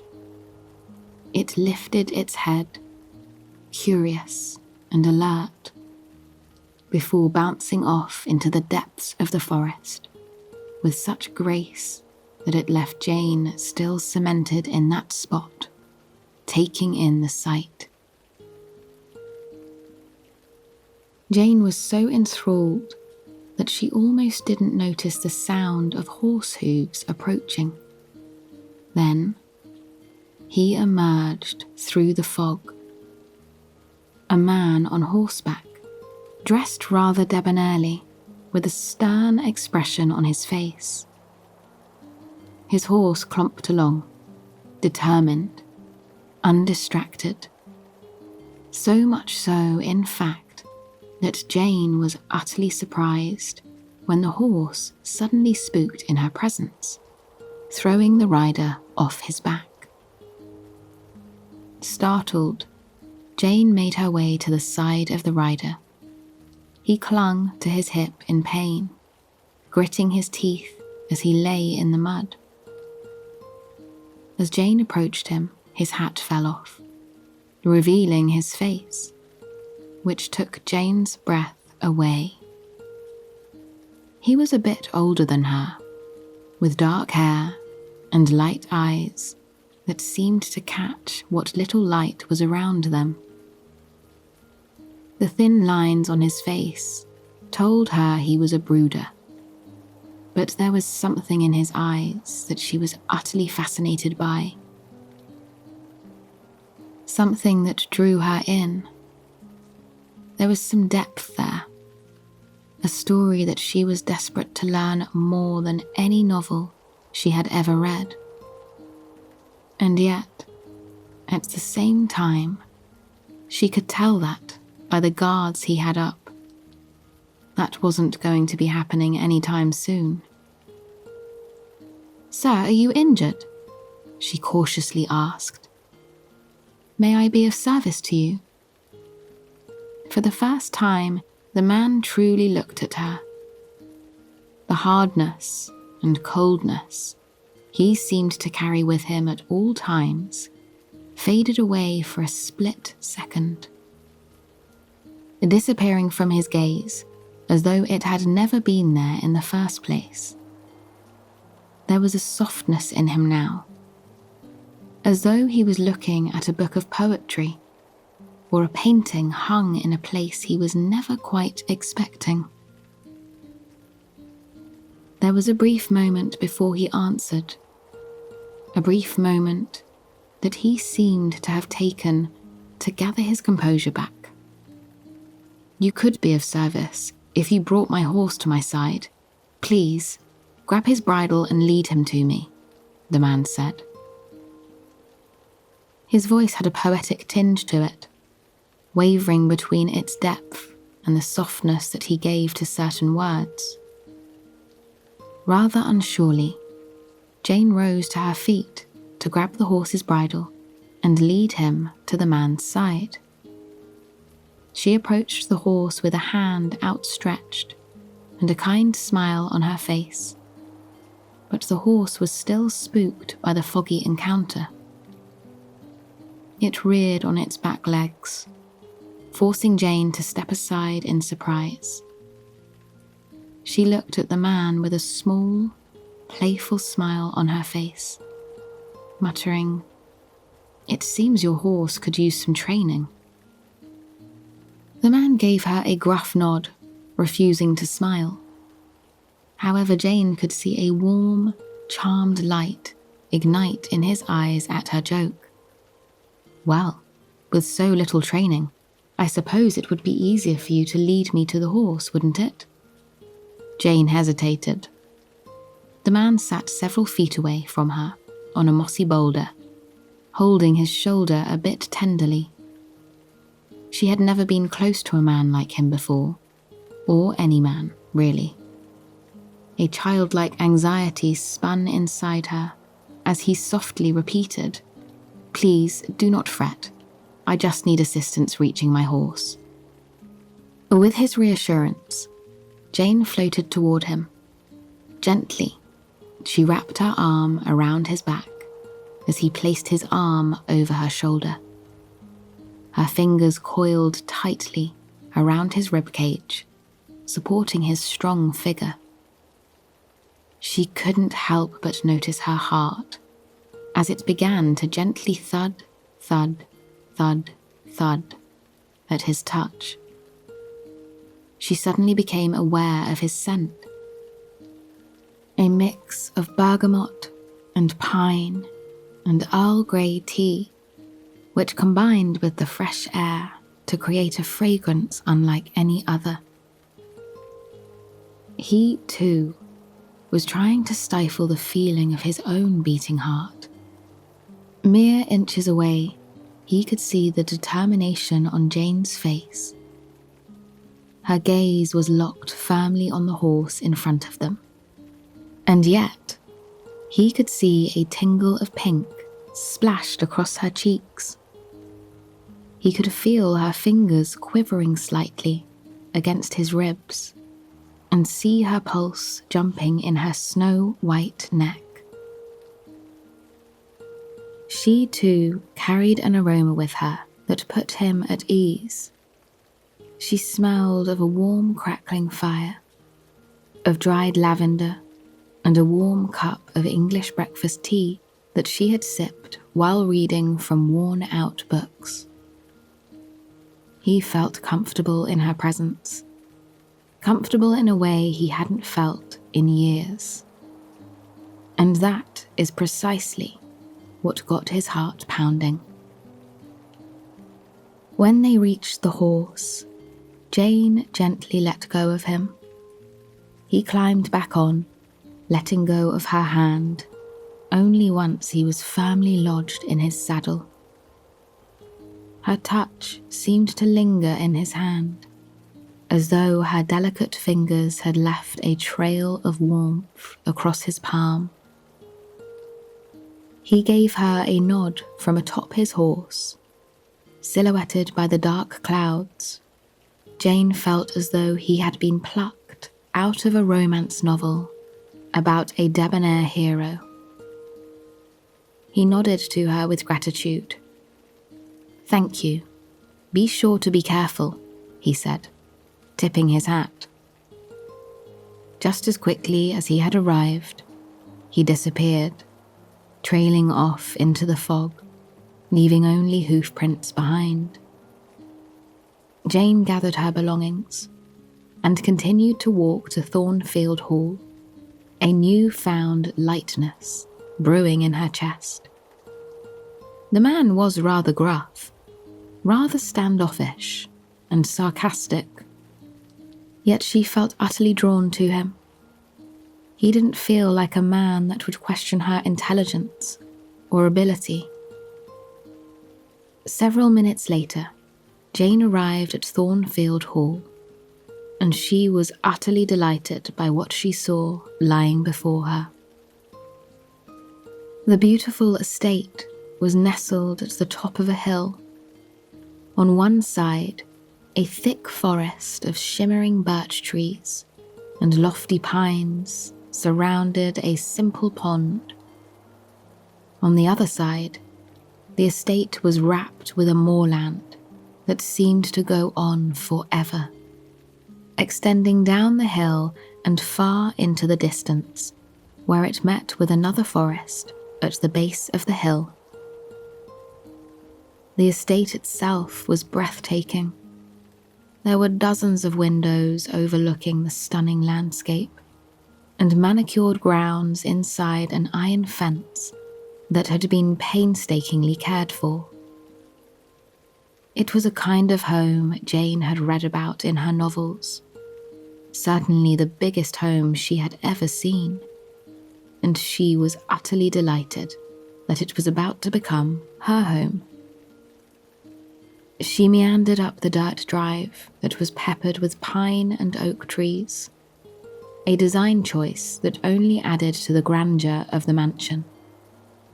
When she reached the front door, she knocked with a golden door knocker and waited patiently, eager to see the inside of her new home. One of the first things she saw inside, however, came as a complete surprise. Alice, the woman who hired her, led her into the library, where a crackling fire illuminated hundreds and hundreds of books. The room smelled of books and mahogany and burnt wood, an aroma that was soothing enough to make Jane want to curl up in the rain-stained window seat with a book and read well into the evening. But there was someone sitting by the fire, his back turned to her. He tapped his fingers on the armrest, and for a moment, Jane was sure she recognized the hand. The man turned to face her, an arrogant smile on his face. "Ah, there she is, the woman who bewitched my horse," he teased. It was, indeed, the man that she had run into only moments earlier. The man that she had felt that deep connection with. He introduced himself as Edward Rochester, the owner of the estate. Adele was a child in his care, a child that he needed Jane's assistance in raising. Jane stood up to Mr. Rochester, taking his teasing and returning some comments of her own about his rather arrogant manner. Mr. Rochester took her comments in stride, regarding her with a unique glint in his eye, as though he was trying to understand the strange woman before him. He told Alice to get Jane settled in her room, and Jane left the study, giving one last look over her shoulder as she disappeared. She found Mr. Rochester gazing at her with the same sparkle in his eye until she finally closed the door behind her. That night, lying in her bed, Jane couldn't sleep. There were many events of the day weighing her down, many questions about the future, and questions about Mr. Rochester that hadn't been answered. Alice told her that Adele had been left in Mr. Rochester's care after her mother abandoned her. But Jane was uncertain about her relation to Mr. Rochester. Was Adele his daughter? A niece? A sister? The relationship was rather confusing, and it seemed to her that it would remain that way. It was clear that Thornfield Hall was not just a place of beauty, but a place of secrets as well. Unable to sleep, Jane decided she needed an escape. One she had turned to since she was just a small child. She tiptoed down the stairs and into the study, certain that everyone would be asleep by now. It would be frowned upon for a working woman, such as herself, to be in the study without permission. But this time of night, she supposed she would be able to sit by the fire, even if it was only for a moment or two. She sat down in one of the plush chairs with a book in her lap. Slowly, she began to slip into the fantasy romance of the book in her lap. She wasn't sure how long she was reading for. She could hear the crackle of the fire, making her more and more sleepy. She could hear the pitter-patter, pitter-patter, pitter-patter, pitter-patter of the rain against the thin window pane. She was so engulfed in those beautiful sounds that she missed the heavy footsteps trailing into the room behind her. "Are you reading anything interesting?" Mr. Rochester asked. Jane was surprised. She hastily shut her book, her cheeks flaring red. She apologized to Mr. Rochester for being in the study, but he only smiled at her. He sat down in the chair opposite of her, once again asking what it was she was reading. Jane told him about the tale. At first, she did so without any emotion or passion. But as she dove further and further into the story, her passion for it seemed to bleed out of her, filling the room with energy and delight. Mr. Rochester nodded as she spoke, listening intently. Then, he said something rather bold and arrogant, yet somehow he was charming, in a way that only he seemed to be. He told her that he wasn't a fan of romance novels. They felt unrealistic to him. Jane confidently told him that perhaps he wasn't looking at romance in the right way. The two spoke for several hours in the glowing light of the fire, which illuminated the expressions they were trying to hide. Soon, the clock struck 2 a.m. Well aware of the situation she had found herself in, Jane excused herself and scurried off to her bedroom for the night. She carried the warmth of that interaction with her. Mr. Rochester was an arrogant man, an analytical man, a rather cold man, untethered to society's expectations. She wasn't a traditional governess. Even having that conversation with him was rather risky for a woman of her status. And yet, she found herself speaking with him often. During the day, she would work with Adele, who was an equally charming, intelligent child. She gave no hints about her relation to Mr. Rochester, though Jane didn't try to pull that out of her particularly hard. At night, things shifted. Jane would journey to the library on Mr. Rochester's insistence. Some nights, the two would read in silence, but more often than not, they would talk about the books they were reading and the way of the world with equal fervour. They often disagreed, but that disagreement turned to playful teasing rather than any true arguments. On more than one occasion, Mr. Rochester would fetch a pot of chamomile tea, and the two would share a pot as they spoke. It wasn't something the help was supposed to engage in, and it made Jane feel as though she was being seen as an intellectual equal. And, in Mr. Rochester's eyes, she was. He would watch her talk about the novels she was reading, as steam poured over her face, adding a dewiness to her beautiful features.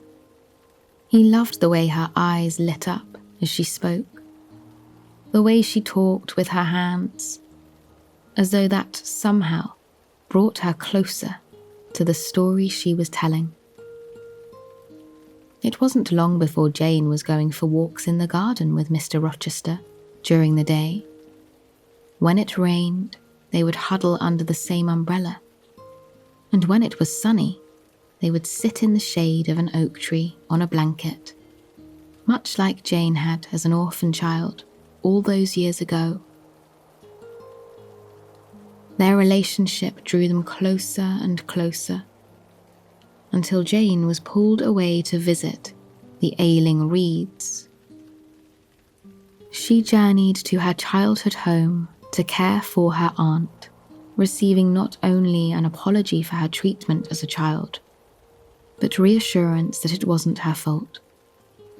Jane found herself missing Mr. Rochester in a way she wasn't expecting, and rumours that began to swirl made that feeling even more intense.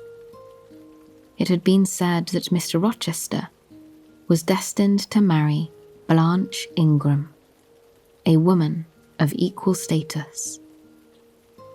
One rainy black evening, back at Thornfield Hall, Jane was trying to suppress her feelings about the marriage, but, upon Mr. Rochester's insistence that she would forget about him, Jane could no longer hide her emotions. She told Mr. Rochester of her deep feelings for him, how she missed him every second they were apart, how she was deeply in love with him. Mr. Rochester was overwhelmed with emotion. He took Jane by the hands, emotion welling in his eyes. He revealed that he loved her deeply and couldn't imagine a future without her. Gently, he kissed her on the cheek, asking for her hand in marriage. Jane agreed. The next few rainy days were days of utter joy for her, but also of mystery.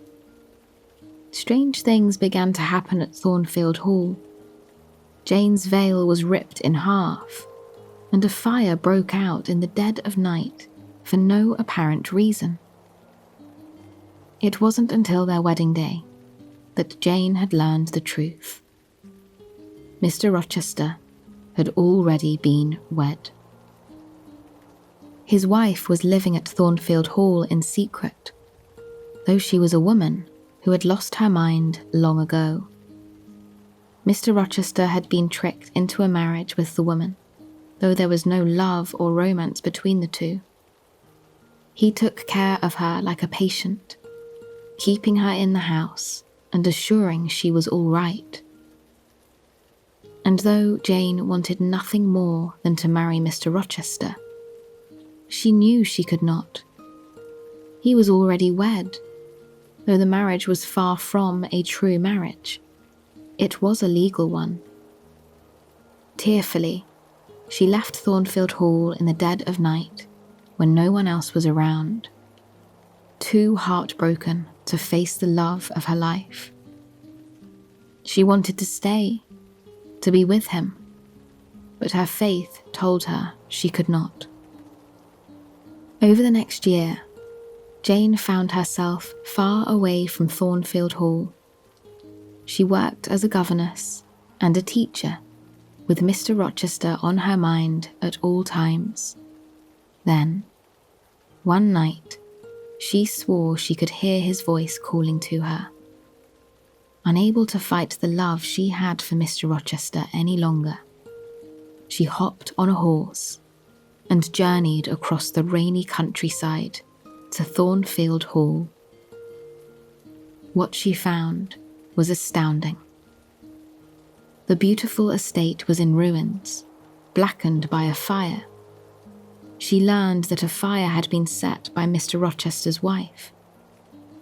Trying to save her, he lost his eyesight and burnt one of his hands.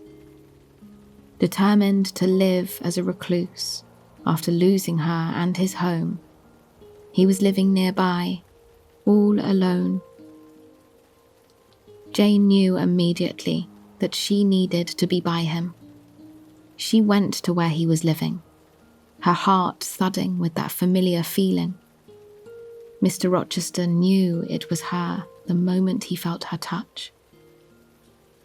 "Am I hideous, Jane?" he asked, his voice wavering slightly. Jane smiled, taking his hand in her own as she playfully replied, "Very, sir. You always were, you know." Mr. Rochester took her by both of her hands, proposing to her once more. He couldn't bear the thought of losing her again, of living the rest of his life without her. Jane kissed him on the cheek, tears streaming down her face as she agreed, once more, to be his wife. It was a long journey for the two to be together, but it was clear to anyone around them that it was truly fate. They lived at a fine estate, spending their evenings reading by the fire and going for walks in the manicured garden. Mr. Rochester's sight returned, just in time for him to see Jane holding their newborn son in their arms. I hope you've enjoyed this story, and it's brought you a night of relaxing, peaceful sleep. Please join us again tomorrow for another sleep story. Until then, sweet dreams.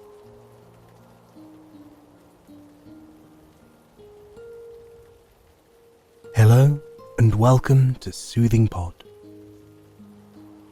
I am Chris, and if you are here today to listen to a dreamy story that will soothe you and comfort you, you are in the right place. Tonight, we'll be retelling a famous story you might have heard before, called Pride and Prejudice. Before we begin this story, let's settle down, close our eyes, and cast your mind back to the feelings of your first love.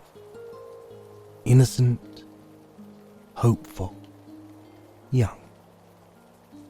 Breathe in, allowing your body to accept that innocence, hopefulness, and youthful feeling. Breathe out, allowing your mind to relax, your chest, stomach, and legs to grow heavy as you sink into your bed and settle down to rest. And now, if you are ready and breathing easily, I'll begin the story. Mr. and Mrs. Bennet had 5 beautiful daughters, but each was quite different from the other. It can be said that they were all complete individuals. And it can also be said that Mrs. Bennet did not quite see it this way. The pair had been married for 23 years and lived on a large estate. But while Mr. Bennet occupied his mind and time with reading and studying, Mrs. Bennet had only one goal: to get all her daughters married. Indeed, this seemed to be, of late, her sole purpose in life. And even though she was a woman who was not very wise in the ways of intellect or culture, that didn't matter. The only thing that occupied her mind was the complex problem of arranging each of her daughters' marriages. So preoccupied was she with this matter that Mr. Bennet had given up trying to persuade his dear wife that there were other more important things in life.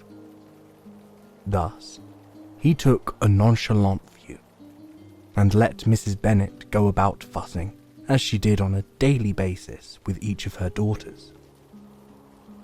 If there were invitations to balls, she made sure they all went. If there were rich gentlemen calling upon their estate, she would set out her best tea sets and serve them in a most accommodating manner. One day, it reached Mrs. Bennet's ears that a certain young and very wealthy man by the name of Mr. Bingley was arriving in town, and would be seeking out a wife. Mr. Bingley was very good looking, and had all the manners that a proper gentleman should. He always had a pleasant countenance, and his sisters also carried an air of grace, finesse, and respect. When Mr. and Mrs. Bennet were invited to Mr. Bingley's ball with their daughters, there was nothing else that would take their attention. Mrs. Bennet fussed over what clothes her darling daughters would wear, and saw to it that each had fine hairpins and blush and polished shoes for the ball. It was to be a splendid event. All the guests were driven to the ball in carriages, and upon alighting at the grand estate, all of the Bennet daughters were in awe. Now, Mr. Bingley had a friend, a certain Mr. Darcy. He was tall and handsome, with dark hair and deep-set eyes. As they entered, all eyes were on Mr. Darcy, for rumour had it that he came with not just handsome features, but a fine inheritance, 10,000 a year to be exact. The ladies all swooned and hoped to dance with Mr. Darcy. He seemed even more handsome than Mr. Bingley, and was greatly admired the whole evening. Soon, however, his true colours showed themselves. Mr. Darcy was arrogant, did not care for small talk, and appeared proud and aloof. He kept his distance from the guests at the party. Many assumed his grand estate and countless riches attributed to his disagreeable manners. They were quite opposites, the two friends. While Mr. Bingley got to know everyone in the room, smiled and held lively conversations, Mr. Darcy seemed to ignore most of the guests and acquaintances. Such a contrast they were. Mr. Bingley was so delighted with all the beautiful ladies in their colourful and sparkling gowns that he enjoyed every dance, and spoke about holding another ball for everyone's entertainment quite soon. At one point, Mr. Bingley pressed his friend Mr. Darcy to dance. "Oh, come now, Darcy," he said. "You must not stand stupidly alone. Have the next dance. I hate to see you standing so lonely by yourself at such a lively party." "I don't think so," said Mr. Darcy. "There isn't any woman in the room whom it would not be a punishment for me to dance with." "What?" cried Bingley, who had enjoyed every dance with all the young girls present who had obliged him. "I'd never met with so many pleasant girls in my life as I have this evening. So many here are uncommonly pretty and quite unique, you must admit. Mr. Darcy, looking at the eldest Miss Bennet, who was dancing with his friend, remarked out loud that Mr. Bingley was dancing with the only handsome girl in the room. Well, his friend did not dispute this for a minute, saying, "Oh, yes, to be sure. She is the most beautiful creature I have ever seen. And she has 4 sisters. The one sitting just behind you is very pretty. Why don't we ask her sister to introduce you?" Mr. Darcy, turning round with embarrassment at being caught off guard, saw Elizabeth Bennet behind him. A younger of the sisters, with great wide eyes and an intelligent face. Yes, perhaps, but not quite so pretty as his friend suggested. He said coldly to Mr. Bingley, "All right, she is tolerable, but not pretty enough to tempt me. Go back and dance so gracefully as you have been, dear friend, and don't waste your time trying to tempt me." Mr. Bingley could see that his friend was not in the mood for matchmaking. He looked at him with pity as Mr. Darcy walked off, and Elizabeth thought that this conversation she overheard was, indeed, quite ridiculous. That evening, Mrs. Bennet felt very pleased.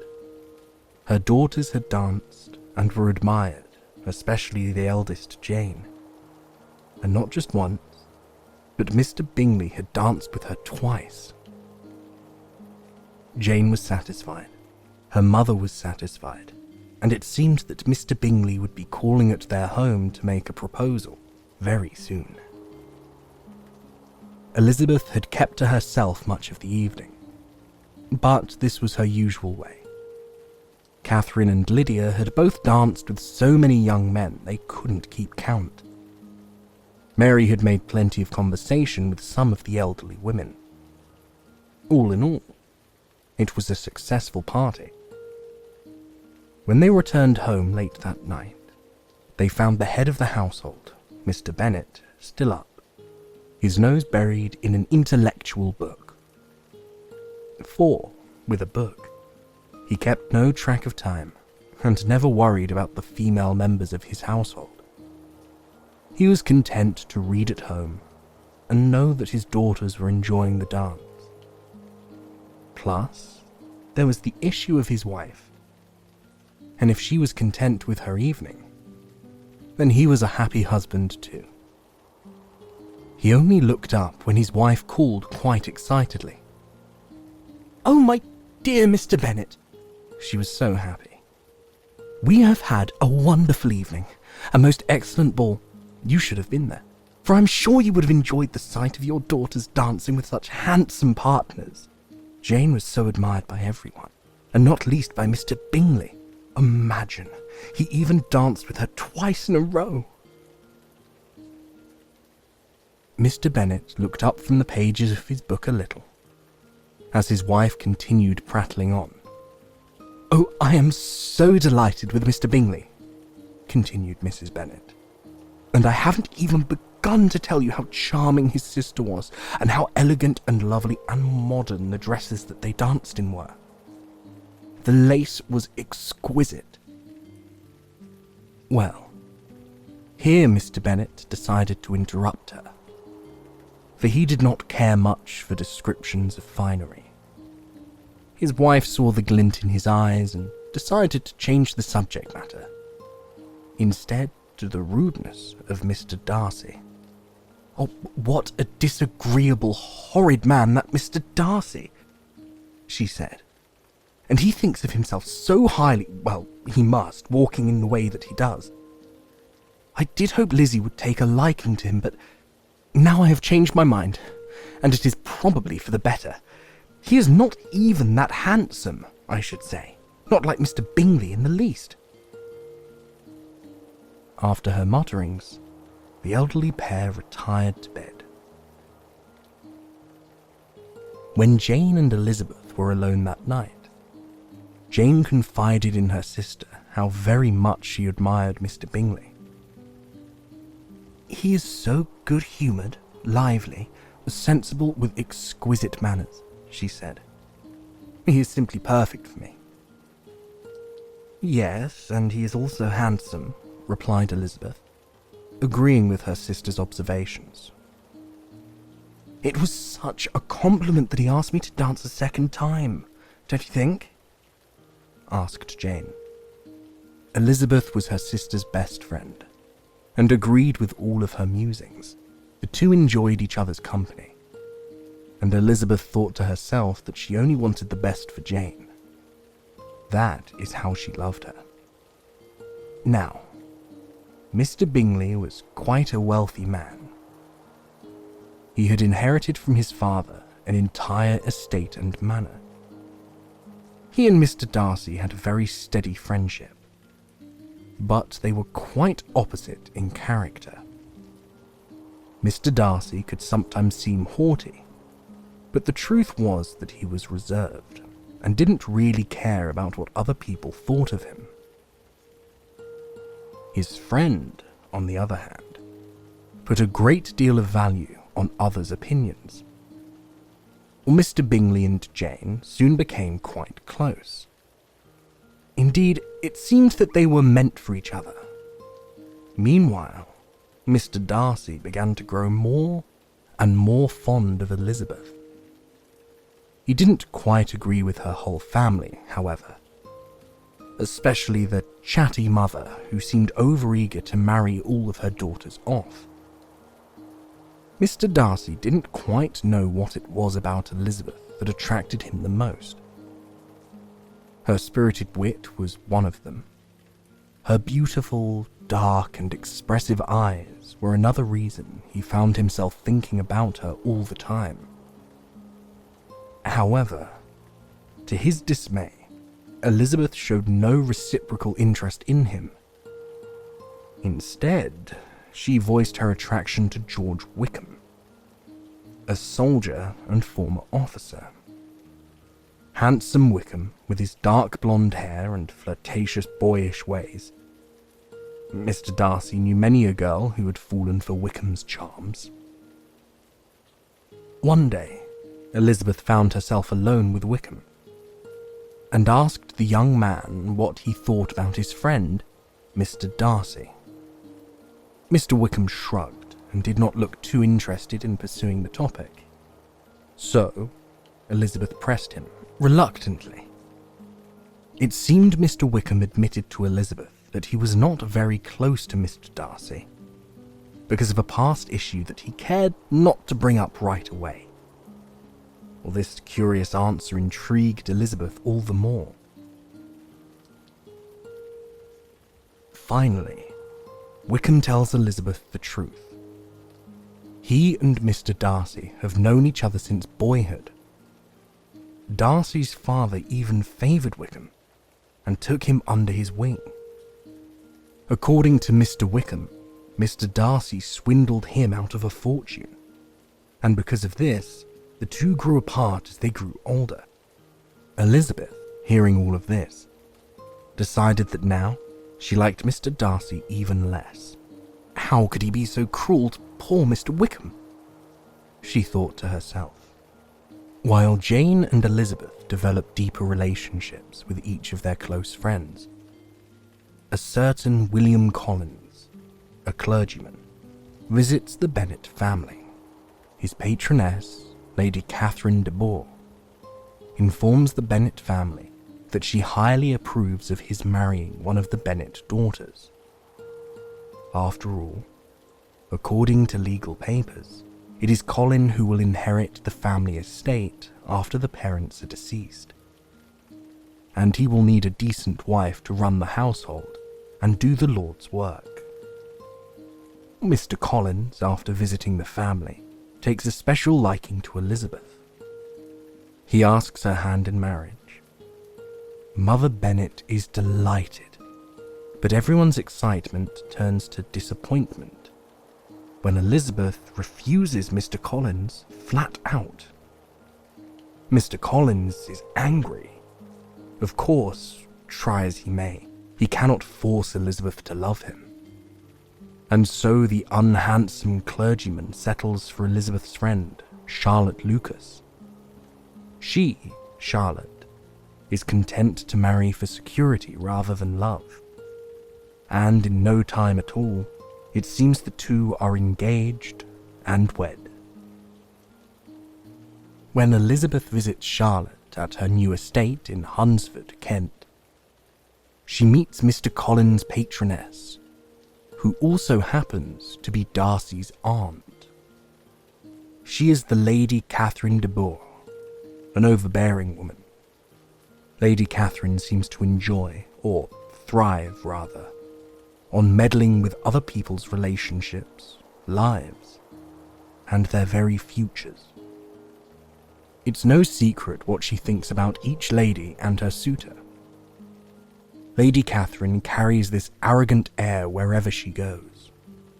Despite what his aunt thinks, Darcy musters up the courage one day to propose to Elizabeth.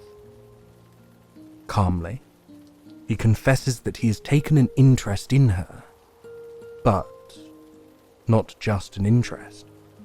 His passions have grown over the several meetings they have had, and it doesn't really matter what his rich aunt thinks. Mr. Darcy would like to ask Elizabeth to be his wife. Elizabeth is shocked at first, or she is prejudiced against him, believing Wickham's story to be true. She is convinced that he is the one to blame for poor Wickham's misfortune, and so, in her pride, Elizabeth refuses him. Mr. Darcy is hurt, of course, but understands how her feelings could have easily been swayed. To explain the facts better to her, he decides to instead write a letter to Elizabeth. In this letter, he details the facts from his side of the story. According to Mr. Darcy, he is innocent of wrongdoing, and in fact, it was Wickham who mishandled his father's finances, swindling whatever gifts were given to him in kind. A month later, Elizabeth takes a trip with her aunt and Uncle Gardner to Derbyshire County. Unbeknownst to Elizabeth, this grand estate belongs to Mr. Darcy. Quietly, Elizabeth tours the grand villa, visiting the rooms one by one, amazed at their intricate and exquisite beauty. After half a day of exploring, Elizabeth is lost in a world of awe, and just when she thinks she is alone in her mind's thoughts, Mr. Darcy enters the room. Surprised to see him, she spins around embarrassed, but Mr. Darcy reassures Elizabeth and treats her kindly. He allows her to tour the rest of his beautiful estate and stands back at a distance, content to see her happy and enjoying this grand environment. As a final gesture of grace, Mr. Darcy invites Elizabeth to dinner. Truth be told, he is still in love with Elizabeth, and if Elizabeth were true to herself, well, she would now realize the feelings she is beginning to have for him. While away, Elizabeth receives 2 alarming letters. One is from her sister Jane, who informs her that her other younger sister, Lydia, has suddenly eloped, and with Wickham of all people. Now, you must understand that in those days, and in those type of arrangements, for a young woman to run away with her lover was considered a disgrace.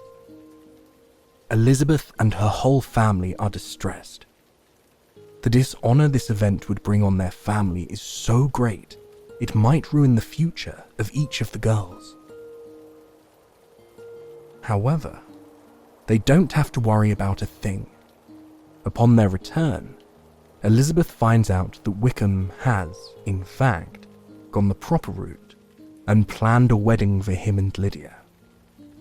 They will be a respected couple, after all. What Elizabeth does not know is that it is Mr. Darcy who has saved the reputation of her family. After finding out that Wickham had eloped with one of the Bennet girls, he orchestrated the marriage and paid for the wedding party and fees so that the other Bennet daughters would not suffer from a mired reputation. Pride and Prejudice is the most popular of the famous writer Jane Austen's novels, and it was also one of the first she ever published. It was titled First Impressions in the original version. Not many readers know that this story was completed in 1797, but was rejected for publishing. This is a fact many forget when they remember how popular the novel eventually became. In 1812, Jane Austen rewrote it and published it the next year with a different title, Pride and Prejudice. The second version, critics say, seemed more mature and sold quite well. Austen's characterizations and portrayal of everyday life were highly praised by literary critics. Her telling and retelling of a love story showed the everyday feelings of people who felt trapped in different fringes of society. The strength of Pride and Prejudice is in the detailing of its characters, who display various elements of humanness, from weakness to strength, from hopelessness to hope. Jane Austen is a masterful storyteller. In Pride and Prejudice, she skillfully plays with irony, dialogue, and realism, and as you learn about each character as they develop, and the love between their personas grow, you start to become enchanted just reading the novel. Some wonder about the title, and with it, Jane Austen wished to present the other side of hypocrisy in a world dominated by the rules and regulations of class societies. Of course, at the end of the story, we find the main character, Elizabeth, simply smitten, hopelessly in love with Mr. Darcy. She cannot resist his charms any longer, and in fact finds that she has no desire to. Her feelings change from chasing the young, handsome, and seemingly reckless George Wickham, who ends up marrying her sister. And while she may be disillusioned with the thought of marriage, the young Elizabeth is romantic at heart. No, she will not marry simply for money or estate or a good fortune or promised security. This is her mother's wish, not hers. Yet, in the end, it is the wealthiest of all the male characters we read about in Pride and Prejudice, whom she falls hopelessly in love with. Then, Elizabeth must swallow her pride and admit her feelings for Mr. Darcy. She must admit that her initial spite for him was caused by ignorance, and when she finds out that her family's fortune and reputation has been saved because of his goodwill and character, she sees a deeper man. Yes, it is quite ironic. At one point, her sister Jane asks her when it was she began to love Mr. Darcy. "Well, it has been coming on so gradually that I hardly know when it began," admits Elizabeth. "But I believe I must date it from my first seeing his beautiful grounds at Pemberley." The truth, however, is that Elizabeth does not really know when Cupid's bow first settled. It could have been that day in his villa, or it could have been much earlier. For isn't it true that real love takes time to have its way? Any fairy tale can enchant two characters and make it seem as if a magic spell touches their hearts in mere seconds. In this story, we learn that love has many dimensions and cannot be evaluated as easily as Mrs. Bennet judges the men she wishes her daughters to marry. It is the dialogue between the author's characters that is most vivid, even when they seem to talk to themselves. Their conversations reveal their characters with each line, each sentence, each admittance. Elizabeth's talk is direct. Mr. Bennet's a lot more sarcastic. Lydia's more silly and loud, while Mr. Collins is tedious and hard to admire. Whenever you have the chance to get your hands on this delightful novel, you must soak it up as an experience in human character. Note how the human minds change, how love causes uncontrollable feelings and actions, how each scene is simply a sketch of a greater picture that Jane Austen wanted to present to the world. There is a magical, timeless quality about Pride and Prejudice. Yes, and if you were to read it today, it could almost be the dialogue of teens in love in the 21st century. This is what makes stories like hers last forever. When an author can craft such scenes with wit, charm, and grace. By the end, we find that Mr. Darcy and Elizabeth do indeed soothe each other's hearts and heal each other's wounds with a shared love and union. I hope you enjoyed this retelling of Pride and Prejudice. And I hope that as you close your eyes and drift off to dreamland, you too will find a contented feeling of love and feel safe in the knowledge that at the right time and the right place, all those wonderful feelings will find their way to your heart too. Thank you for joining me on Soothing Pod. Good night and sweet dreams.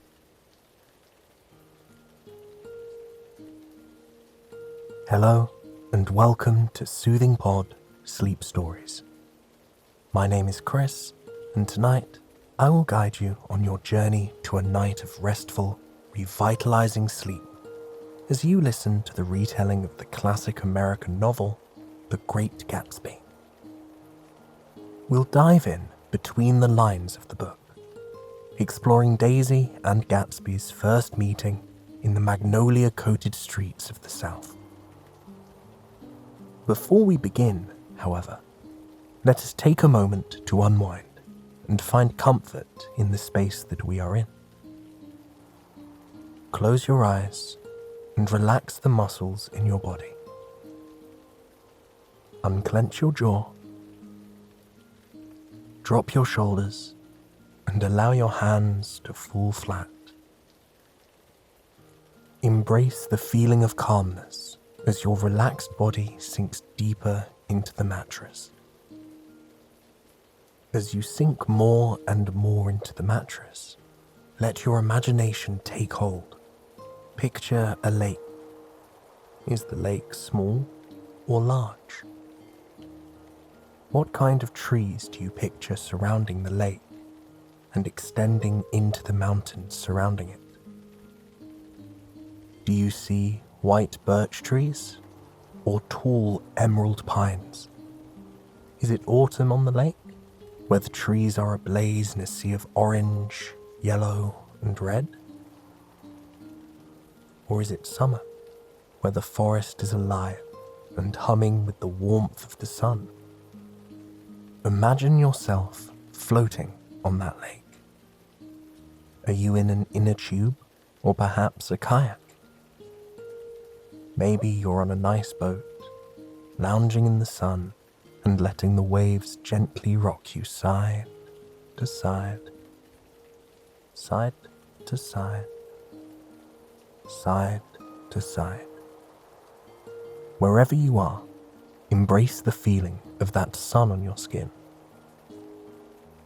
feel the gentle push and pull of the water underneath you, soothing you as it moves back and forth. Feel the warmth on your face and the refreshing splash of water against your hand. Breathe in that fresh air that has mingled with distant mountains and nearby trees. Now that we've taken the time to relax and unwind, let us journey back to the 1920s. It was a warm Friday night in Louisville, Kentucky. The humid summer air seemed to buzz with the energy of all the young people making their way downtown. Strolling down any street in the city, you would pass underneath strong, towering magnolia trees, which filled the air with their honey-sweet scent and dusted the sidewalks with white, waxy petals. Honeysuckles clung to the brick sides of buildings, where patrons scurried inside for a nice meal, lovers exchanging glances of admiration, long married couples strolling hand in hand, and new couples shyly making conversation. Then there were the single men from the nearby army base, exploring the town and looking for a way to take the edge off after a long week. J. Gatsby was one such man. He strolled down the magnolia-peppered street with the type of confidence many men dream about. Looking at him, you'd never imagine he had grown up in the middle of nowhere. He seemed like a man that was born with a silver spoon in his mouth, the type of man who grew up learning Latin from foreign tutors and math from great professors. But Gatsby was not that type of man. In reality, he was hardly even Gatsby at all. He made his way into a nearby establishment where velvet booths lined the walls and musicians played live music on an adjoining stage. People served drinks on silver trays, while young folks laughed and dined on fine southern cooking. Gatsby got himself a drink and settled in a seat. All around him, single women began to speak in whispers and cast him coy glances. It wasn't the attention that was unfamiliar to him, but something in that establishment that very night was unfamiliar to him. In the far corner of the room, one group of people seemed to laugh louder than anyone else. And in that group, one glorious laugh stood out. Gatsby glanced over to the counter and met the eye of a young woman. She was fashionably clothed, with bright eyes that seemed to make a promise that under her gaze, in her presence, you would never be bored. The moment Gatsby looked into those eyes, he was drawn toward her, as if a spell had been cast. With that kind of magnetism, Gatsby found himself gliding in her direction. As he grew closer, he could hear her brilliant voice. She spoke with a sense of excitement and wonder that seemed to shake those around her to life. There was a youthful vitality in her words, yet, at the same time, a wise sophistication that seemed impossible for a woman of her age to possess. Gatsby found her surrounded by a group of fashionably dressed men and women. Several of the men gazed at the woman with lust, but none of them gazed at her the way Gatsby did, as though she was the only woman in the world. And Daisy noticed that. Daisy had been born and raised in Louisville. The daughter of wildly wealthy and successful parents, her whole life she had never wanted for anything. She had been educated by the best of the best, given opportunities beyond many people's wildest dreams. But there was something missing. Most of the men who approached her bored her, or looked over her as though she was a piece of fine china behind the glass of a cabinet that they intended to steal. But the man approaching her now, Jay, regarded her with a warmth she was entirely unfamiliar with. He was dressed in his army uniform, a captain's uniform no less. His hair was perfectly kept, and his eyes seemed to mirror her own youthful vitality. Daisy had met hundreds of men before. She had been courted by some of the wealthiest men in the state of Kentucky, but none had had such an impact in such a short amount of time. Gatsby took her hand gently, kissing it with the softest touch of his lips. The table around seemed to fall silent. Or perhaps the two were so transfixed in each other, it was as if the world around them had been coated in a blanket of heavy snow. "Hello, I'm Jay Gatsby. It's a pleasure to meet you," Gatsby said, his voice silky smooth. Daisy kept her hand in his, softly curling her manicured fingers around his pinky. "Hello, Jay Gatsby. I'm Daisy Fay," Daisy replied. From that moment on, nothing else seemed to matter. Gatsby sat across from Daisy, hanging on to every word she said. She told the table tales of horse races, tales of encounters at galas and parties, experiences she had had traveling the globe with her family. It was clear to Gatsby that Daisy had lived a life of sophistication and extravagance that he had dreamt of his whole life. Gatsby joined in the conversation, using the voice and manners he had trained himself to use over the past few years. Though he grew up poor on a farm in North Dakota, he strived to appear regal and refined. And judging by everyone's reaction to him, all his training had worked. They laughed at all his jokes. Some of the women leaned over the table to get closer to him, starry-eyed and enamored. Some of the men puffed up their chests, trying to draw the attention of their date's wandering eyes.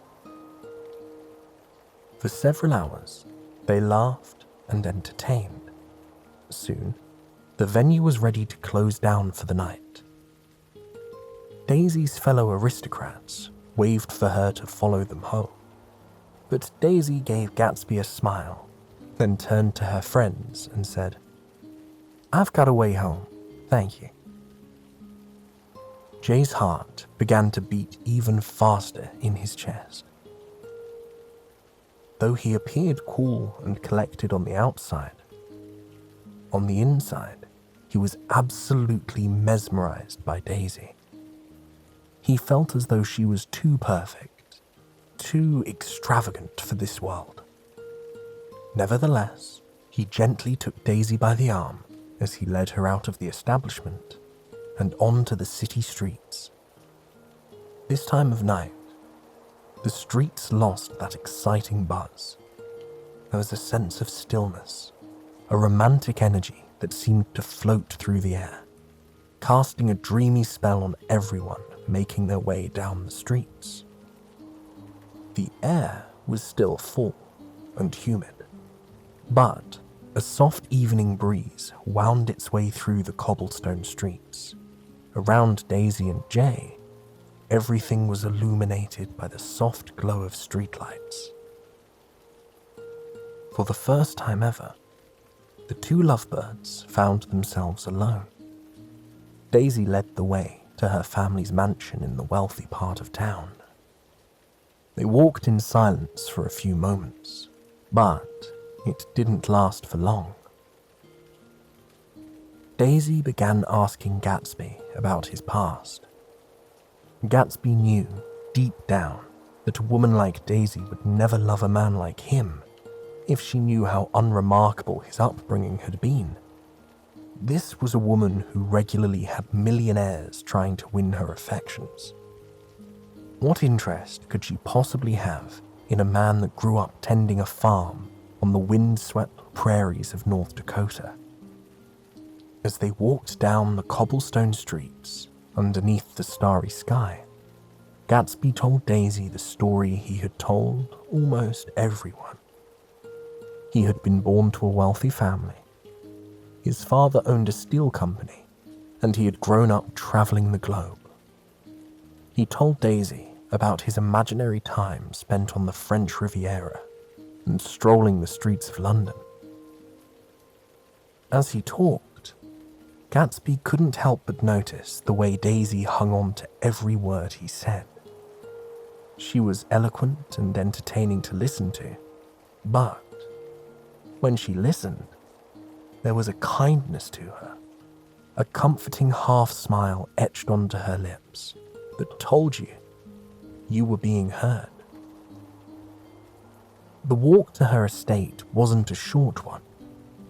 They crossed through streets with towering oak trees and through parks that buzzed with the sound of a million crickets singing their song to the universe.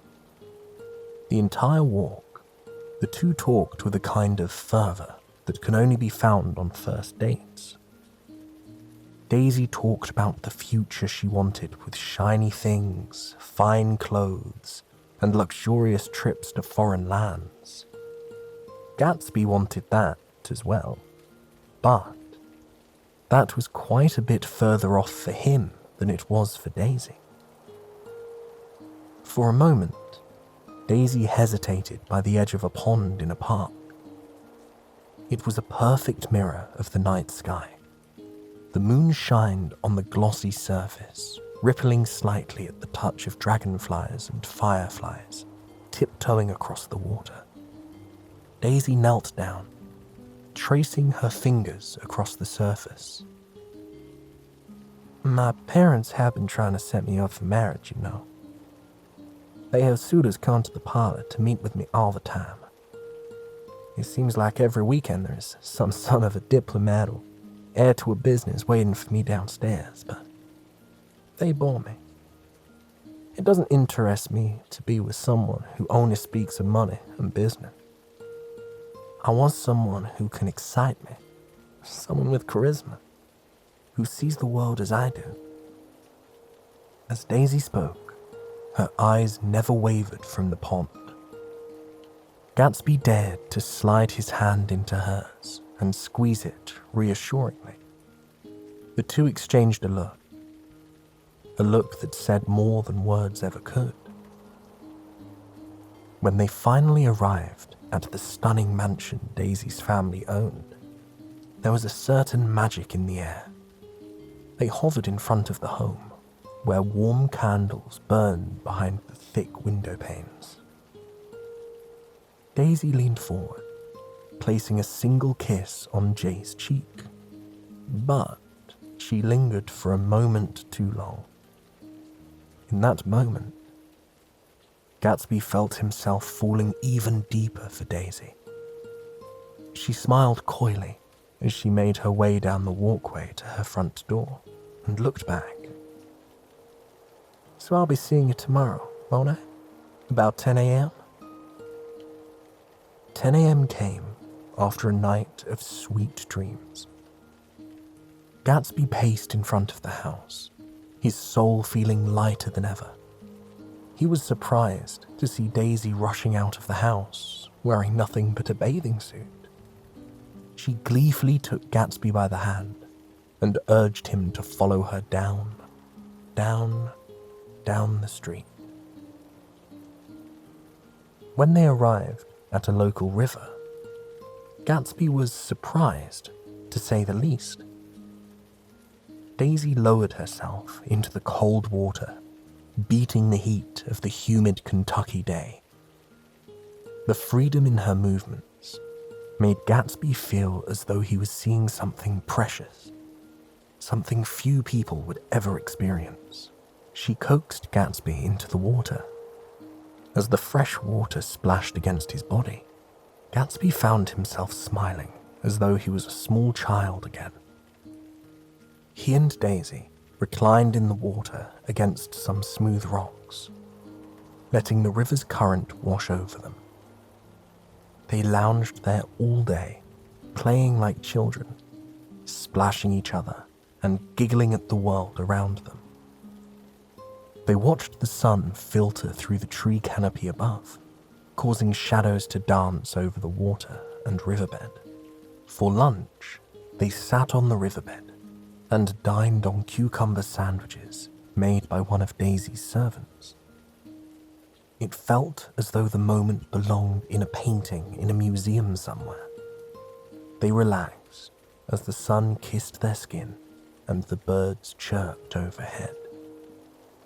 Around them, Spanish moss clung to ancient trees, dipping in the slow-moving water and rippling gently as if they were swathes of fine silk. But this wasn't the last time Gatsby and Daisy would see one another. For the next month, the two snuck away every moment that they were able to. Their activities ranged from unsophisticated dips in the river to classy soirees at mansions around Louisville.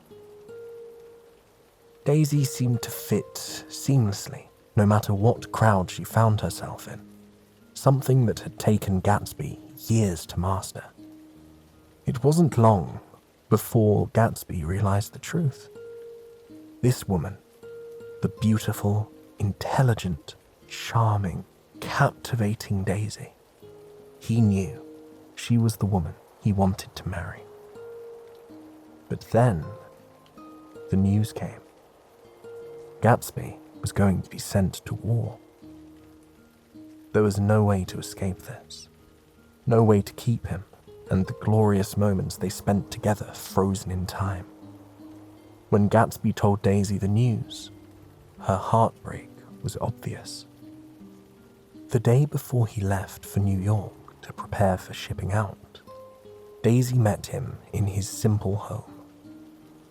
The two lay in bed, holding each other for quite some time, as though holding each other tightly now would keep them together through the distance and time. Daisy borrowed her head into Jay's neck, running her hands through his hair gently. He rubbed her back and held her against his chest, finding comfort in the soft beat, beat, beat of her heart in her chest. He told Daisy that when he returned home from the war, he would marry her. Tears welled in Daisy's eyes at the thought, at the promise that he was making. She agreed.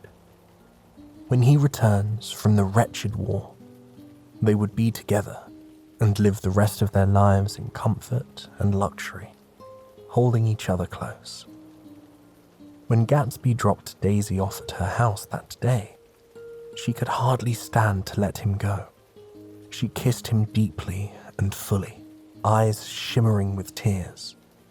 As he watched her walk up the walkway into her house, he felt a sense of loss he had never experienced before. He spent several weeks in New York preparing to be sent to the front, Daisy packing her bags, intending to go to New York to say goodbye to him one last time. But her parents forbade it, keeping Daisy in the house. Daisy sat by the window in her bedroom as it began to rain that day. She watched every raindrop as it traced down, down, down her window and onto the roof below. Just like that, the lovers were separated. They spent nearly every moment dreaming of one another, hoping for the day they would be reunited. But the days turned to weeks, the weeks turned to months, and the months, they turned to years. Daisy's parents refused the idea that she would marry a man in the army. even a man who claimed to have a rich family. Though she begged for them to hear her, to accept her love of Gatsby, it was no use. 2 years after Gatsby left for war, Daisy was engaged to Tom, a wealthy society man. He was everything Daisy's parents had always wanted for her. But the day before the wedding, Daisy had doubts. A letter had arrived from Jay, who had learned the truth about Daisy's engagement. Daisy collapsed on a sofa, drunk and sobbing. Her friend tried to comfort her, but it was no use. Daisy felt as if her fate was sealed. She would never see Gatsby, the love of her life, again. But all wars come to an end. At the end of the war, Gatsby returned home and got to work making a fortune. There was no other woman for him, he decided. Daisy was the woman he was going to spend his life with. Gatsby walked the streets of Louisville, retracing the steps he and Daisy had once taken together. He outstretched his hands as if he was embracing bits of Daisy that had been left in the air all those years ago. His work brought him the fortune he had always lied about having. But it didn't bring him happiness. Not yet. His journey brought him to East Egg, where Daisy and her husband Tom had bought themselves a mansion on the lake. Gatsby bought himself a mansion, a lavish mansion, rivaling the home that Daisy grew up in. Every night, he threw luxurious parties that he didn't even attend. Many nights, he'd stand out on his back lawn, staring wistfully across the water at a glistening green light, the light at the end of Daisy and Tom's dock. It was painful, knowing his love was just across the water, just out of reach. Though it had been 5 years since he had seen her, his love had never waned, even after learning of her marriage. But Gatsby longed to hold Daisy. He longed to see her, to hear her, to bask in the beauty of her smile. And, little did he know, Daisy had longed for him for quite some time. She and Tom were not in love. His affections were with another woman. So Daisy spent long days lounging in the house, dreaming of times when things were better. Gatsby couldn't take it anymore. He arranged for tea to be had one afternoon, begging his neighbor, Nick Carraway, to invite Daisy. Daisy gleefully agreed, unaware of who she was truly meeting with. When she entered the mansion, Gatsby was nowhere to be found. Nick greeted her with a smile, but fell silent as the front door opened. Gatsby stepped in, drenched from the rain after a walk around the house. His normally charismatic demeanor was racked with a nervousness no one had ever seen before. Daisy stood there, in silence, stunned. Upon seeing Gatsby, all those feelings came crashing back. It had been 5 long years, but it felt as though she was seeing him for the first time all over again. Her mind drifted back to those long days spent by the river, talking about philosophy and their future. She could practically feel his arms around her, as they had been the very last time they saw one another. She stood before her long-lost love in a daze. Outside, rain poured against the mansion windows, contrasting the warm glow of the expensive candles and intricate lamps in the room. The conversation was stiff, uncomfortable. nothing like Gatsby imagined it would be. Gatsby disappeared into a side room, dragging Nick alongside him. He confided in Nick that things weren't the same. He had made a mistake. He never should have invited Daisy, but Nick gave him a reassuring smile, agreeing to leave the two alone. When he returned 45 minutes later, he found the two positively glowing. Daisy stared at Gatsby with happy tears in her eyes, overwhelmed by him. Gatsby could hardly contain his excitement and admiration, spilling it all over the room with every word, every motion, every glance. Gatsby gave Daisy a tour of his mansion, which left her quite speechless. Gatsby had finer things than she had now, finer things than she had ever had growing up. He was not a simple army man, as his parents had repeatedly tried to frame him. Gatsby called out to a member of his staff, requesting a song be played. As the music swelled around them, Gatsby took Daisy by the hand, guiding her in a slow dance. The rest of the room faded away almost immediately. They danced slowly, eyes firmly locked on each other, hands clasped around each other with the same desperation they had all those years ago. They were experiencing true love, the type of love few people get to experience in their lifetime. And in that moment, dancing by the fire as rain poured just outside, they were happy. Truly, gleefully, unashamedly happy. I hope you've enjoyed this sleep story and it has helped you reach a night of relaxing, restful sleep. Please, join me again tomorrow for another sleep story. Until then, sweet dreams.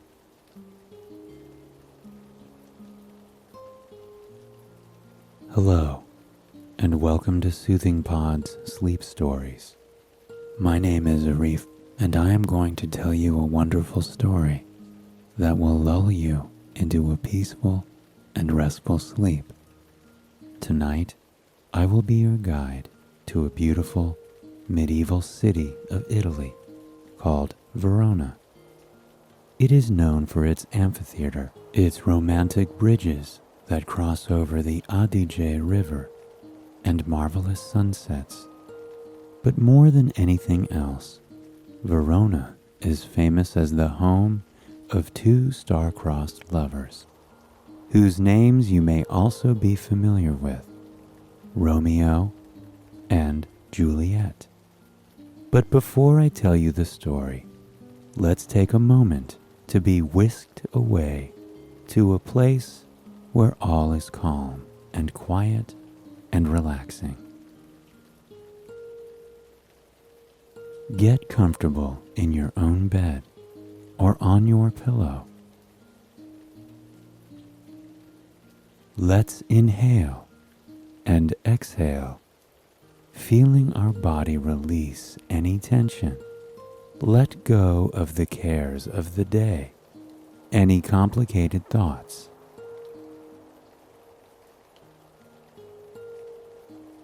As you listen to this story, I want you to allow yourself the gift of a pause. A story can be so simple, yet so luxurious, we often think we don't have time to lay aside in our day to be still, to be quiet, to reflect, and to pause. But right now, that is all you need to do. Can you gift yourself this wonderful half hour? If you can, you will feel so much better, I promise. You know, sometimes the best love stories are the most tragic ones. And so it is with the legend of Romeo and Juliet, two young, star-crossed lovers. Are you comfortable now? Then let's begin the story.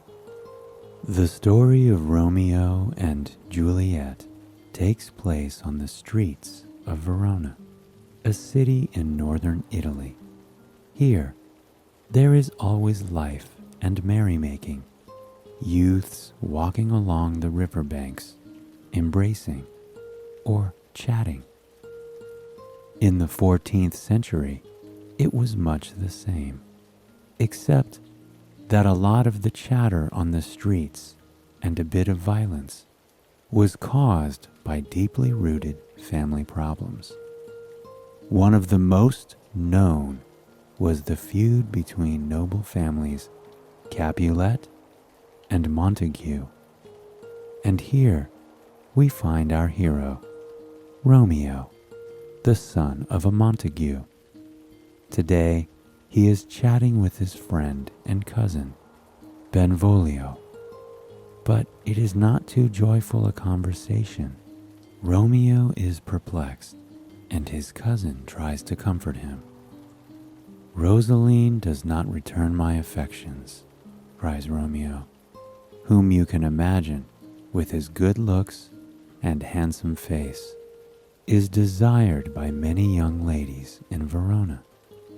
"Come now," says his cousin, who knows he won't have any problem finding another lass to love. "Forget Rosaline. How many beautiful women are there in our city and beyond? And you know they would all love a piece of you. Find a more beautiful one than Rosaline and forget this madness." Romeo tries to listen to his well-meaning cousin, yet remains despondent. Let us take our leave of these two young lads and find other happenings in the city. Here is Paris, another young man, and a blood of royalty, who seeks a young woman's hand in marriage. This woman is from the Capulet family, and her name is Juliet. Juliet's father is happy that a noble and wealthy man like Paris asks his daughter's hand in marriage. But as the girl is just 14 years old, he asks Paris to wait at least 2 years more. And with fatherly love, he plans a banquet for his daughter, a feast, a masquerade. At this beautiful ball, he will invite all the most handsome and beautiful youths of Verona, and he will also invite Paris. Perhaps, he hopes, at this ball, Paris can start to win his daughter's heart. And so, Father Capulet sends a servant to make a list of all the guests who should be invited to the ball. 2 names on this list happen to be Romeo and Benvolio. It is while they are still discussing Rosaline that the servant appears with the party invitations. "Perfect," exclaims Benvolio. "This way you will have a chance to compare all the other women to the beautiful Rosaline, and perhaps you will find one more gorgeous than her, suited to your liking." When Romeo reads the list, he notices Rosaline's name there, and it's the only reason he agrees to go. "Fine," he says, but only because he wants to see Rosaline at the ball. "Perhaps you will find another fair maiden, and forget your troubles for a night. But whatever happens, we will have fun as usual, you and I." Back in the Capulet household, Juliet's mother is discussing the prospect of marriage with her daughter. Juliet, who has, until this point, never even thought about marrying anyone, much less what his name might be, is a little reluctant. "Paris will be at your feast," says her mother. "Promise me you will at least look at him and see if there is even the slightest chance you could find it in your heart to love him." "I'll try, mother," promises Juliet. The night of the feast is as festive as expected, and everyone is dressed in their finest robes. Parties at the Capulet Villa are always spectacular. Fireworks over the river, music, dancing, and no end to the partying. Wine is flowing, food is abundant, and all the guests are having a good time. All except Romeo, who remains melancholy. Strolling through the gardens outside, he still has his mind on Rosaline, and then he sees her, clad in all white, with angelic hair and skin, a young woman, alone in the moonlight. Who is she? He wonders. As Romeo walks closer to the beautiful figure, she turns her head to smile back at him. Those eyes, so clear and blue, like diamonds set on her soft face. He moves forward another step to approach her and ask her name, but she is immediately whisked away by the hand of a servant. The entire night of the feast, Romeo forgets his pining for Rosaline. He keeps his eyes on the young girl, following her and watching as she dances with other men that evening. Finally, in a moment that comes not too soon or too late, he speaks to her. "What is your name?" "Juliet." Her voice is as soft and clear as he'd imagined it would be. "And yours?" "Romeo." But then another voice, more enraged, calls out, "Romeo and Benvolio, cursed sons of Montague, how dare you?" It is Tybalt, a relative of Juliet's and a Capulet. He recognizes Romeo and his cousin instantly and is upset that someone had the nerve to invite the Montague family to the feast. Who gave them permission to be here? Tybalt calls his crowd and draws his swords, ready to attack. But the two cousins are swift and strong. They run across the garden and escape before any real harm can come to them. But this sudden encounter with the most beautiful girl he has ever seen makes Romeo forget all about Rosaline. Although he had only gazed at her from a distance, he is sure of it. This is the woman he loves. Romeo waits until he hears the sounds of Tybalt's gang disperse, and then creeps back towards the garden. Through the hedges, he can see a balcony. Its intricate beams hold up the marble inlaid terrace. Vines with new buds climb elegantly up its sides.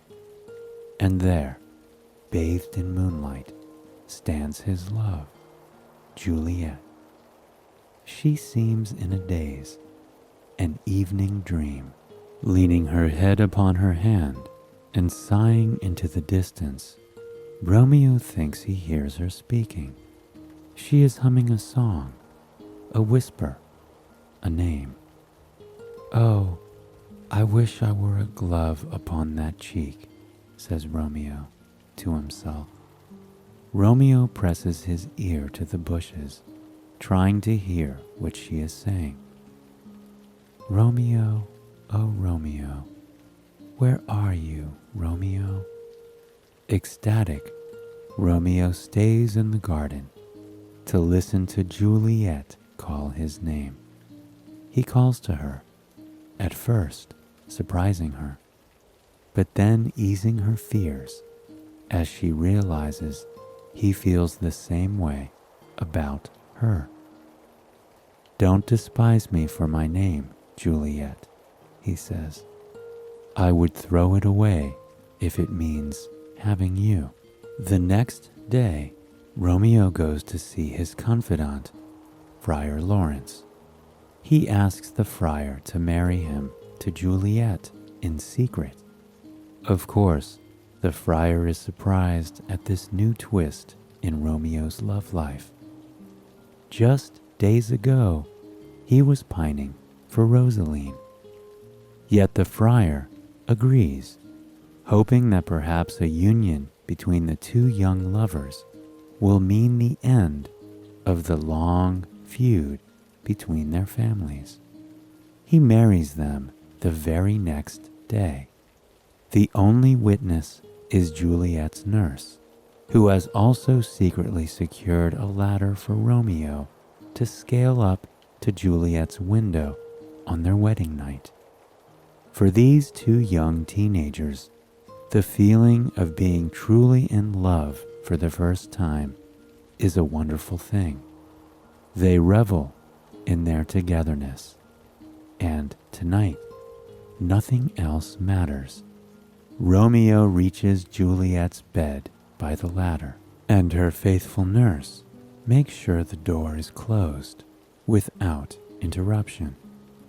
It is a night of magic that seems to last forever.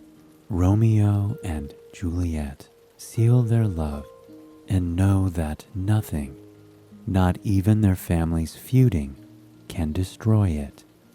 The next day, Tybalt challenges Romeo to a duel. He is still bitter that the other man had been invited to the feast. But Romeo does not feel like fighting a man who is now, by law, his kinsman. He has no hatred for the Capulet family and cannot understand Tybalt's anger. Romeo's friend, Mercutio, declares that he will fight Tybalt himself if Romeo refuses. And so the two begin to duel. Romeo, eager to stop this insanity, leaps between the two men, but he is too late. Tybalt stabs Mercutio and kills him instantly. Enraged, Romeo now lunges for Tybalt and murders him. At once, he knows the gravity of his actions and the consequences which may follow. He flees from Verona, but not before spending one last night in the arms and bed of Juliet. The following morning, he flees to Mantua. Meanwhile, Juliet is told of her father's plans to marry her off to the nobleman, Paris. She begs her father to change his mind, but it is no use, and her father cannot understand why she would refuse to marry such a man of high standing and noble blood, and his wealth. Her father cannot imagine a more perfect match.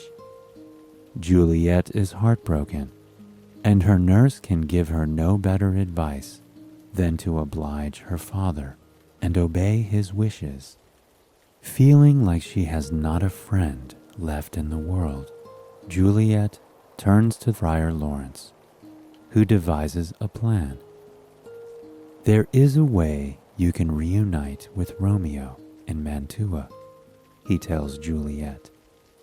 The night before your wedding on Thursday, so tomorrow night, on Wednesday, you must drink the potion I give you from this vial. It is a mixture that will cause you to only fall asleep, though you will appear to be dead. Juliet listens, incredulously, but believes that the friar is wise and makes good decisions.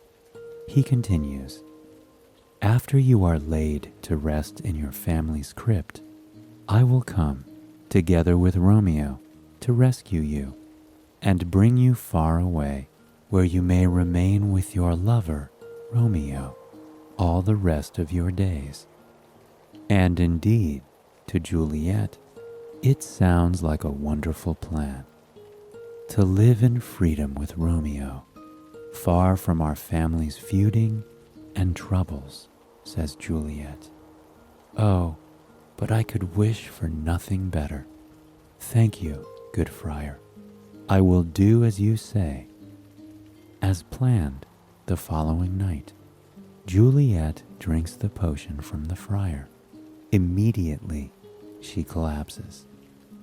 There is great grieving and mourning in the Capulet household on the discovery that Juliet is, apparently, dead. According to tradition, she is carried to a tomb, embalmed, and laid to rest in the dark crypt alongside her ancestors. Friar Lawrence had sent a message to Romeo with a messenger explaining to him the plan. But before the messenger could reach Romeo, his servant was already on the scene of the funeral. He hurries to Mantua to alert his master. Romeo makes haste and comes to find Juliet just as he was told, dead and still as stone. But Romeo was prepared for this. He was aware that their love could never be. To face reality and ease the suffering, he armed himself for the worst. Romeo had purchased a vial of very strong poison and swallowed it. Within minutes, his heart has slowed, his breathing is painful. He falls to Juliet's side, clutching her hand as he sinks to the ground, and lets himself be overcome by the feeling of deep, sorrowful sleep. The grasp of Romeo's hand is all Juliet needs to awaken. As she does so, looking around her, she is not surprised that she is inside the tomb, for this is what she expected. But she does not see the friar or Romeo as promised. And then her eyes fall to the marble ground beside her. There, on the cold floor, she sees her lover, stricken with grief and covered with tears. She cannot know if the tears are Romeo's or her own, for all at once they stream down her face too, flooding her cheeks and bathing Romeo's face in sorrow. "Romeo, my love, what have you done?" she cries. Suddenly, it all makes sense. Romeo had found her, thought she was indeed dead, and had taken his own life, and now she must do the same. Juliet tries in vain to imbibe the same poison straight from her lover's lips. She kisses him, both tenderly and desperately, but it is not enough. There is no effect from his still warm lips. And so, in a final attempt, Juliet reaches for a dagger found strapped to Romeo's belt. With a soft cry and swift fingers, she plunges the cold knife deeply into her own heart. Her body slumps forward. Her cheeks find the softness of Romeo's cheeks and the sturdiness of his neck as she falls onto his body. Their torsos entwined, Juliet takes her last breath and closes her eyes forever. The friar, entering the crypt, is too late. He sees the lovers in a heap on the ground. He realizes what has just happened and weeps in despair. In the morning, the watcher arrives accompanied by Paris and Juliet's parents. They all find the two lovers, and the friar tells them that Lady Juliet had died of grief over Romeo's disappearance. Though no one can explain how Romeo died, many suspected that his enemies, or those of the Capulet family, had a hand in it. But there are no further charges. Everyone agrees that this long-standing feud must come to an end. As they bear the two young people's corpses high to give them both a proper burial, side by side, the two families decide on a truce. From this day forward, they promise there will be no more hostility between the Capulets and the Montagues. Too much blood has been shed. Too many tears have passed in hatred. Love tried to live on in these two young people, and it, too, was turned away. If you were to visit Verona today, you would find it one of the most peaceful cities you have ever encountered. The sun still casts an amber glow over the old medieval center. The flowing Adige River, now visited by lovers from all over the world, a most romantic place at sunset. And if you enter a certain courtyard just off Via Capella Street, you will find a villa that once belonged to a woman named, in Italian, Giulia.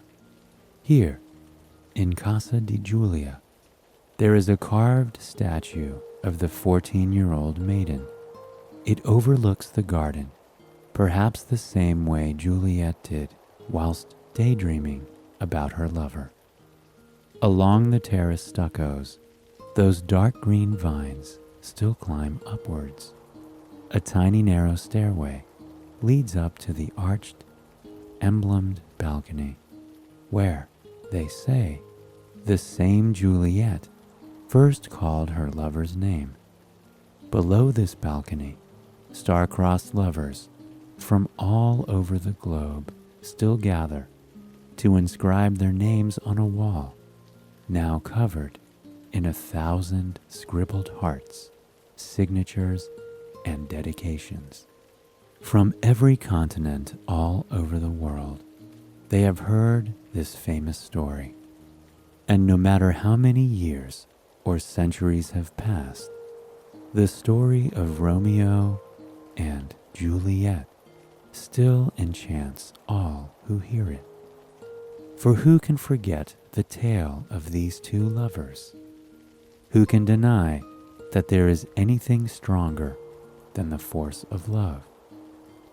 As you sleep tonight, I wish you sweet dreams and a sweet escape from whatever troubles may be crossing your mind.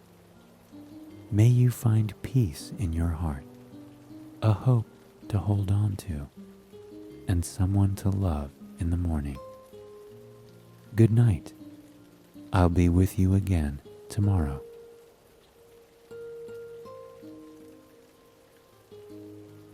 Hello, and welcome to Soothing Pod Sleep Stories.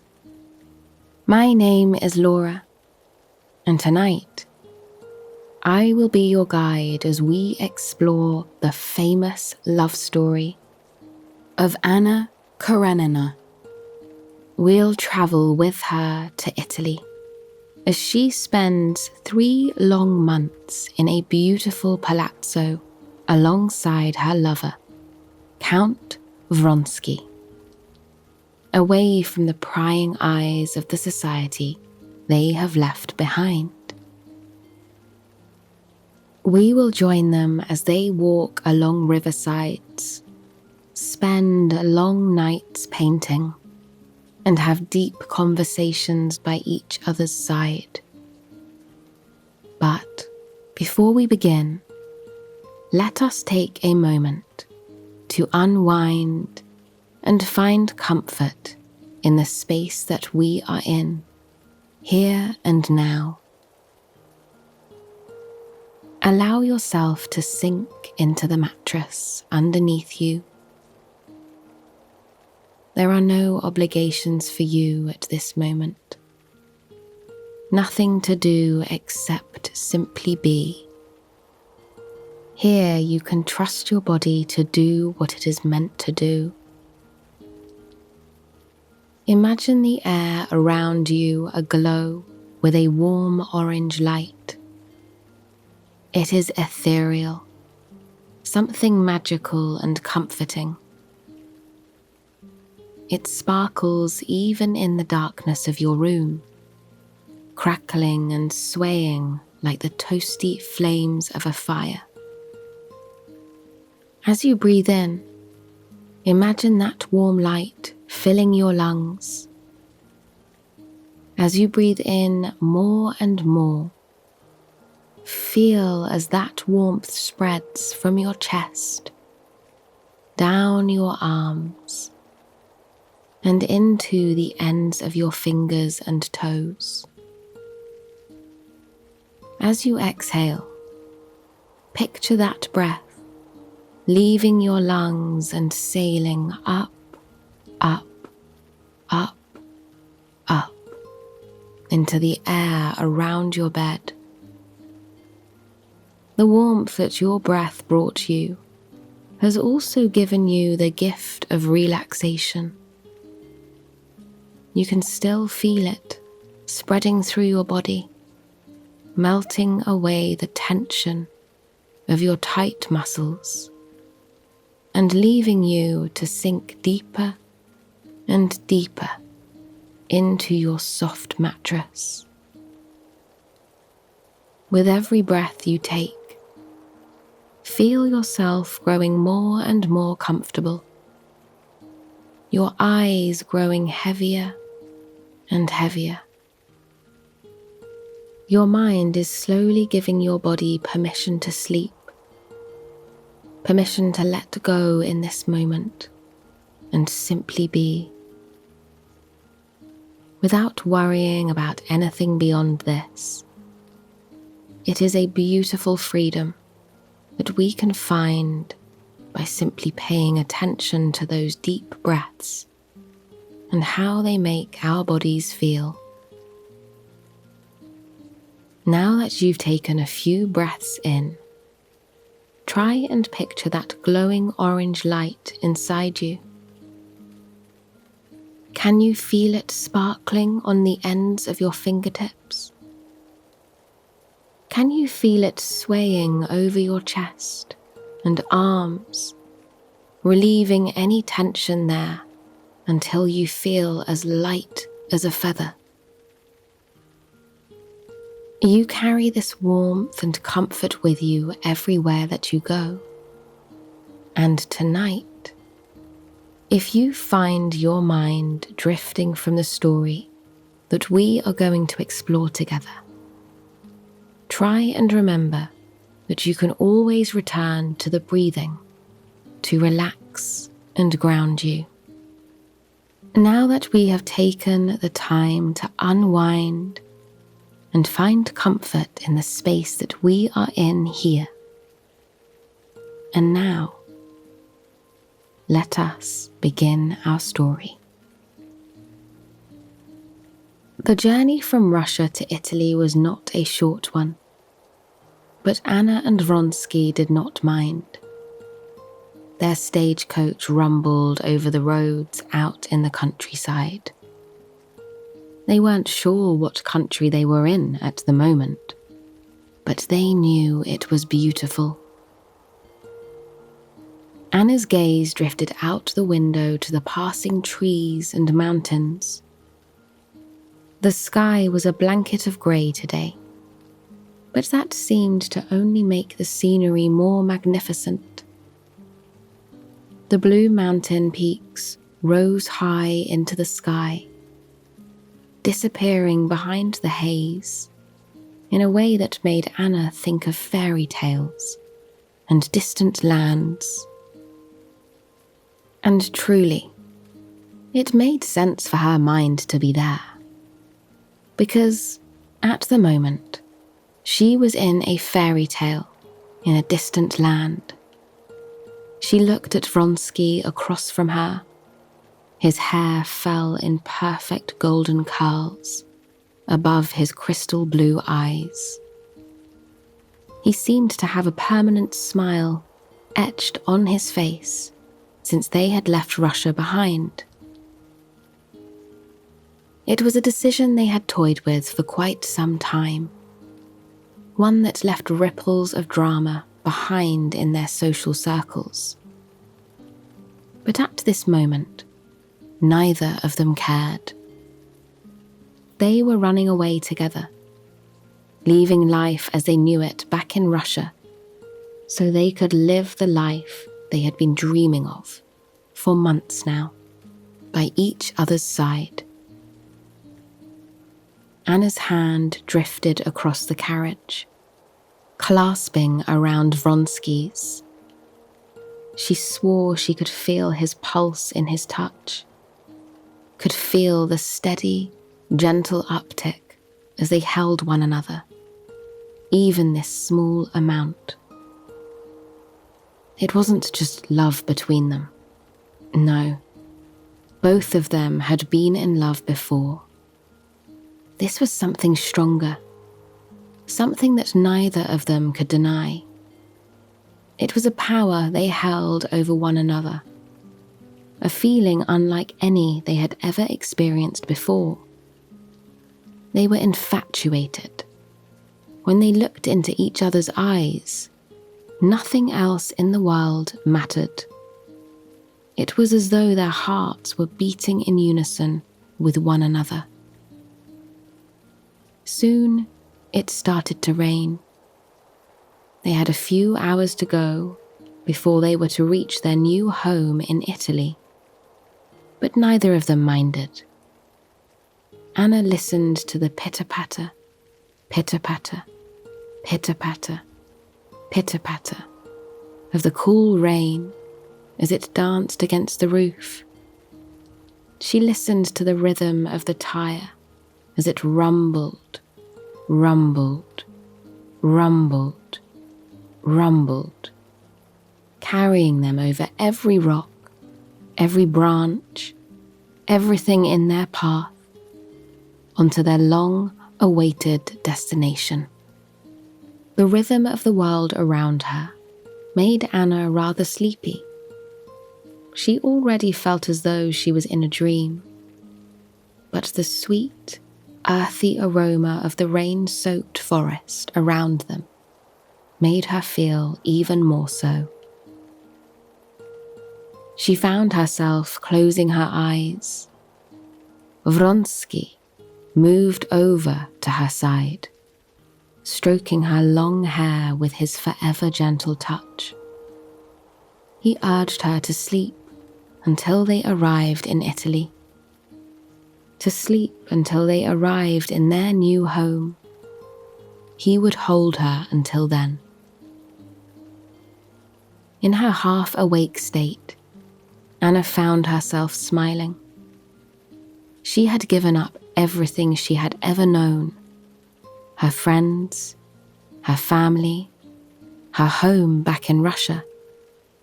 She had abandoned it all and sullied her reputation to live her life with this man.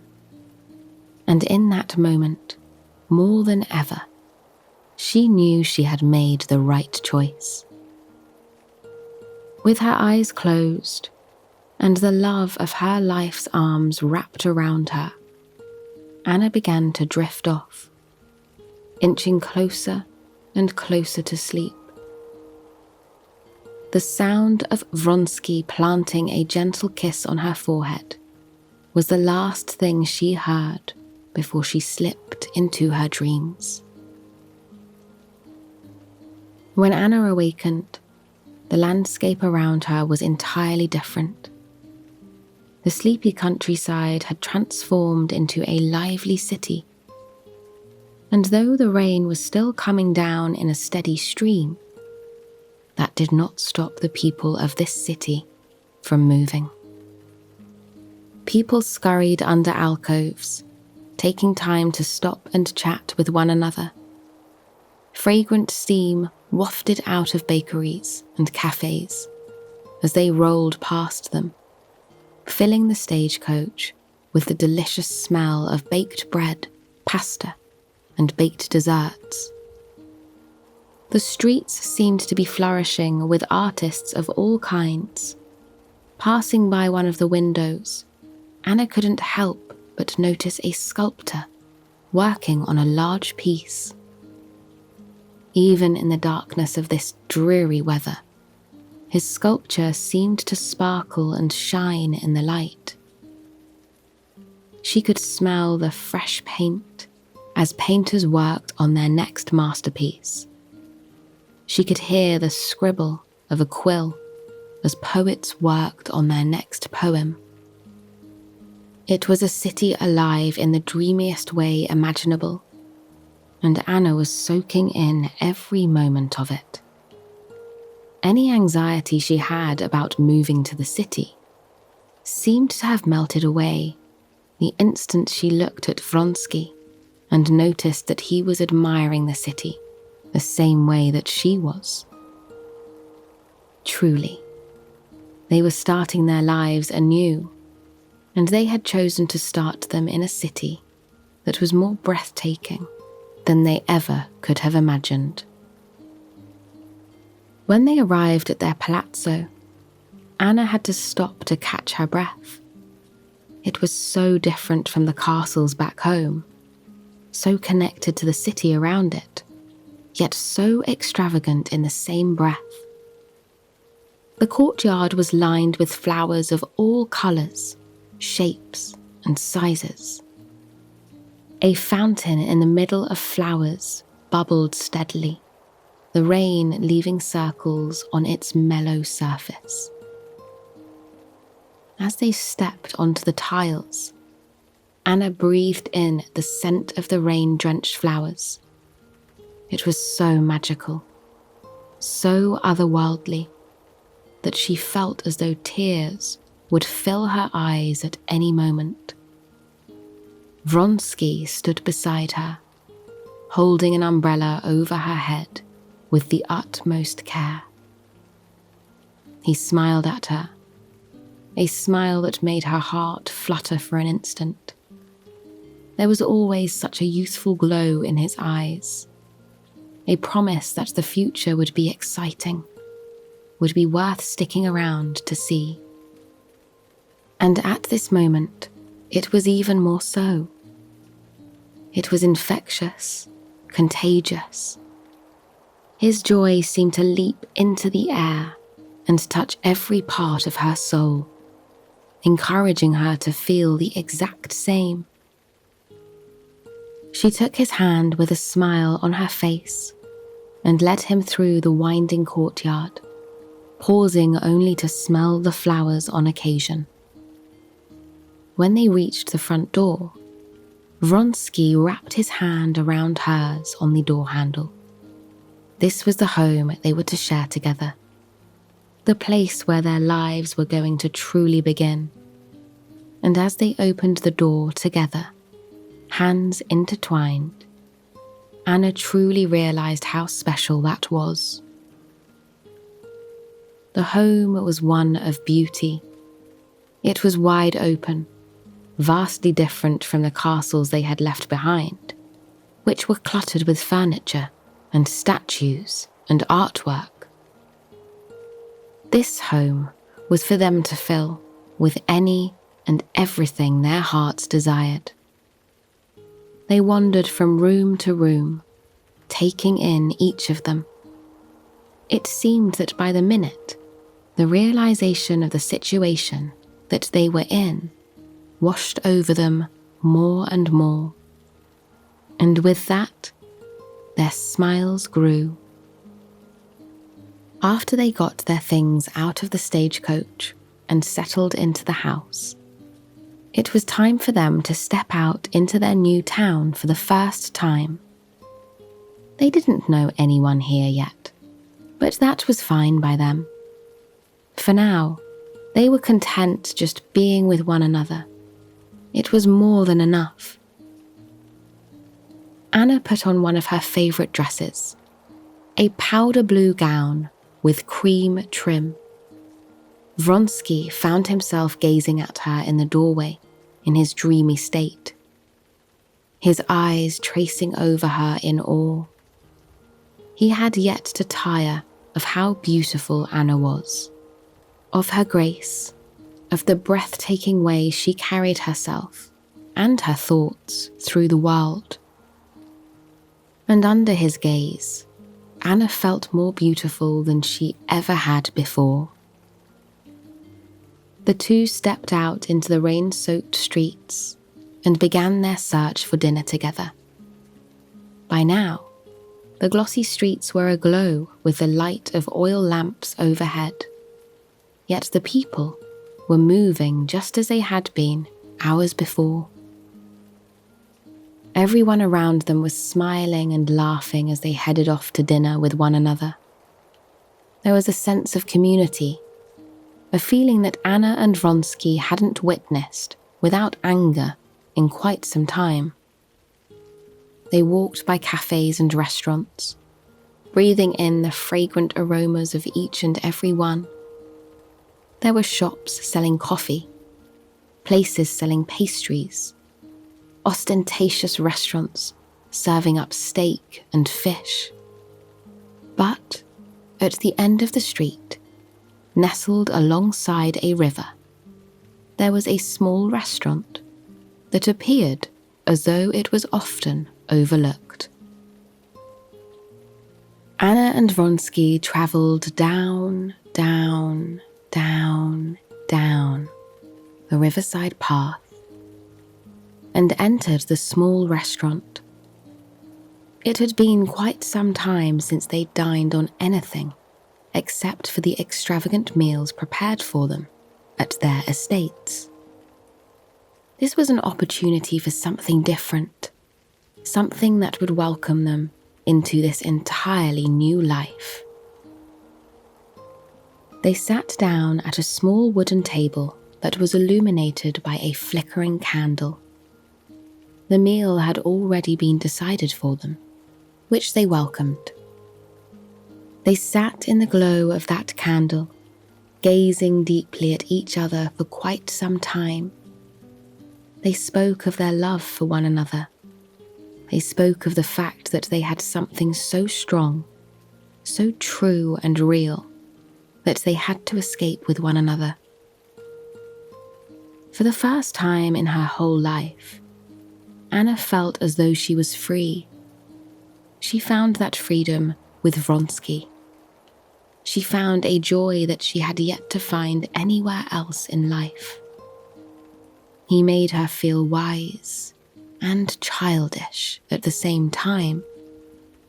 He lit the hearth inside of her that had been left smouldering for quite some time. They were so enthralled with one another that they didn't even notice the first course arrive. It was a brilliant spread of olives, cheeses, and quiches. Each bite was more delectable than the last, and it still paled in comparison to the rest of the meal. They dined on bruschetta, marinated vegetables, fish, and then pasta. It was a lemon pasta, more delicious than anything they had ever had before. The shared first experience brought them even closer together. For so long, they had been forced to take their meals apart. And when they were together, there was a distance between them and societal rules that had to be strictly obeyed. Here they could be themselves. They could look at each other and talk to each other without fear of being heard, of being judged. They could sink into their relationship in a way that they had never been able to before. When the meal was finished, they were left with coffee, an Italian staple. They sipped the rich, delectable coffee until there wasn't a single drop left.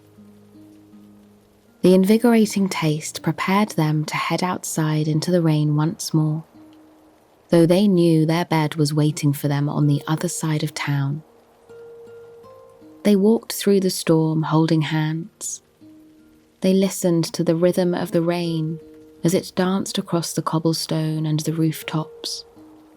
They listened to the sound of laughter echoing through the streets.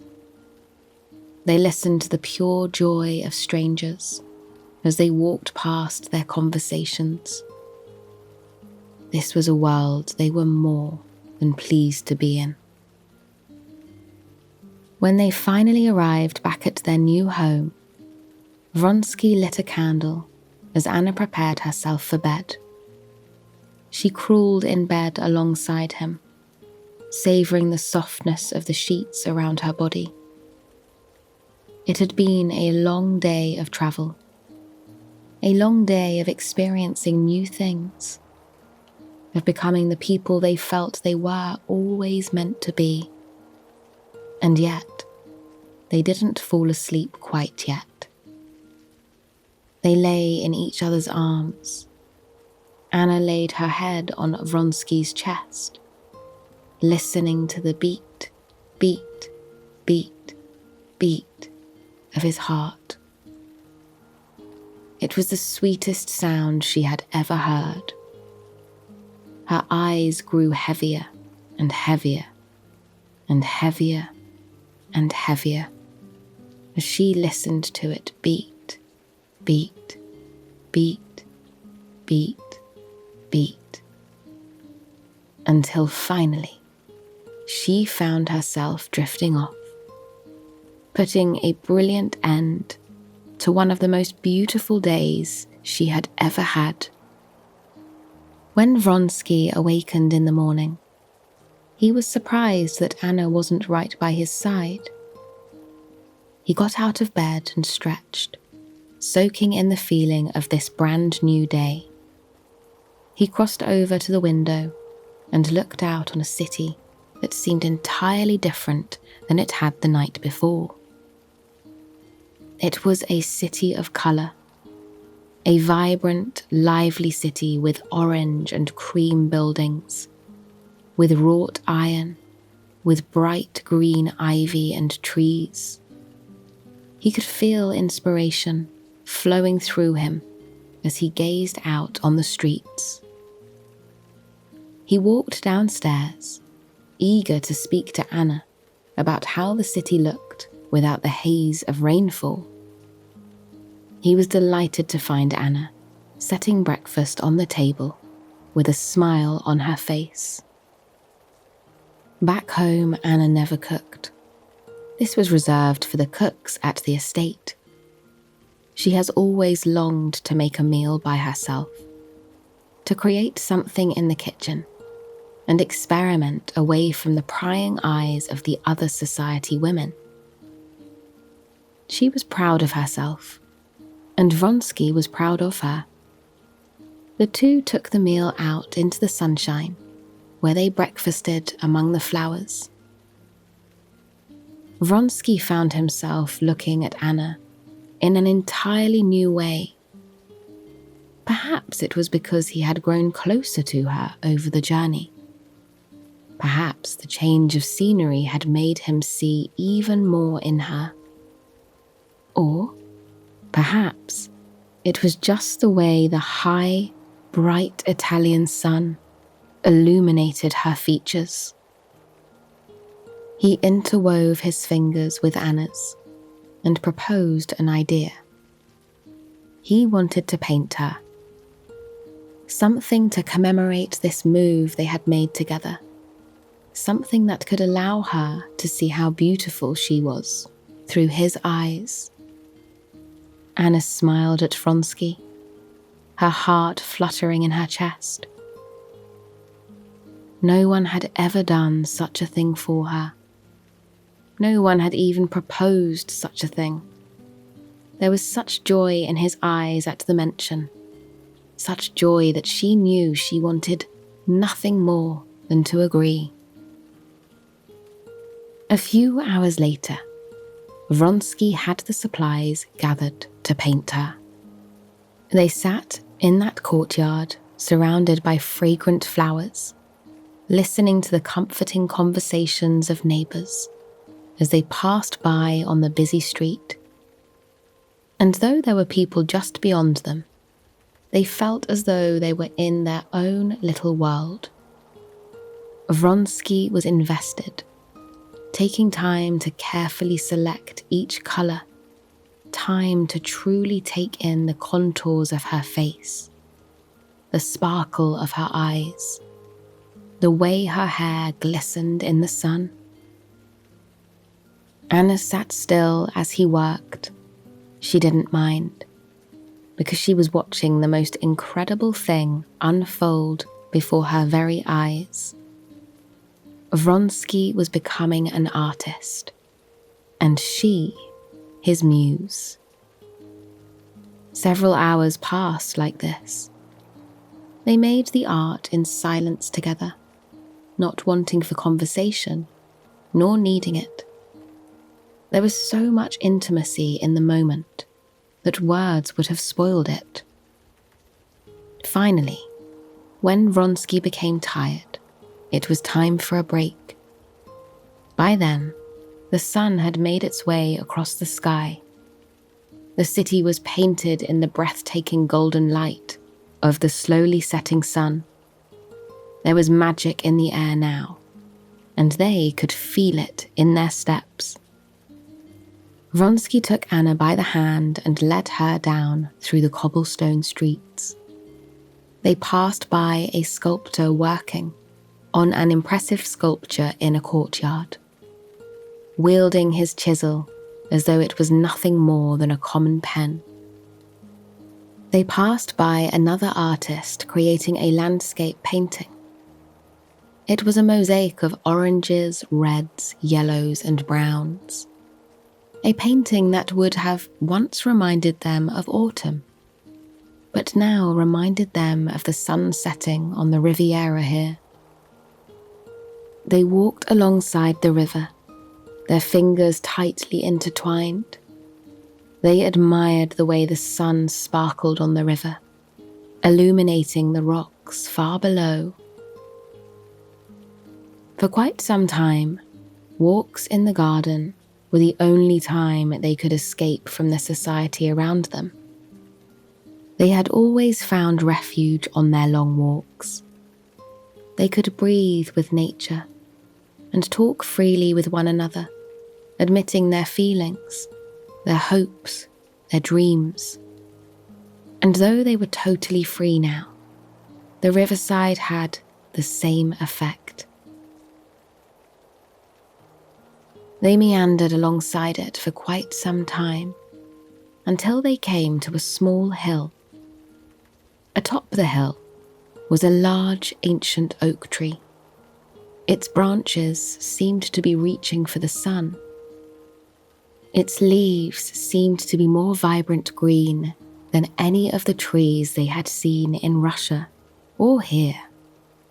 They felt drawn to it. They both sat under the shade the beautiful tree provided. Around them, the sweet emerald grass swayed in the summer breeze. They could smell the wild flowers growing nearby, their scent as sweet as honey. And from across the river, they could smell the aroma of freshly baked bread, of bubbling coffee, of rising cakes. The smells alone made them want to sink down into the grass and stay there. But there was more than that. They felt like they had found their own slice of heaven here. Below them, at the edge of a river, a mum led her baby ducks into the water. They plopped in, one after the other, each one more adorable and clumsy than the last. Anna and Vronsky giggled as they watched them try and make their way in the world. Birds swooped overhead, nestling in the oak tree above them. They sang their song into the universe, though it felt like a private concert just for Anna and Vronsky. Anna lay in Vronsky's arms. He stroked her hair gently as they whispered to one another about the future. They had their whole lives ahead of them, and finally, they would be able to spend that time together. It felt as though the universe had given them the most precious gift that anyone had ever had. They listened to the river as it laced through the city centre, travelling off into the countryside that they had been travelling through just yesterday. It struck Anna for a moment how far they were from home and how little they knew about where they were. But Vronsky gave her a reassuring smile. He swiped the hair away from her eyes and leaned in closer, making sure his words were both heard and felt deeply. He told Anna that they were indeed far from where they grew up. They had given up everything they knew. They had severed connections, given up on the future they had grown up thinking they would have, and gone against everyone around them. But now, they are home. Wherever life led them, as long as Vronsky was by Anna's side, he would be at home. They could be in the frozen land of the Arctic, in the distant mountains of China, in the countryside of Italy, and he would still be home as long as he was with her. Anna felt tears welling in her eyes. Vronsky wiped them away, one after another, once again reminding Anna why she had made this decision. In her bones, she knew that no one else had a love like this. No one was understood the way that she was understood, and she was so immensely grateful for that. Soon, the sun was sinking down over the horizon. The sky overhead was a watercolour mosaic. It was as if the heavens were giving a show for the happy couple. A show playing out in swirling oranges, yellows, reds and pinks, as the sun danced further and further and further away from them. They sat under the tree for quite some time, watching those colours reflect in the water, watching as the duck and her ducklings curled up with one another for the night. Then they began their journey back to their home. They passed by the artists, wrapping up for the night. They passed by the cafes and restaurants, overflowing with happy people who were now their neighbours. All the while, they felt incredibly grateful. Finally, they were home.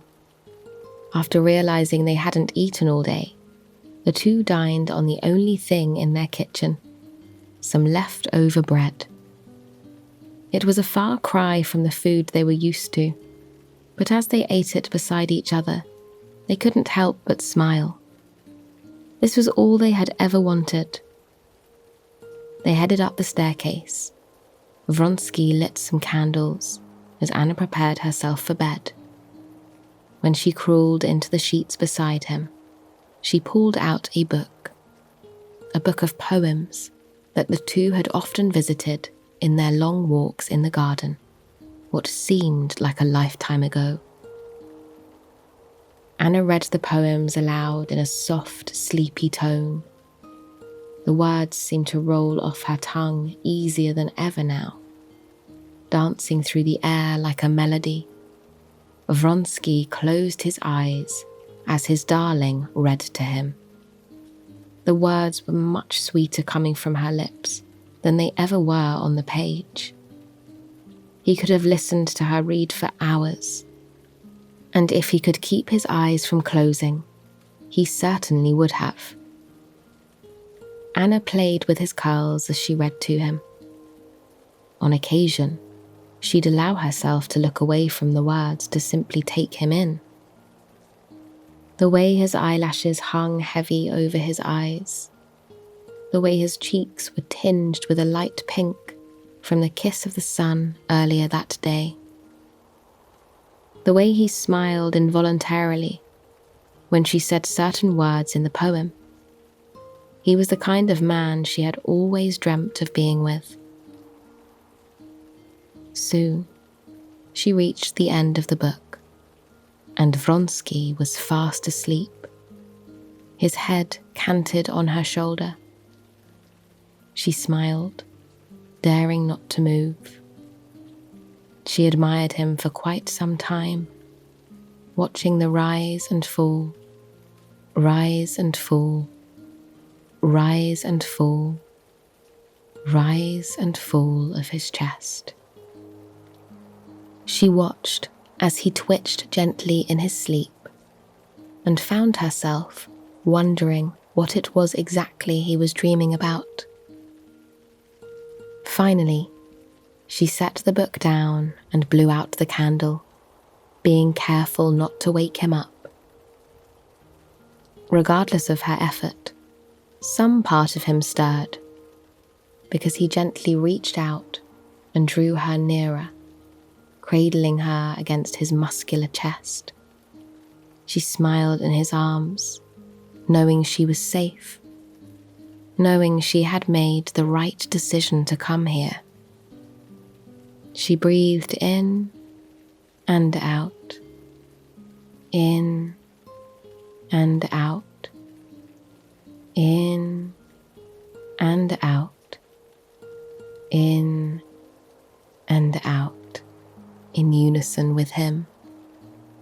Her breathing slowed as her eyes grew heavier and heavier. And before long, she was drifting off to sleep by his side. I hope you have enjoyed this story, and it has brought you a night of restful, relaxing sleep. Please join me again tomorrow night for another sleep story. Until then, sweet dreams.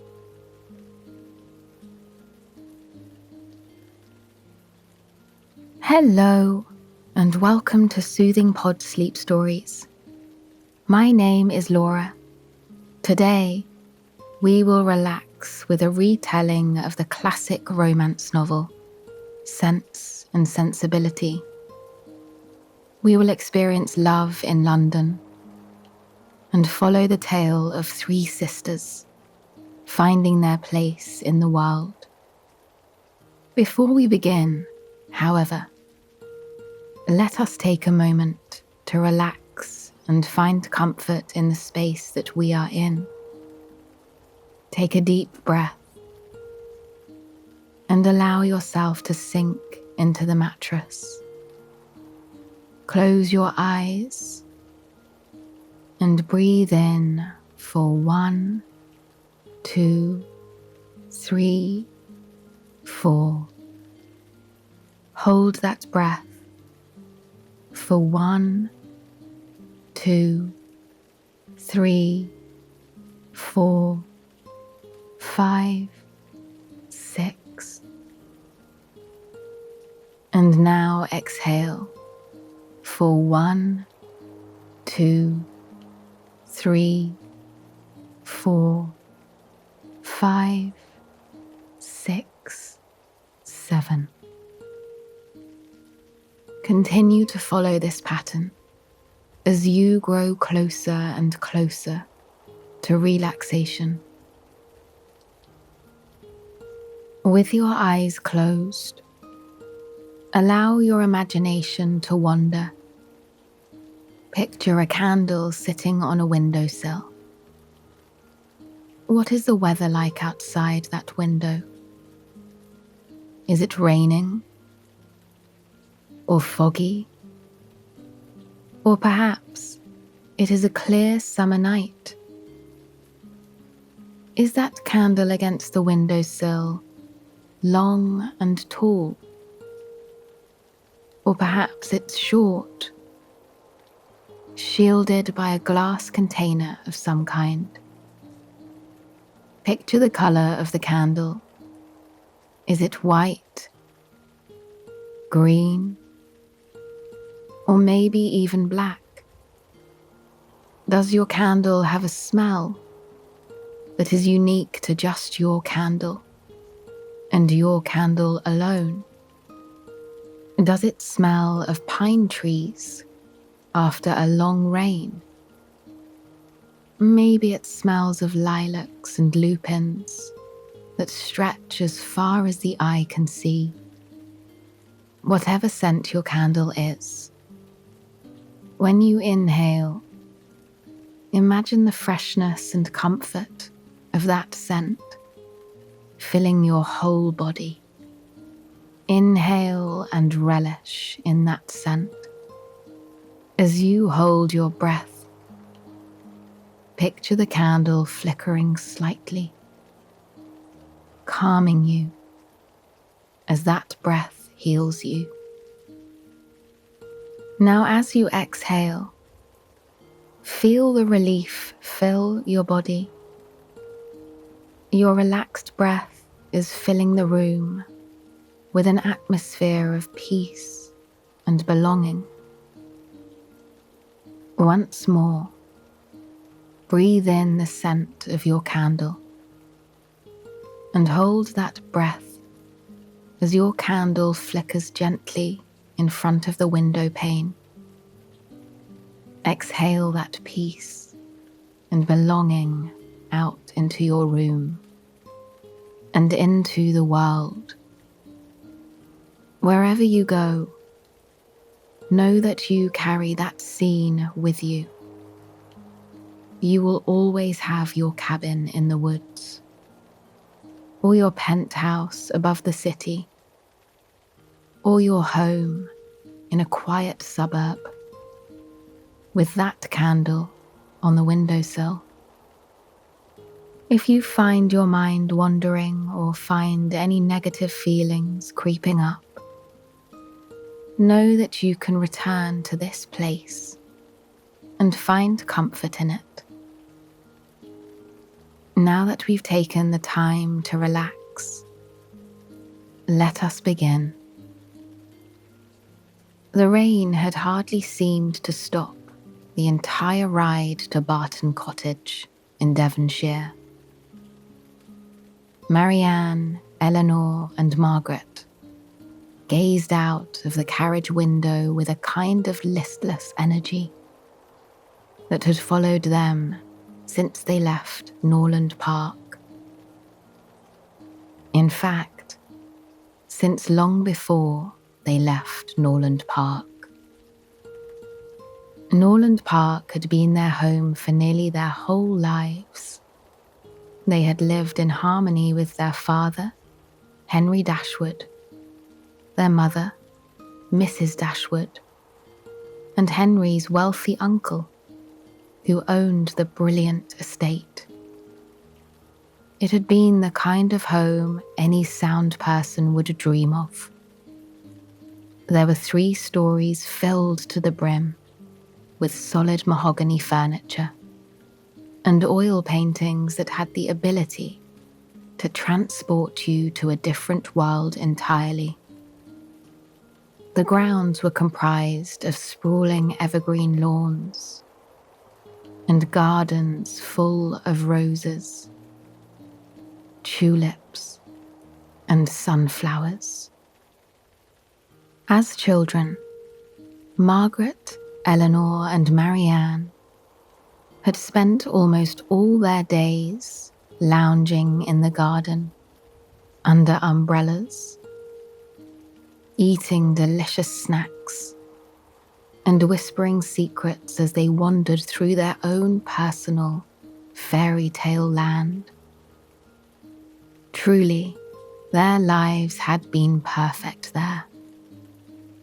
They roamed the halls and the gardens with a sense of belonging. that many people searched their whole lives for. But soon, that changed. When their beloved father, Mr. Dashwood, and his uncle passed, unfortunately for the women, the estate wasn't passed down to Mrs. Dashwood and the children. With a keen sense of optimism, Marianne had promised her sisters that nothing would change when John, Henry's son from another marriage, took over the estate. John had promised their father on his deathbed that he would care for Mrs. Dashwood and the girls for the rest of their lives. But unfortunately, his wife, Fanny, had not made that same promise. When Fanny and John arrived at the house, Mrs. Dashwood and the girls had called home for nearly their entire lives. It became obvious that they were unwanted. Fanny's jealousy bled into everything and was only worsened when her brother, Edward, came to visit. Edward sat in the study with Eleanor for long hours, discussing literature and current events as rain pitter-pattered against the stained glass window panes. Fanny could see the admiration in Eleanor's eyes. She saw the way Eleanor clung to every word that Edward said, as though it was poetry. But Fanny also knew she couldn't have a brother of hers marrying one of the Dashwoods. The situation became so fraught that Mrs. Dashwood and the girls had to find another place to live, which is precisely how they found themselves in a carriage, winding through the rainy streets of London on one Saturday afternoon. They knew Barton Cottage would be an adequate home for them. It was a 2-story stone building in the countryside, surrounded by tall willow and oak trees that had stories to tell. And when they arrived, the girls were not disappointed. Marianne, ever the romantic, looked out over the vibrant green estate, with visions of long, intimate walks around the property, and evenings spent by the warm chimney. Eleanor, on the other hand, was already thinking of how they could live within their means, in this smaller, yet adequate home. It would be far less to maintain than Norwood Estates. But it was missing something. Every time she thought of Edward, she tried to shake him from her mind.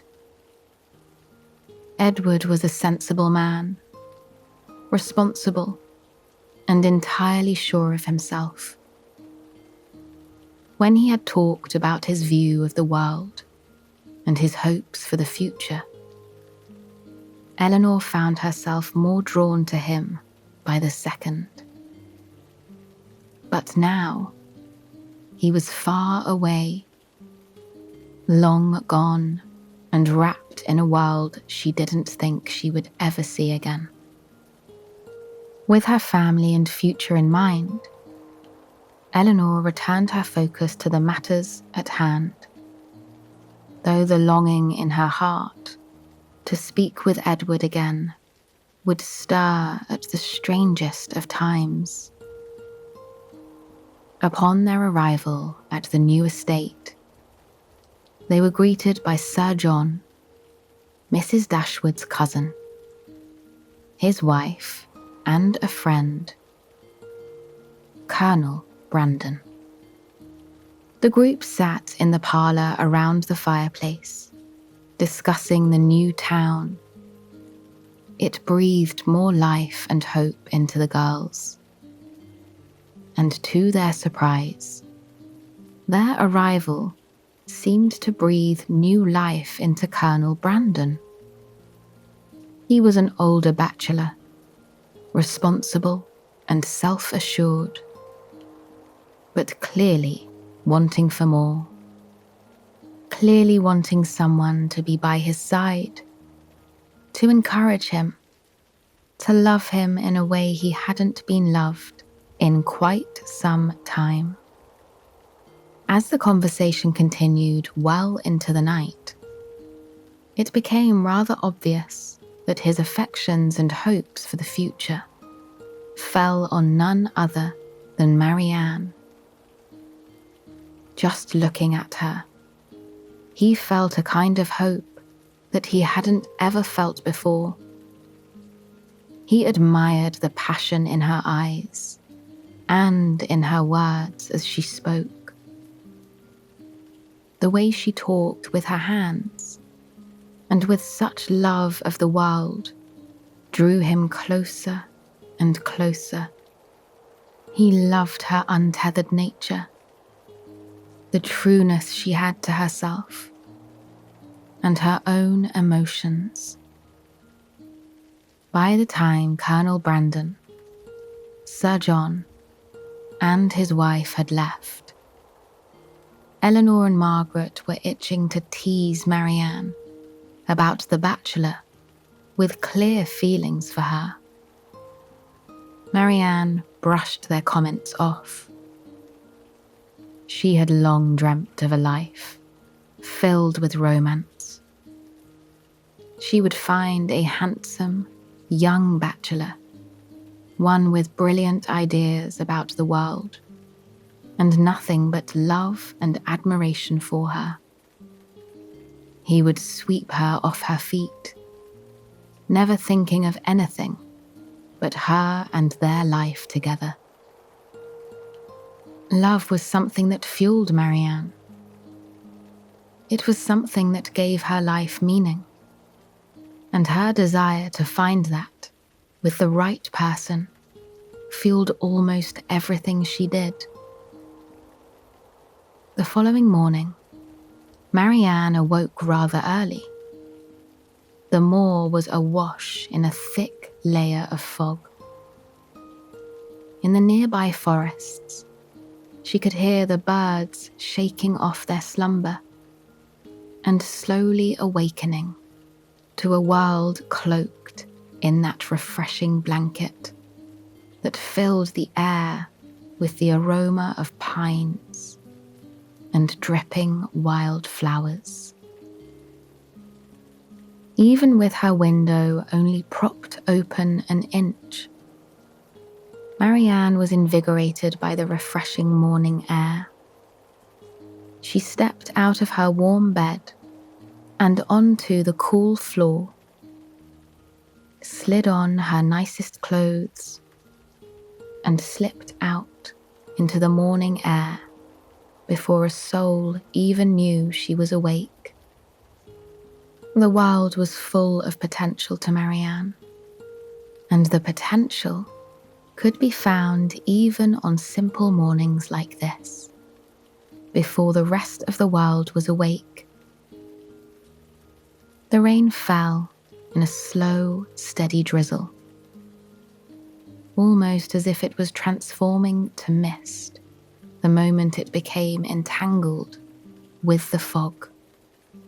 As Marianne walked, she could feel the cool, refreshing touch of the raindrops kiss her skin, urging her to enjoy the day even more. She closed her eyes on occasion, taking the time to take deep, satisfying breaths of that fresh air. She breathed in for 1, 2, 3, 4, and held the breath, savoring the aroma of the cedars, shimmering birch trees, and long rolling meadows. As she exhaled, She felt the tension in every muscle melt away and slink into the puddles around her feet. There was more of a spring in her step now. She had already begun to embrace the potential of this morning. But little did she know how much potential was just around the corner. Marianne took a particularly springy step, fueled by the feelings of joy and belonging that was swaying in her body with every bound she took. But the ground, washed away and muddled by the rainfall and layer of fog, gave way. Marianne found herself tumbling down a hill, rolling over and over and over with increasing speed. When she finally came to a stop, she gazed up at the grey sky, trying to ground herself. Her ankle had twisted in the mud, and simply putting an ounce of pressure on it sent uncomfortable feelings racing up her ankle. Normally, Marianne was apt to laugh at her own mistakes. But in this situation, she found herself a little less optimistic than most. "My lady, are you hurt?" A deep, rich voice rang through the fog. Marianne sat up, her cheeks flushing a deep red. She had hardly met any of the men in this town, and what a way this would be to meet one. From the fog, a man, John Willoughby, emerged. He was utterly handsome, the kind of handsome that stopped Marianne's heart almost immediately. His blue eyes seemed to cut through the fog like a beacon. His dark brown hair fell in damp curls around his face, highlighting his high cheekbones and plush lips. But it wasn't just his handsome appearance that filled Marianne with admiration.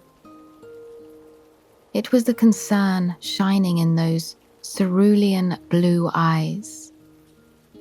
He knelt by her side, gently placing a hand on her shoulder.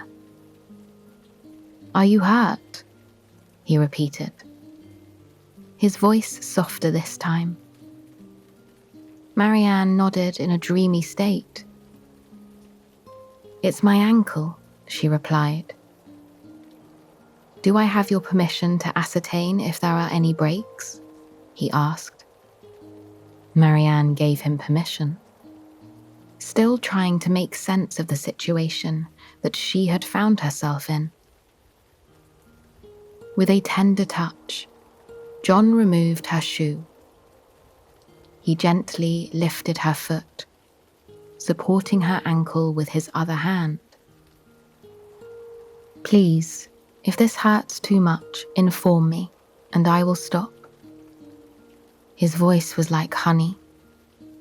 Marianne nodded breathlessly as he began to softly rotate her foot in a circle. After which, he glanced up with a slight smile. "It's not broken. Now would you mind wrapping your arm around my neck?" He slid her shoe back on with a kind of care Marianne had never seen from a man before. She wrapped her arm around the back of his neck. He scooped her up into his arms, drawing her head against his shoulder. His left arm cradled her lower back, ensuring that she wouldn't be dropped. Once she was securely in place, the two paused for a single moment. Their eyes met. Their faces were inches apart. Marianne had never been this close to a man before. She'd never been held by a man before. nor cared for by someone in this way. As they gazed into each other's eyes for that split moment, Marianne felt warmth and admiration wash over her like a gentle wave. She was transfixed by him, mesmerized by him, just from the simple looks they exchanged. And John, he felt the same. Holding Marianne in his arms felt unlike anything he had ever experienced before. He had a longing to draw her closer, to protect her from the pain she carried, and any pain that existed out in the world. He carried Marianne up the hill with careful, deliberate steps. Marianne could feel her cheeks flush, contrasting with the icy cold touch of the rain. "What a fool I am for running in the rain," Marianne muttered. John smiled softly at her. "Were you chasing blue skies?" he asked. "Well, I know they are out there somewhere," Marianne replied, a sweet smile lacing her face. The rest of the walk through the damp landscape, the two were mostly silent. Every once in a while, Marianne felt John's fingers tighten ever so slightly on her sides, as if they were trying to make sure she was secure and safe. Every time he tightened his grip on her, Marianne couldn't resist stealing a glance at him. The rain poured over his angular face, dripping off the tip of his nose and his dark curly locks with every step that he took. He looked utterly human to her, vulnerable and real, not like the men she saw at galas and other events.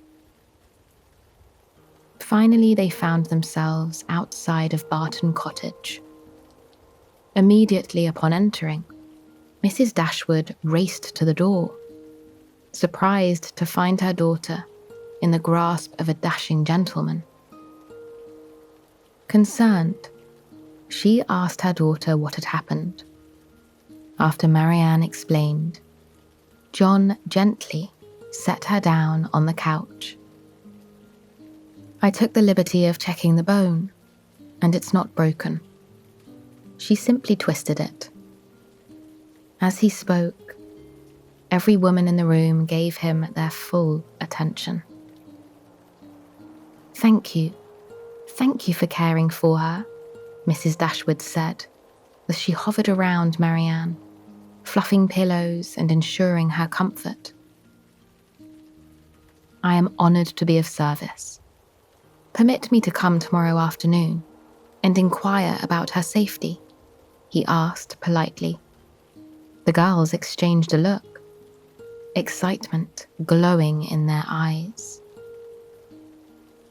"That would be lovely, thank you," Mrs. Dashwood responded.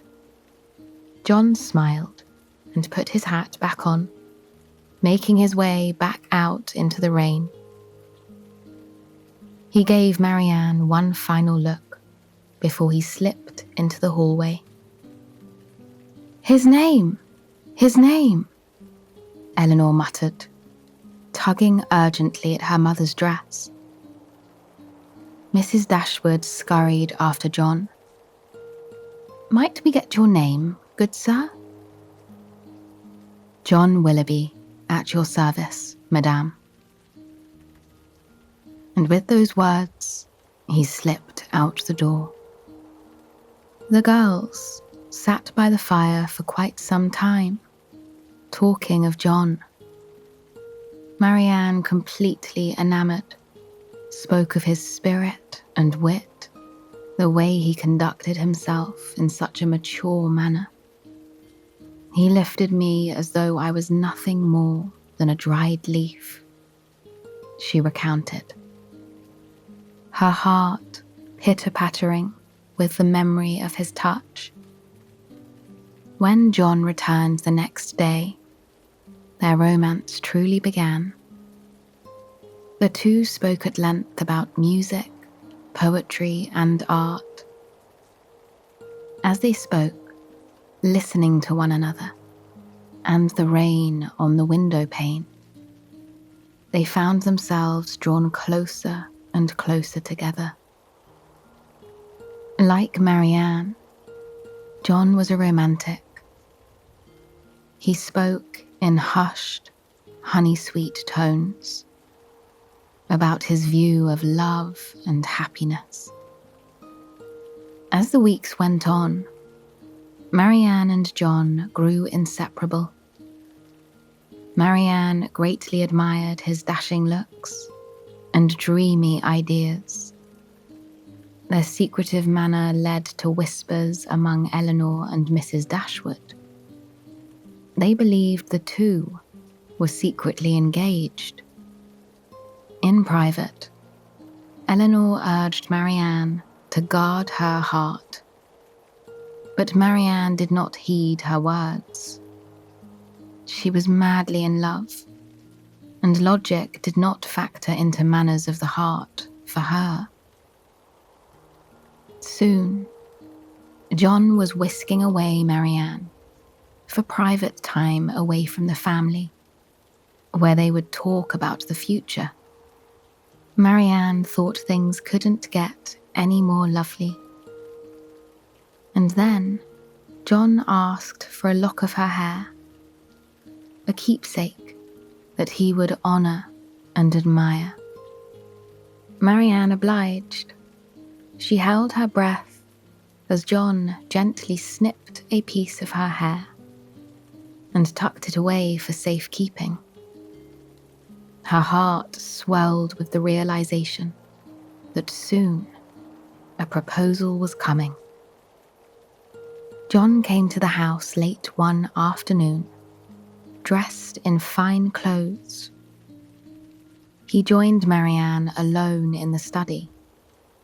Just outside the mahogany doors, the family waited, expecting to hear the news of a proposal.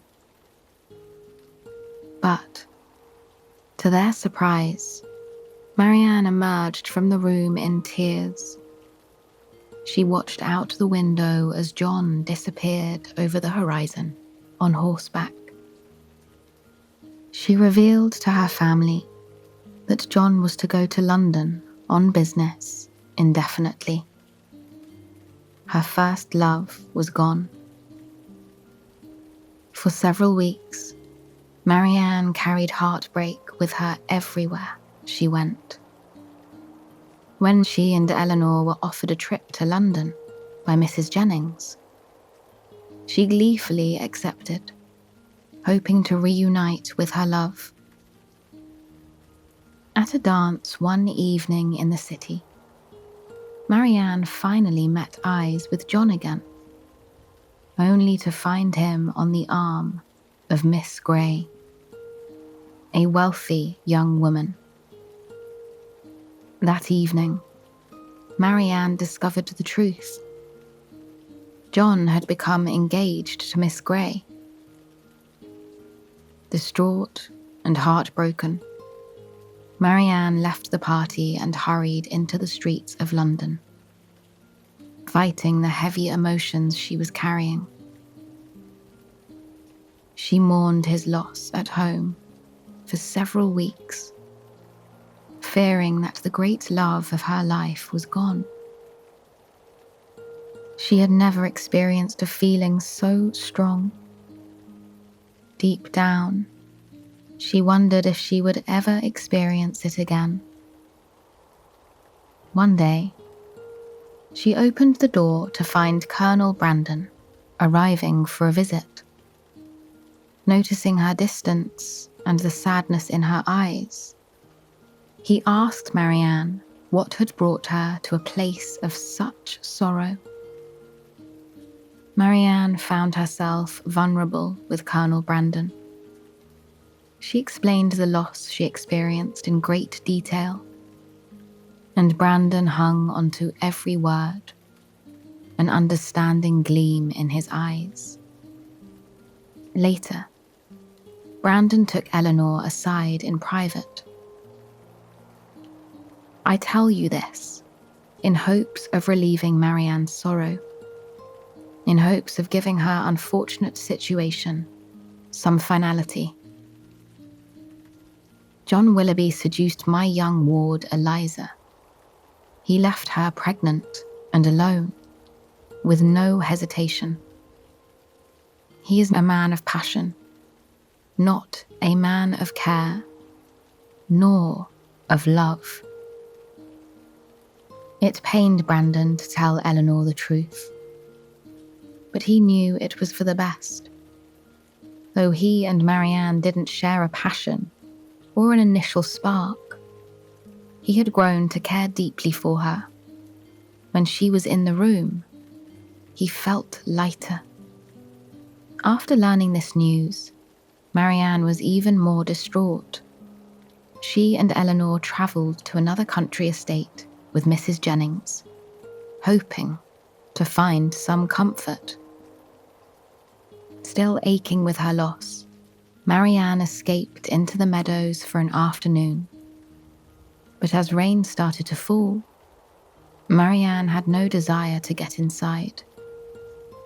The coldness of the rain, the power of the wind, they made her feel grounded.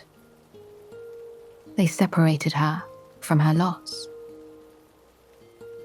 But soon, the cold was too much.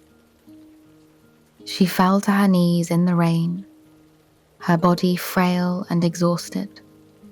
Through the rain, however, a familiar shape emerged.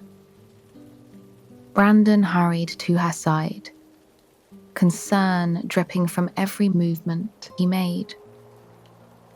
"Are you hurt, Marianne?" he asked. He found himself placing his hand on her cheek, desperate to look in her eyes and make sure she was safe. Marianne returned the gaze, her eyes brimming with tears. "I need to get inside," she replied, her voice quivering. Brandon wrapped himself around Marianne, taking her gently in his arms. He cradled her, tightening his hands around her waist and back to make sure she was protected, to make sure she was safe. "We will get you inside and set you by the fire, my dear. We'll get you some sleep and some warm tea, and perhaps I'll read some of your favourites to you. You mustn't fret. I have got you." Brandon brushed wet hair from her face as he muttered this quiet promise to her. Upon getting her home, Marianne fell gravely ill. Brandon read to her and cared for her, hardly ever leaving her side. When Marianne finally awakened, her mother was by her side. She told Marianne of everything that had transpired while she was struggling. John had come to visit her. He spoke of his love for Marianne and spoke disdainfully of his new wife and of Brandon's ward. His character truly showed in the conversation. He was indeed a man of passion, but not one of care. Marianne realized a man of care would be by her side. He would speak to her with respect, but treat her with respect also. He would make his feelings clear. As the thought crossed her mind, her eyes drifted up to Brandon. For the next few weeks, the two sat in the garden together, reading poetry and growing closer. Marianne felt feelings of love she had never experienced. Not young love, not love driven by passion, love in its fullest form. Soon, Marianne and Brandon were married. Their ceremony was one of joy, but Eleanor, too, found her happily ever after. After finally being reunited with Edward, the two wed, buying an estate right next to Marianne and Brandon. The four lived brilliant lives in harmony with one another. They lived surrounded by real love, true love, and they never wanted for anything else. I hope you've enjoyed this classic tale, and it has helped lead you to a place of sleepy comfort. Please join me again tomorrow for another sleep story.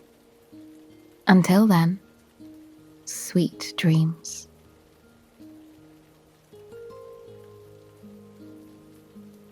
Hello, and welcome to Soothing Pod Sleep Stories. My name is Laura, and tonight I will be your guide as we travel back to 17th century Paris, where we will unwind and find beauty in the romantic tale of Cyrano and his star-crossed lover, Roxane. Before we begin, however, let us take a moment to unwind and find comfort in the space that we are in, here and now. Close your eyes and allow your body to sink into the mattress beneath you. There are no obligations here and now. There is no to-do list. Right now, you are here to simply rest. And you are doing that just by listening to my voice right now, as it takes you on a relaxing journey. You are doing that by going back to old Paris, by slipping into the beautiful story of Cyrano. With your eyes still closed, I want you to try and imagine yourself in a boat. It's a long, sturdy wooden boat, lazily moving along a slow-paced river. We are sailing along the Seine in Paris back in the 1600s, when Cyrano's story takes place. Around you can hear the faint sounds of the city. The sound of horse hooves clopping over cobblestone streets.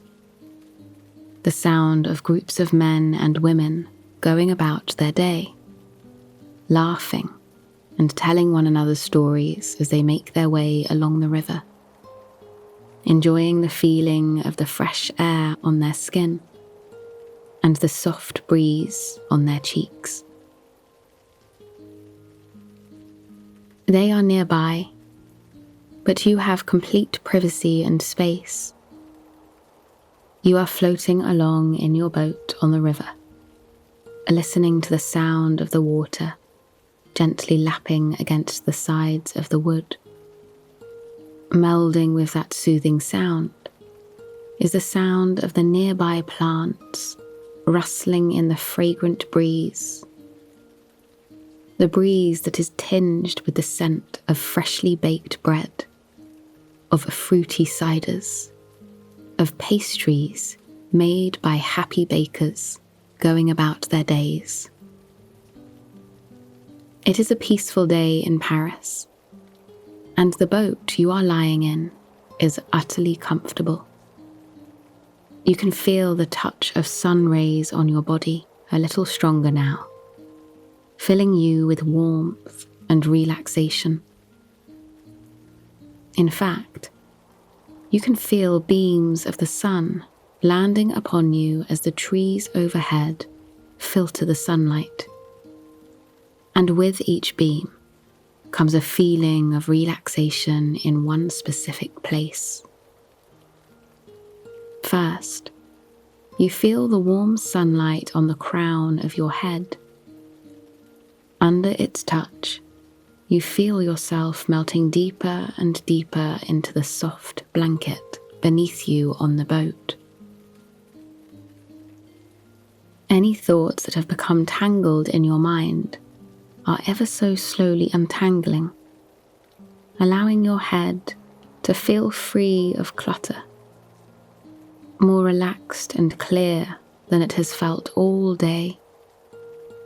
Then, the beams spread across your whole body, untangling any tension or stress you may be carrying.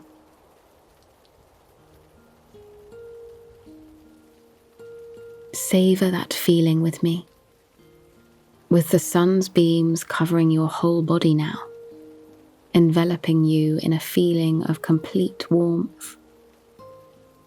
You focus on the sounds of the city around you yet again. You focus on the course of the river, winding right, then left, right, then left, right, then left. You focus on the sound of the trees and flowers rustling behind you, the sound of people in the distance, laughing and talking in soft French that makes you feel at ease. And now, let us begin our story. The sound of footsteps making their way to a theatre, or the footsteps of Cyrano de Bergerac, or Cyrano, as we will call him from now on. It's 1640 in Paris, and night has swept over the beautiful city. Birds are asleep in their nests, and crickets are chirping from the underbrush, bringing a sense of peace and calm to the entire city. Cyrano makes his way through the cobblestone streets to the theatre, where quite an exciting night awaits him. This is the night that will change his life forever. Cyrano was a cadet in the French army. Viewed by many with respect, he was a strong-willed man who possessed a cunning wit and impeccable swordsmanship. But perhaps the skill that Cyrano was most proud of was his writing ability and his eloquence. He was a natural poet, having the ability to weave poetry out of nothing and make the darkest of situations ones of beauty and light. But Cyrano was not a perfect man. He was born with an incredibly large nose, something that others would taunt him about and tease him for constantly.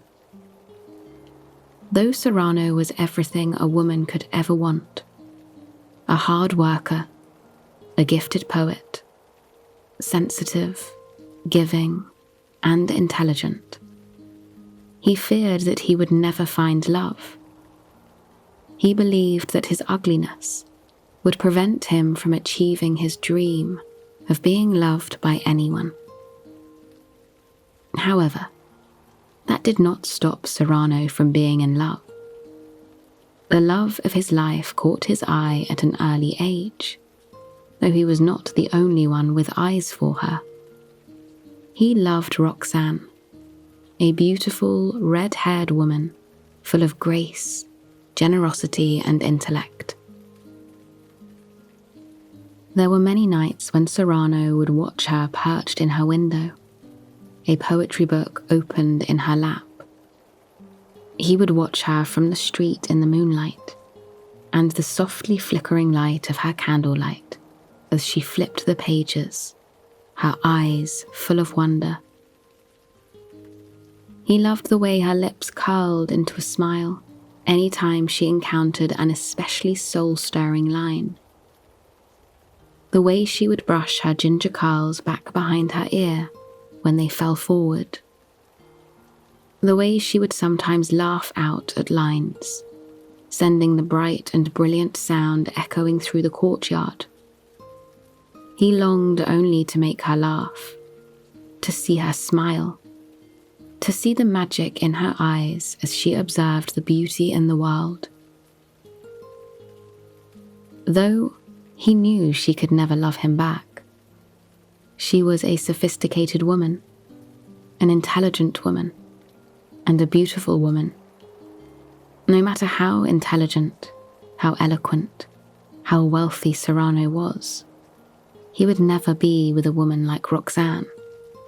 The world would simply not allow it.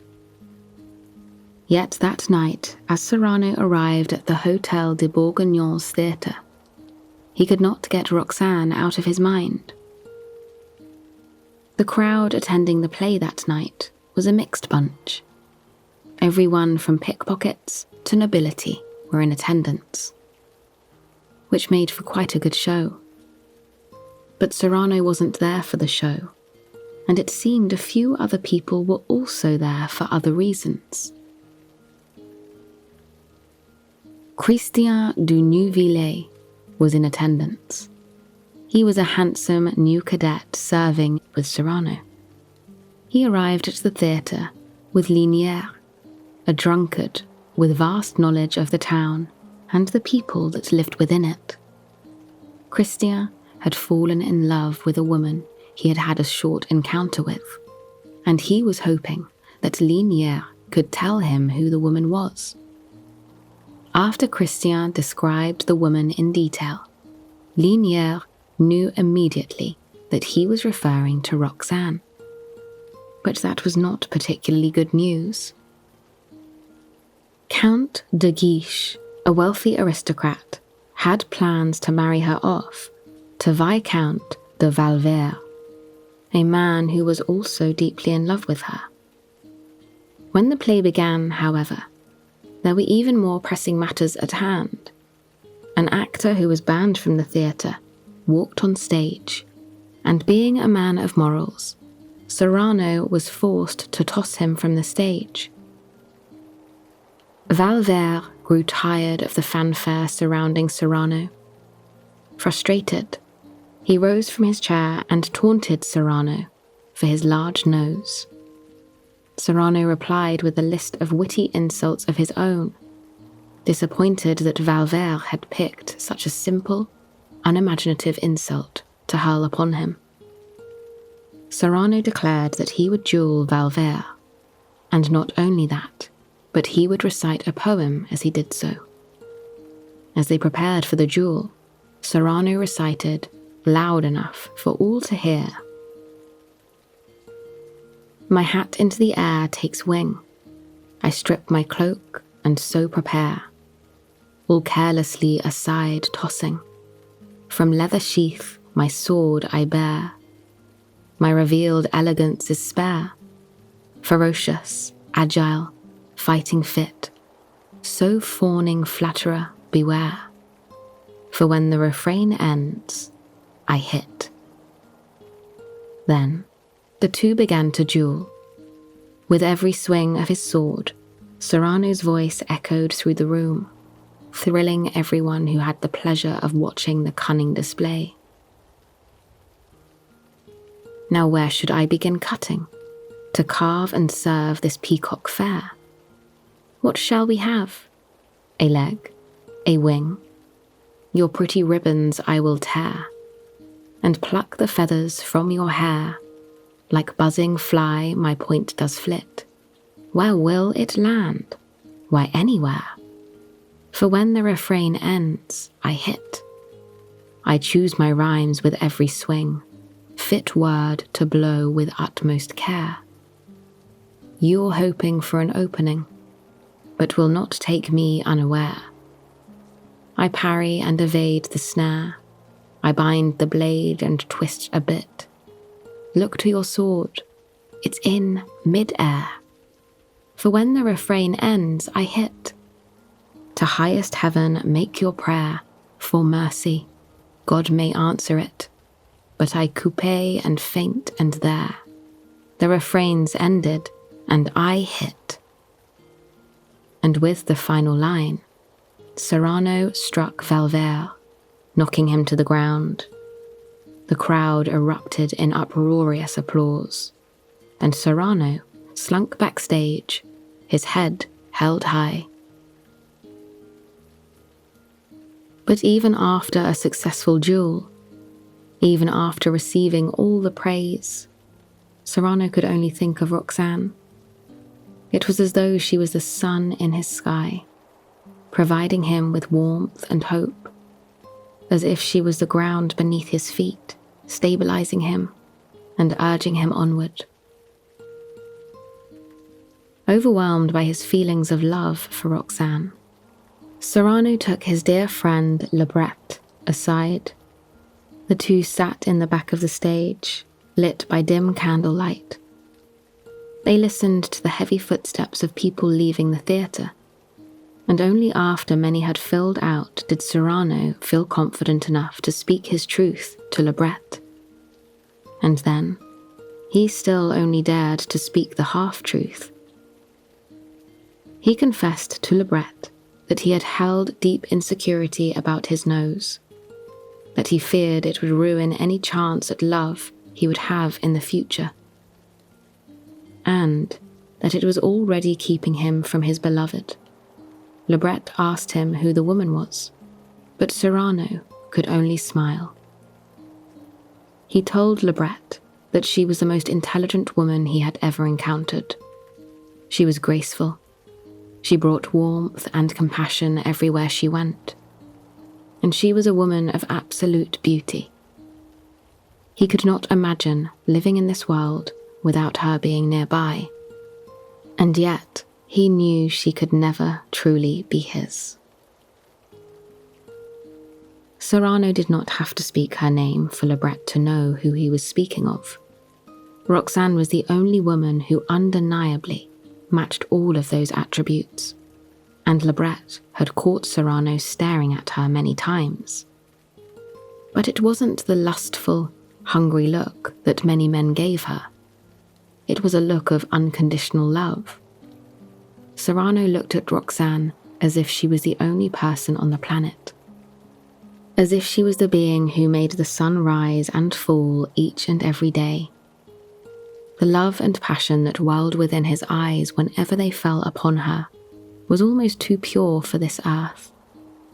And yet, Lebret feared that Cyrano was right.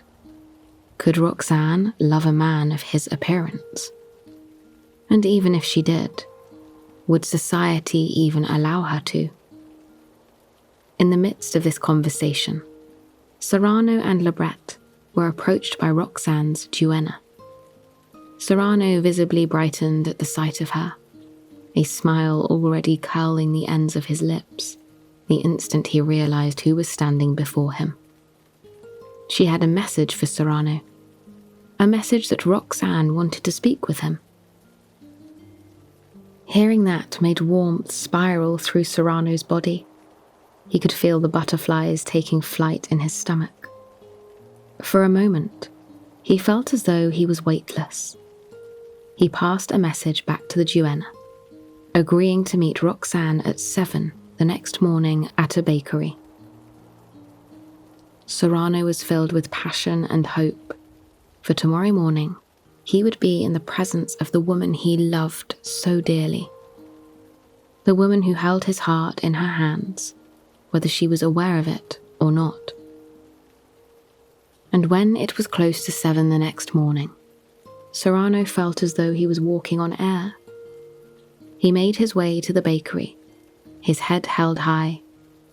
As he rounded the corner, the homey, comforting smell of rising bread and freshly baked cinnamon sweets filled his lungs, relaxing his heart, which seemed to beat louder and louder with every step he took closer toward the bakery.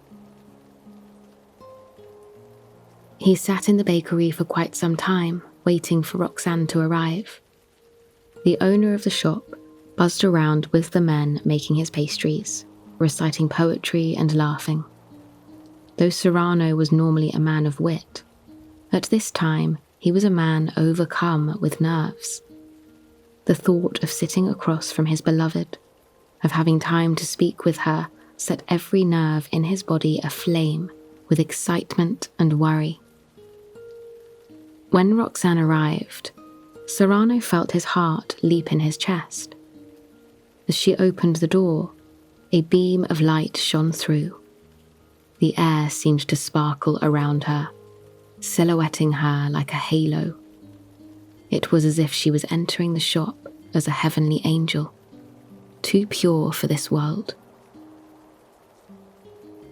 She smiled at Cyrano as she arrived, a warm beam on her face, and a sparkling look in her beautiful blue eyes. Cyrano quickly sent everyone else away and gave Roxane's duenna some pastries to keep her occupied. He wanted to speak to Roxane in total privacy, to be able to speak his mind, and, if the conversation went the way he was hoping it would, for him to open his heart to Roxane. Eager to find out why Roxane wanted to speak with him, Cyrano kindly asked her to state her intention for the meeting. But Roxane flashed a smile at him, that devilishly beautiful smile that made the rest of the world melt away, and she shrugged off his question. Instead, they went back to their childhood memories, where they would spend summers together. Roxane spoke of how they used to climb trees along the riverside, about how Cyrano would help Roxane onto his back so he could ferry her across the river without her dress getting wet, about how they lay in the cool summer grass for hours until it got dark, pointing up at the constellations with those very stars reflected in their eyes. These were memories that Cyrano held on to fondly. Even then, as a child, he knew that he was in love with Roxane. He longed for a future with her. He longed to build his life around this beautiful person.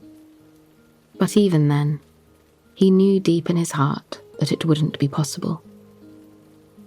And yet, sitting at the table in the bakery on that warm, sunny morning, those memories made Cyrano love Roxane even more deeply than he already did. At one point in the conversation, Roxane noticed that Cyrano had a cut on his hand.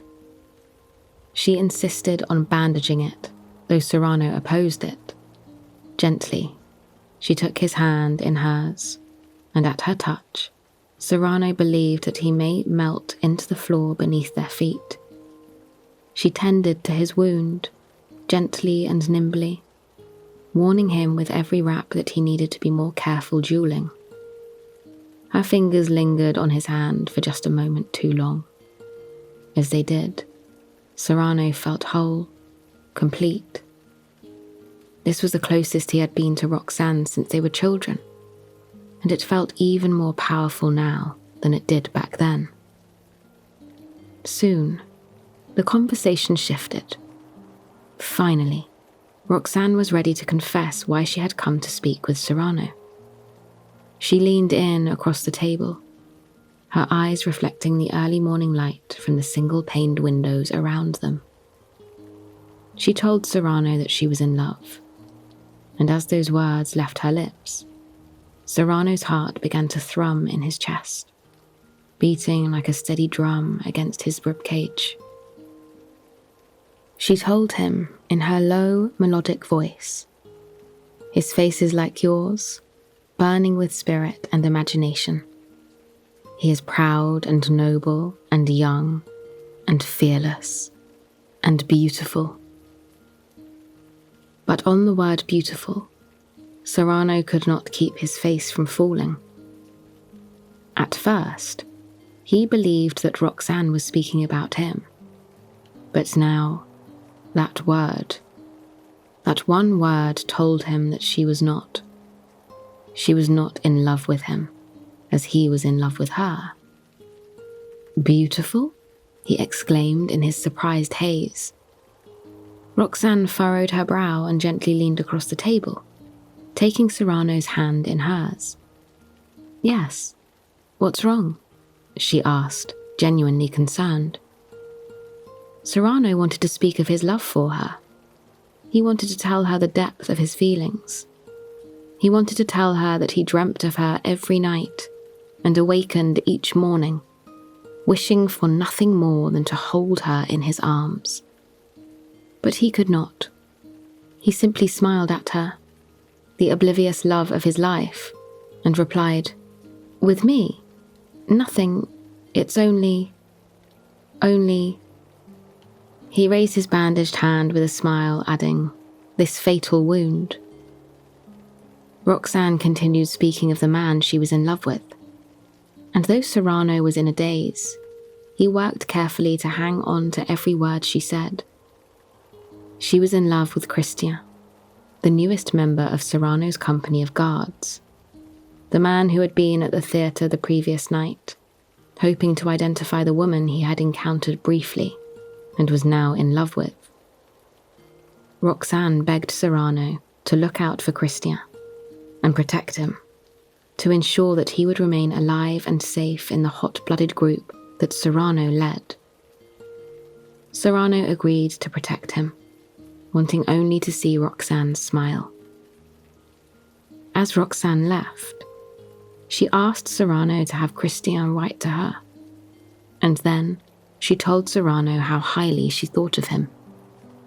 Her expression of friendly love and admiration for Cyrano made him smile, but inside he was a swirling well of emotions. And yet, amidst those emotions, Cyrano knew one thing. He would keep his word to Roxane. Above all else, he loved her, and he desperately wanted for her to be happy. Cyrano understood unconditional love better than anyone in Paris. Later the next day, Cyrano was approached by Christian. After a small tiff where Christian poked fun at Cyrano's nose, Cyrano was forced to compose himself. Though he swore to duel anyone who made fun of him, he could not bring himself to duel with Christian, not after the promise he made to Roxane. Instead, he pulled Christian aside and told him of Roxane's love for him. Christian was in awe, and yet, at the same time, he was frozen in place. He confessed to Cyrano that he was not a man of intellect or wit. He could not write to Roxane, because the moment she would read anything he had penned, he felt that she would immediately lose all feeling for him. Cyrano took a deep breath as he looked at Christian. He knew Christian was not a man fit for Roxane, but he was a beautiful man, and he could be her real partner. Cyrano agreed to write Christian's letters, telling him that he was only interested in practicing his writing. But as Cyrano sat at a desk that night, pen and ink in hand, he knew it was more than that. He had been aching for so long to confess his feelings for Roxane, wanting nothing more than to spill all his emotions out into the world, wanting nothing more than to flood her with them. This provided him with an opportunity to do just that, an opportunity to show Roxane the love and compliments and admiration that she deserved. And so he took to the task with gusto. Every word that he penned was cathartic. Roxane received the letters addressed as being from Christian. She sat in the window reading them, overcome with love, absolutely touched by the words on the page. They contained words that she had longed to hear her whole life. She spoke to everyone who would listen about Christian's talent for writing poetry. She even teased Cyrano in passing that Christian may even be a more talented poet than him. Cyrano took her teasing in jest, merely happy to see her so blissful and overjoyed. Roxane requested to see Christian, to thank him for the lovely letters and take their relationship even further. Nervous about the encounter, Christian met with Cyrano, who prepared several speeches for him to recite to Roxane. But in the end, Christian refused the letters, wanting instead to speak to Roxane in his own words. Christian approached Roxane's house and spoke to her outside under a starry night sky. Cyrano stood nearby, listening to every word, ready to intervene if needed. The conversation did not go as planned. While trying to seduce Roxane and speak of her beauty, Christian made a fool of himself. Frustrated with him, Roxane scurried inside, not wanting to see her hurt, and not wanting to lose the catharsis of loving her through Christian. Cyrano instructed Christian to stand beneath her balcony and call up to her. Roxane stepped out on the balcony, silhouetted by the beautiful moonlight. She ordered Christian to go away, still angered by the manner in which he spoke to her. Cyrano whispered to Christian, telling him what to speak up to Roxane. And as he did so, Roxane began to brighten, becoming more accepting of Christian. However, his hesitation while waiting for Cyrano's orders on what to speak caused Roxane to question him. "Your words are hesitant. Why?" she asked. In a gentle whisper, Cyrano began to imitate Christian's voice in a low whisper. "As there's no light, they weave around in the shadows to find your ear." Roxane smiled, responding, "For my words are no such difficulties appear." Cyrano smiled at her wit, still just as transfixed by her mind. Still imitating Christian, he replied, "They find their way at once? That goes without saying, since deep inside my heart I receive their straying. Now I have a great heart, you a tiny ear. Besides, the words you speak fall swiftly here. Mine climb, madame. That takes them quite a time." Roxane leaned over the railing, a dreamy look in her eyes. Yet, for a while now, they've had an easier climb. "From these gymnastics they've acquired the skill," Cyrano responded. "In truth, I speak to you as if from some high hill," Roxane chimed. There was a magic in the air between them now, magic that Cyrano desperately wished was actually directed at him. "True, and kill me if, from that high part, you let one harsh word fall upon my heart." The words flowed like honey from Cyrano's lips. Their conversation continued well into the night. Overcame by emotion, Cyrano finally looked up into the night sky. The years of pent-up emotions, of deep love for Roxane, tumbled from his lips, though he spoke for another. All again that come to me, I'd throw towards you, wild without making garlands. I love, I'm stifled, I love you, I'm maddened. No more. I tell you, your name in my heart's a little bell, and as I tremble, Roxane, all the time, so all the time the bell rings, your name's its echo. I remember all about you, love all of it, I say. I know last year, one day, on the 12th of May, going out that morning, you altered your hair. I'm so used to taking it for daylight, like the glare you find when you stare too long at the sun. Seeing a red disk everywhere when it's gone, that when I quit the flames that flood me, see a stain of dazzling gold clothe all around me. This feeling, surely, that fills me, that's terrible and jealous, is truly that of love. He always has a melancholy fury of love, and yet he's still not selfish, purely. Ah, how I'd give my happiness for yours, though. even though you yourself might never know. If sometimes, perhaps, far off, I might delight in the happy laughter born of my sacrifice. Each look of yours excites a new virtue, a new courage in me. Now, at last, do you begin to see? For you yourself, do you allow? Can you feel my soul at all rise through the shadow? Oh, but truly this night's too beautiful, too sweet. I'm saying all this to you, you listening, you to me, too sweet. In my dreams, even the least humble, I've never hoped for such. There's nothing else to do but die now. It's through words alone I know that I say you tremble in the blue branches though. For you do tremble, like a leaf among the leaves. For you do tremble, whether you wish it so. I feel your hand's adorable trembling as it plays down the whole net of the jasmine sprays.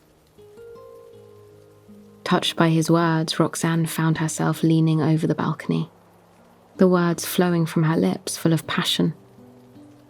Yes, I tremble, and I weep, and I love, and I am yours. You've intoxicated me. And with that, Christian and Roxane's fate was sealed. Though the words tumbled from Cyrano's lips, it was Christian who soon wed Roxane. But Cyrano did not fret, nor was he filled with anger. When Cyrano and Christian were sent to war, every day Cyrano was able to write letters to Roxane, posing as Christian. He was able to compliment her the way she deserved. He was able to spill his soul onto the page for her to receive it. He was able to love her unconditionally. And with that, he had no regrets. I hope you have enjoyed this story, and that it has brought you a night of peaceful, restful sleep. Please join us again tomorrow for another sleep story. Until then, sweet dreams.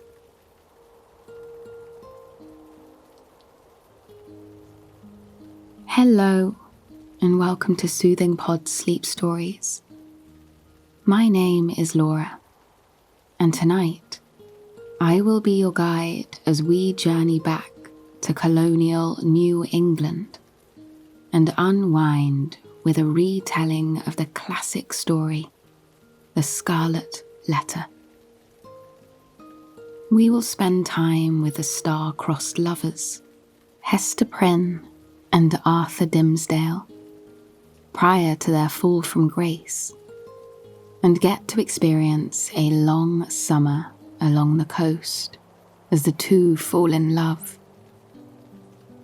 Before we begin, however, let us take a moment to unwind and find comfort in the space that we are in, here and now. Close your eyes and allow your body to sink into the mattress beneath you. Here and now, there are no obligations. There is no to-do list. At this moment, simply lie still with your eyes closed and allow your body to rest. For a moment, I want you to imagine your bed sitting on the edge of a beach. You're now in coastal New England. To the right of you, you can hear the sounds of the waves gently lapping against the rock-peppered cove as they come in, then recede. Come in, then recede. Overhead, you can hear seagulls as they dip and dive through the air, floating on the gentle ocean breeze. Their calls ring through the sky, softening against the lofty pines that blanket the coastline just above your head. You focus your attention on the waves lapping against the shore by your feet on the sand beneath you. You can almost picture the white spray as the waves crest over the sand, then recede back into the ocean, painting the sand darker and colder as they return back where they belong. The sound alone soothes you, but then there's the smell of the air, the freshness of it. You take a deep breath in, feeling your lungs expand as the air nourishes you. In that breath, you can taste and feel the beauty and freshness of the world around you. You can feel the refreshing tang of the pines, the soothing briny salt of the sea, the dense, layered aroma of the fog clinging to the shoreline. You can smell the forest, loam and moss, peacefully growing beneath the nearby trees. And you are certain that if you breathe deep enough, you can smell the rain approaching from miles and miles away, preparing to give this area some much-needed downpour once you are safely in your home. Then, there's the sensation on your skin. Overhead, the morning sun is bright and full. Its rays fall upon you, gently kissing every exposed inch of your skin, inviting you to relax. And relax you do. You can somehow feel every individual beam of light upon your skin, but it doesn't stop there. You can feel the golden rays sinking into your skin and kindly embracing your muscles, relaxing them completely and entirely. You feel the weight of the day melt away from you as the sun effortlessly works to unwind your muscles and, in addition, unwind your mind. The thoughts that have been stirring there are slowly dissipated, floating away on the same ocean breeze that's brushing against your skin, leaving you lighter and freer.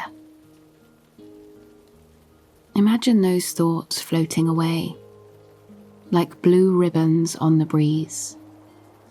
Watch as they dip and fall through the air, heading toward the distant coastline, until you can no longer see them.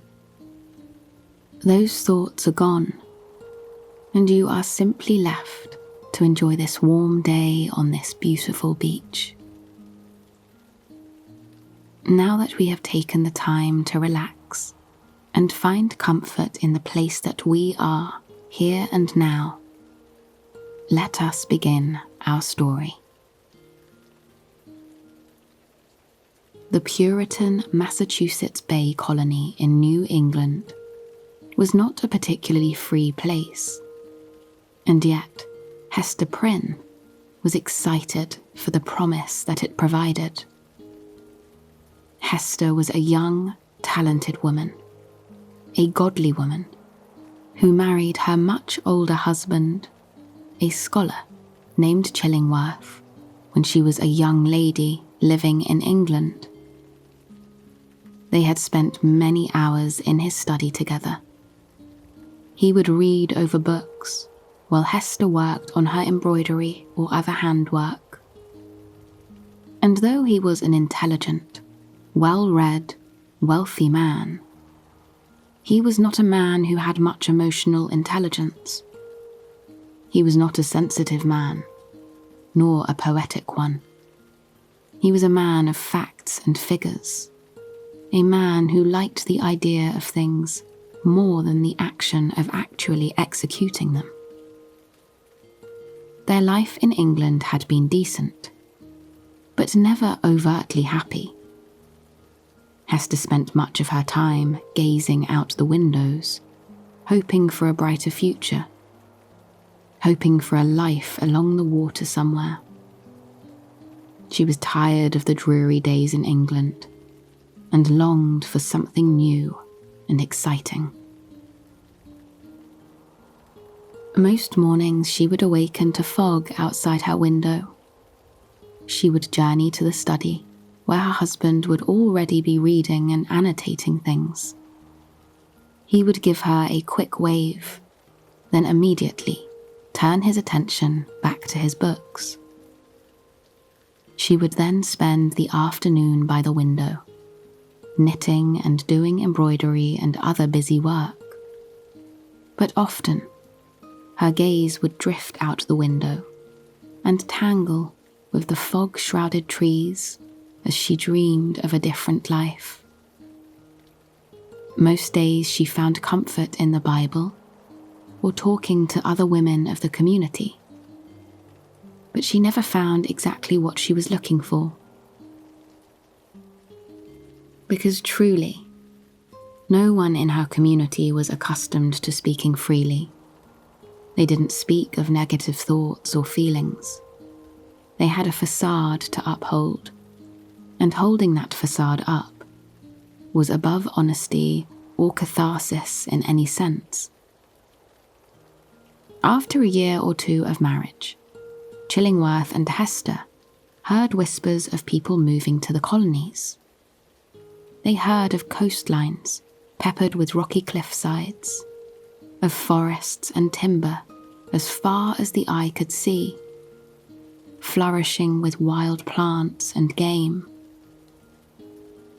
They heard of fair weather with less rain that they experienced in England, and they heard of harbours overflowing with fish. They also heard of a place where they could celebrate their religion and continue their Puritan traditions with no fear of persecution. And so, they decided that they were to become colonists. But Chillingworth had business to tend to in England, so he sent Hester first to get herself established before his arrival. She would get the house settled, find her place in the community, and then Chillingworth would come for her eventually. The ride to the new promised land was a long one, but on that ride, Hester was excited for the freedom that this new land would provide. This freedom that she was told would be hers. On the boat ride, she couldn't help but notice a man that was riding with them, a man who she had heard of in her inner circles for quite some time. His name was Reverend Arthur Dimmesdale, and he was known for being one of the most remarkable theologians in all of England. He gave sermons every single night. The Puritans would all gather around as he stood upon his carefully crafted podium and read the word of God. They were a tired group of people desperate to escape persecution, desperate to step off the boat and into the world where they could live freely. And with every word that Dimmesdale uttered, they felt freedom and comfort fill their hearts more and more. Dimmesdale was a man that spoke with passion, a man whose sermons were masterpieces, woven from his own personal experiences, his own emotions, which were deeply and truly felt. He was not a man standing upon the podium for fame or money or perceived righteousness. He was a man that was standing on the podium because it was what he was born to do, and it was what he truly believed in. Every single night, Hester found comfort in his words. Very few people, let alone people of the church, dared to speak with such honesty and eloquence as he did. He was not a man shielding his emotions from the world, or hiding behind intelligence to protect his lack of emotional maturity. He was a full human being. On occasion, Hester would smile at the Reverend. He had a code of conduct to uphold, and speaking to him too much on the boat, without the company of others, would surely draw attention. Hester had already received some strange looks for arriving on the boat with no children and no husband by her side. A woman alone was something out of the norm, something that was heavily frowned upon by society. And the Reverend knew that, but at the same time, he felt a deep urge to protect her, a deep urge to help her feel less lonely. He was admired by the people on the boat, by all the Puritans, but he wondered if they truly understood and cared for the words that he was speaking. When he looked into Hester's eyes, he saw something different. There was a light and curiosity in them that many of the others lacked. They looked at him differently than she did, and something about the way she looked at him reminded him of why he had begun this journey in the first place. After their long trip, they finally landed upon the shore where their new home would be. Not only was it their first time seeing land in weeks, it was some of the most beautiful land they had ever laid eyes on. The town was set upon a hill. The shoreline was peppered with those rocky New England cliffs, with beautiful birds nesting atop each and every one. The pine trees seemed to reach up to the sky, impossibly tall and beautiful. And the town itself was truly living in harmony with nature. Between the homes, there were meadows full of wild flowers, and rivers that wound from the very tops of the hills and the mountains in the distance, all the way to the sides of the cliffs, where they tumbled off into the ocean. This was home, and it was beautiful. From the outside, it looked like everything they had been promised. The Puritans were all excited to step off the boat and step foot on this land that was entirely new to them. They had to climb off the boat and into rocky dinghies that would take them ashore. They filled, one by one, family by family, into the dinghies, everyone waiting their turn. Hester stood there in joyful anticipation, so hopeful for this new land that she didn't even care that she was without a child or husband landing upon the shore. When it was Hester's time to step into the dinghy, it was Reverend Dimmesdale who helped her. He gently took her hand, helping stabilize her. "My lady," he muttered under his breath. He dared to place his other hand upon her back to help guide her down into the boat. And once she was sitting, she looked up at him. He took his hand away from hers, but not before lingering for just a second too long. No one in the vicinity saw it. It was such a simple movement, that lingering. And yet, it sent spirals of emotions exploding between them, fiery and passionate. Then it was the Reverend who rowed them ashore. Hester faced him as he began to row. He avoided her eyes as they made their way to the coast, the tension between them still overwhelmingly powerful. But Hester couldn't help but steal a glance on occasion. She saw the way his muscles moved as he rowed the boat along, the way the salty water clung to his cheeks, drifting down his skin, away from his deep, radiant eyes. And the Reverend, too, was trying to avoid staring at Hester. She was a woman of undeniable beauty. Those blue eyes of hers that were always swirling with curiosity also always seemed to be smiling, like they were constantly finding beauty in the world around them, no matter what the situation. As the wind whipped her hair around, she raised a dainty hand to tuck it behind her ear.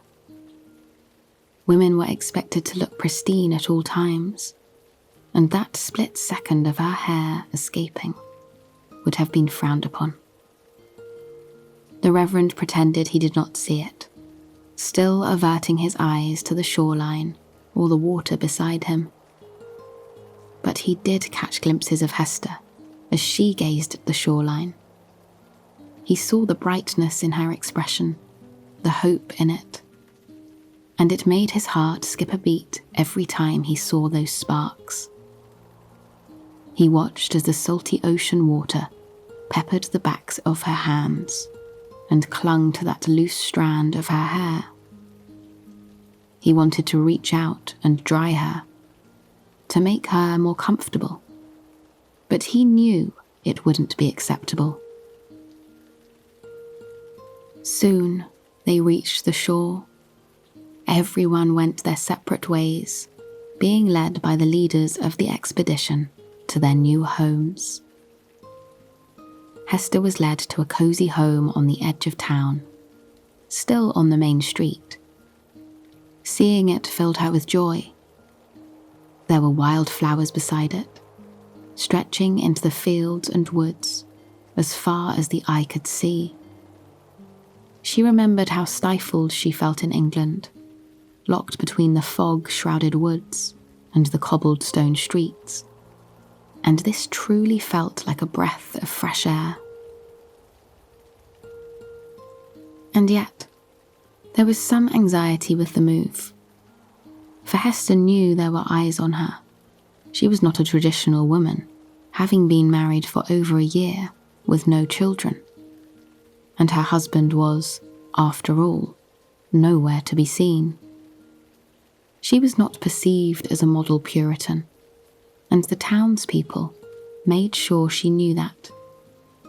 And so, when she got settled, she decided that she would do all she could to prove herself. She attended church and sat at attention for the full service every single time.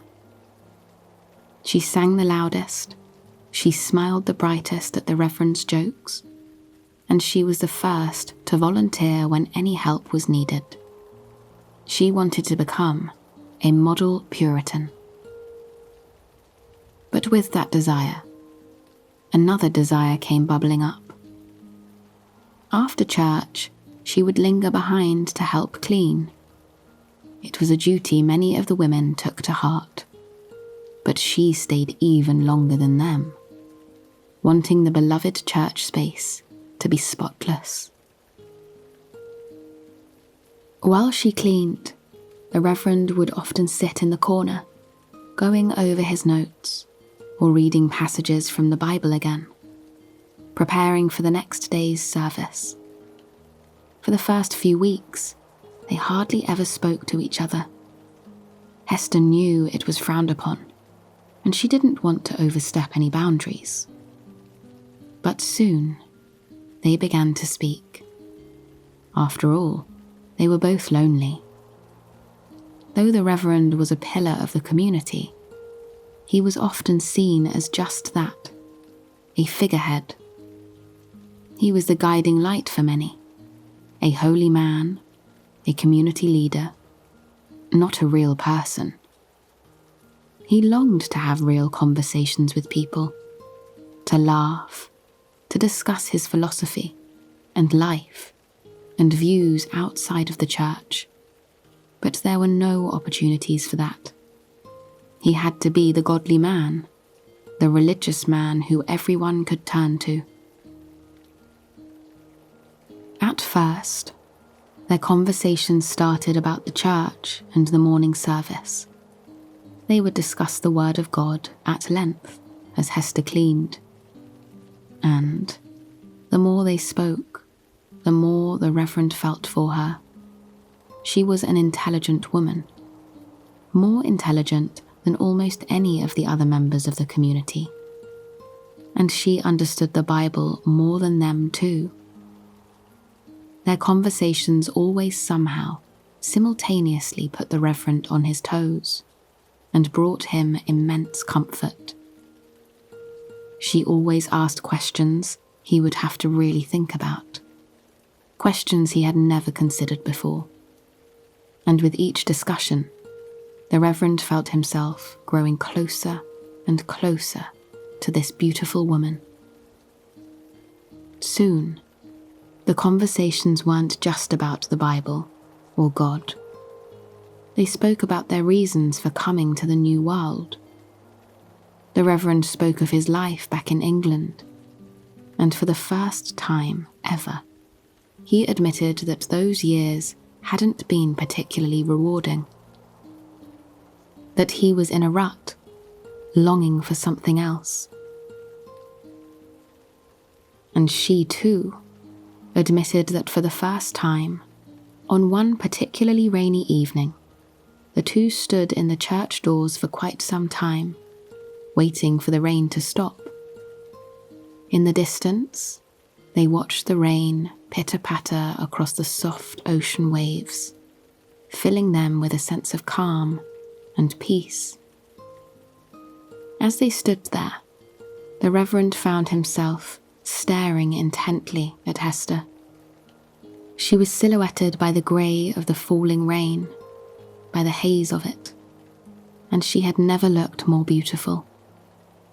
A few droplets fell upon her face, and the Reverend surprised himself when he reached over and brushed the droplets away, drying her as he had wanted to on the boat all those days ago.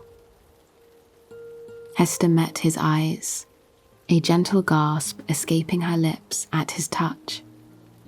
It was not acceptable, and yet she didn't mind. Once the shock had worn off, she gave the Reverend a kind smile. Then, for the first time, she spoke of her husband, and how she had been forced to marry him, about how he wasn't a man that was very in touch with his emotions or the world around him. She had never confessed such feelings before, and here, standing in the doorway of the church on a rainy day, it seemed like the right time. After she uttered her confession, the clouds parted, and the sun began to shine yet again, as if encouraging her, telling her she had made the right decision. Hester and the Reverend parted ways that day, but that was just the first of many days where they would talk in depth about their personal lives. One day, Hester mentioned that before their arrival to New England, she never spent time by the ocean. The Reverend was touched and surprised by this, and asked her if she had seen the cove north of town. Hester had never travelled there, or seen it before.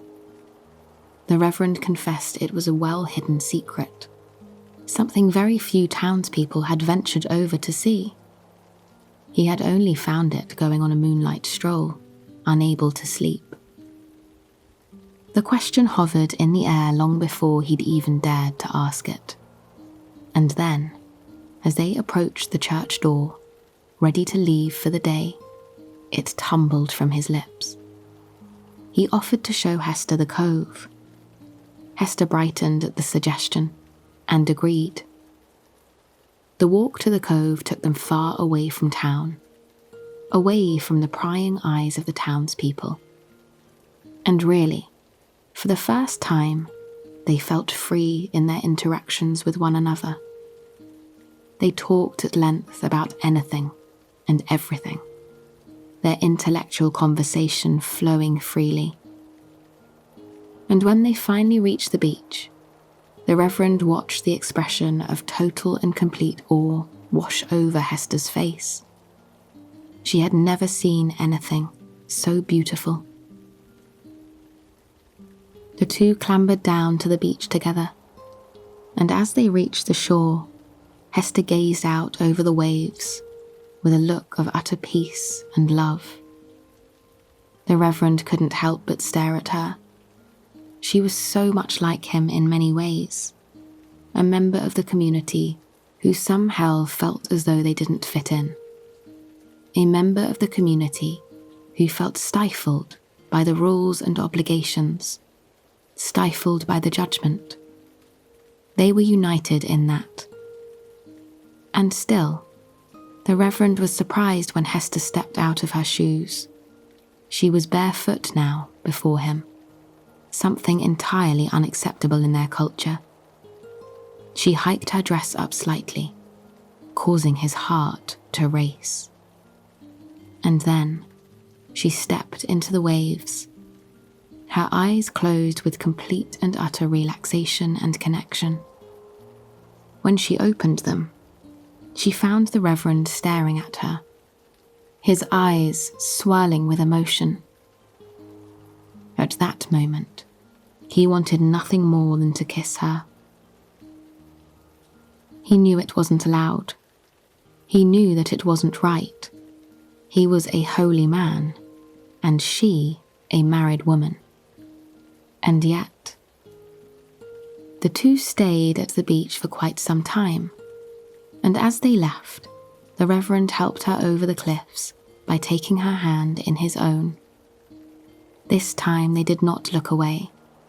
They locked eyes and smiled, allowing the tension to rise and rise. That night, Hester and the Reverend lay together. It was the most magical night of both their lives, a night of passion and connection and belonging, a night of catharsis. But that night would prove to be a challenge, a mark on them for the rest of their lives.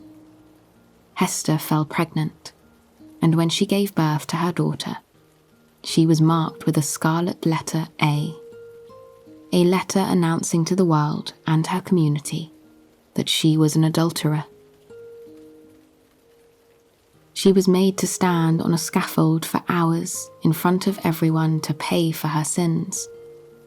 And as she stood up there, she was mercilessly humiliated and questioned, asked who the father of her child was.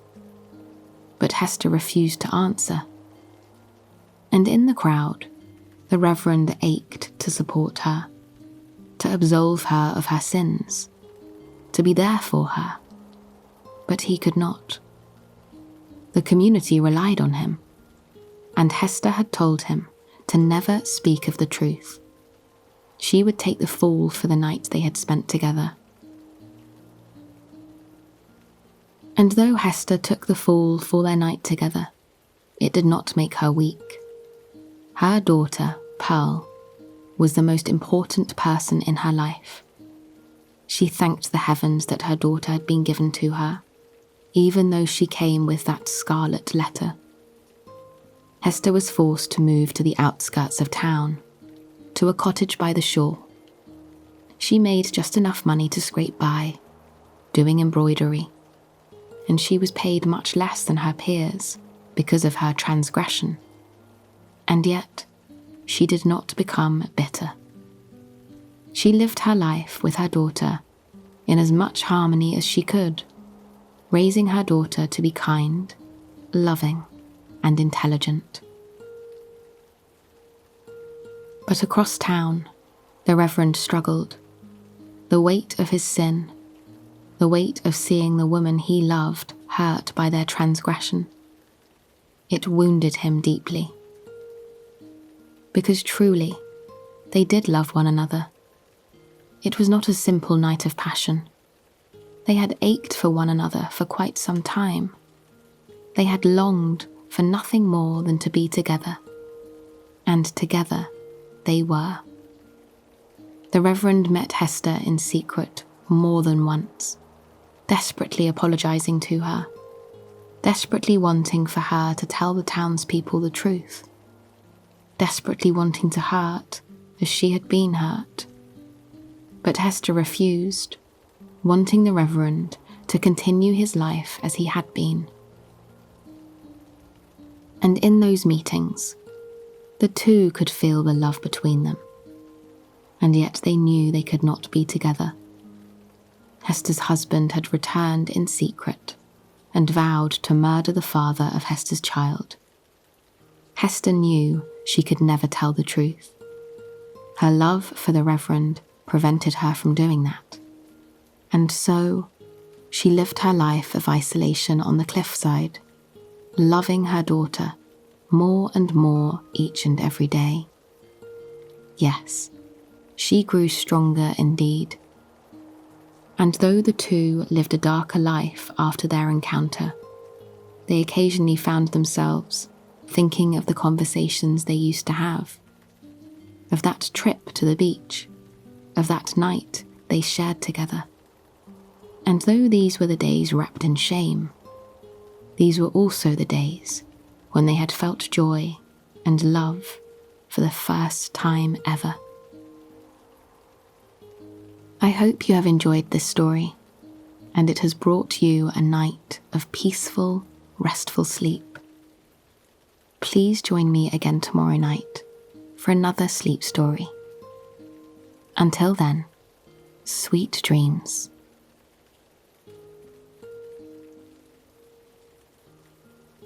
Hello, and welcome to Soothing Pod's Sleep Stories.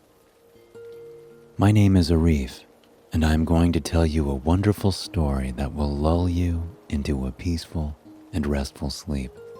Tonight, I will guide you on a fantasy adventure to a wonderful and tranquil lake. Here, the waters appear as still as glass on most days, and on others, the ripples carry with them magic from lands that seem frozen in time. Before we go on the journey to stillness and rest, let's enjoy the moment before arriving there. This moment that we have now, this quiet, this calm. Rest your head on your pillow. Let your hands fall to their sides. Let go of any tension in your neck or arms, and simply let any other thoughts slip away. We begin by breathing deeply, inhaling and exhaling. As you inhale, feel the cool breath enter your nostrils, then hold it for 3 seconds. As you exhale, the warmth is released. The air filters out of your body, and with it, you release any stress, any worries, and cares of the day. One more deep breath in and out. And we feel our body becoming heavy, the wind on the lake picking up a little now, cooling our face, and traveling over the water, whistling through the low-hanging willows around the lake. In the distance, we see swans, gliding ever so gracefully, as if in dance. They are like a mirage in the twilight. Noiselessly they glide, one follows the other. As the swans move across the water, they create tiny currents, drifting ripples that spread out, their lines reaching us on the shore. Our gaze follows the swans a little, and as we look up to where they are sailing, we notice how the light changes, reflecting their long, slender necks in the water. Tonight, I am going to tell you the story of Swan Lake. As you keep your eyes closed, simply listen and enjoy the sounds of the water, the rustle of wind, and the words that I will gently speak. Our story begins at the grand royal court, where a magnificent ball is about to take place. Servants are busy preparing the halls, setting out bedecked tables, clearing space for the guests to arrive. The guest of honor is, of course, the prince himself, Prince Siegfried, who is about to turn 21. He is tall, dark-haired, and handsome. To celebrate, there will be music, dancing, and decor such as has never been seen before in the land.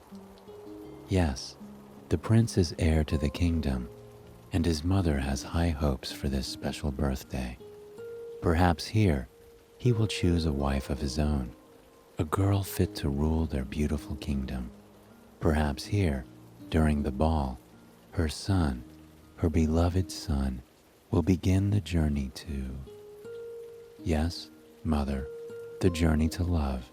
I want to marry for love, he says, when the queen approaches him. No, my dear, the journey to goodwill, I was about to say, for I did not marry your father out of love. It was the will of our parents that two kingdoms be united, and so we sat on the throne together, as we planned for many years before our wedding day. As she speaks, she presents her son with a gift. It is covered in a silken cloth, and when she lifts the cloth up, it reveals a beautiful crossbow. Exactly, says another voice. It is her mother's counselor and his mentor, von Rothbart. He seems to always be interrupting their conversations. The prince looks a bit disdainfully at his mother, and then at von Rothbart. He is unhappy that they must have this conversation yet again. He takes the crossbow from her hands and leaves without saying a word. Heaving himself up on his horse, Siegfried gallops away, crossbow in hand.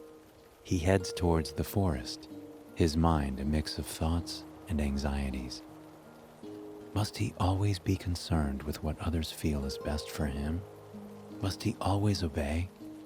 Must he always do his parents' bidding and comply with their wishes? At 21 years old, perhaps he can find a way out of this madness.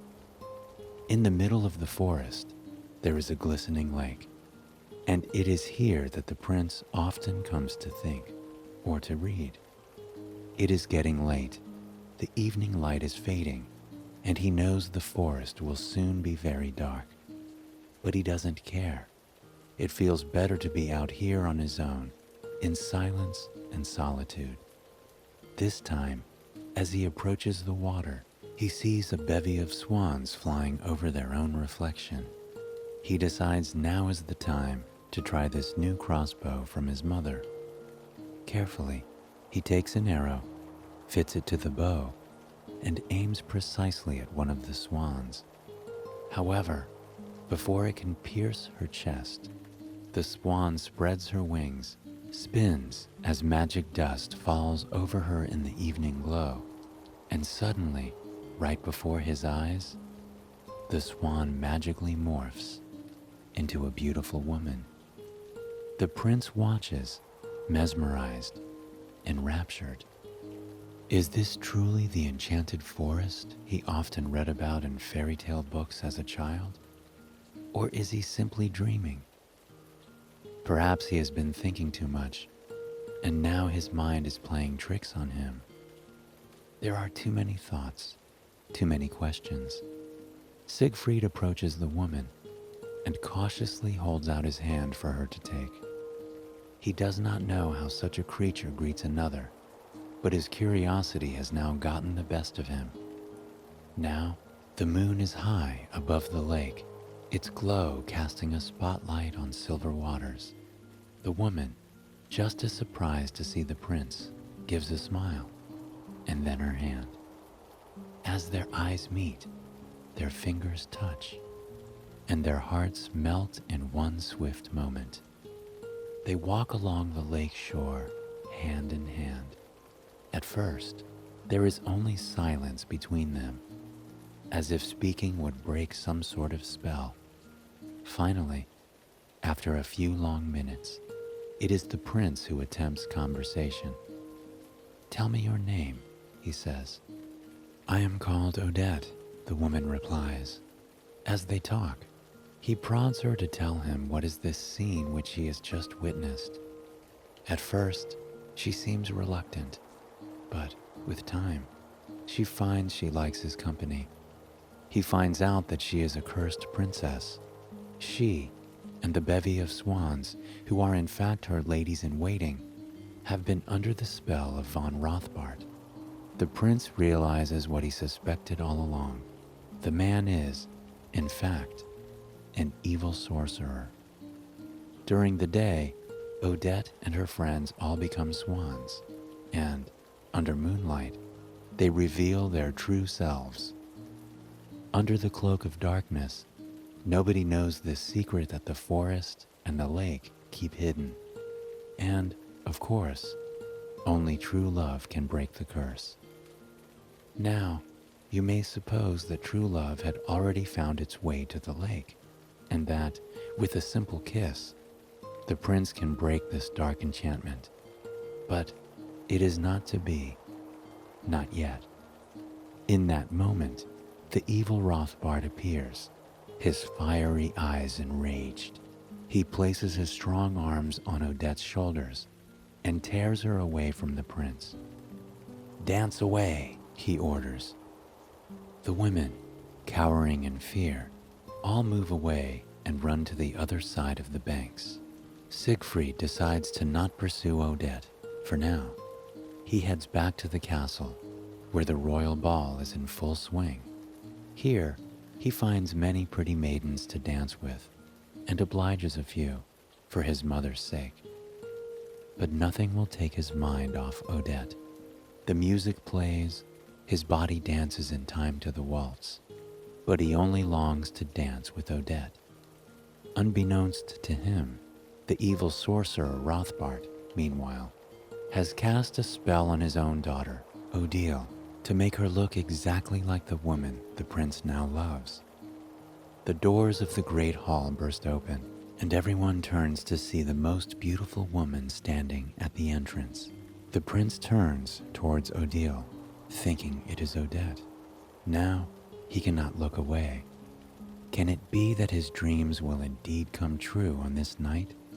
He approaches her cautiously, lest the sorcerer reappears to steal her away. The prince invites the woman he assumes is Odette to the dance floor, and she follows.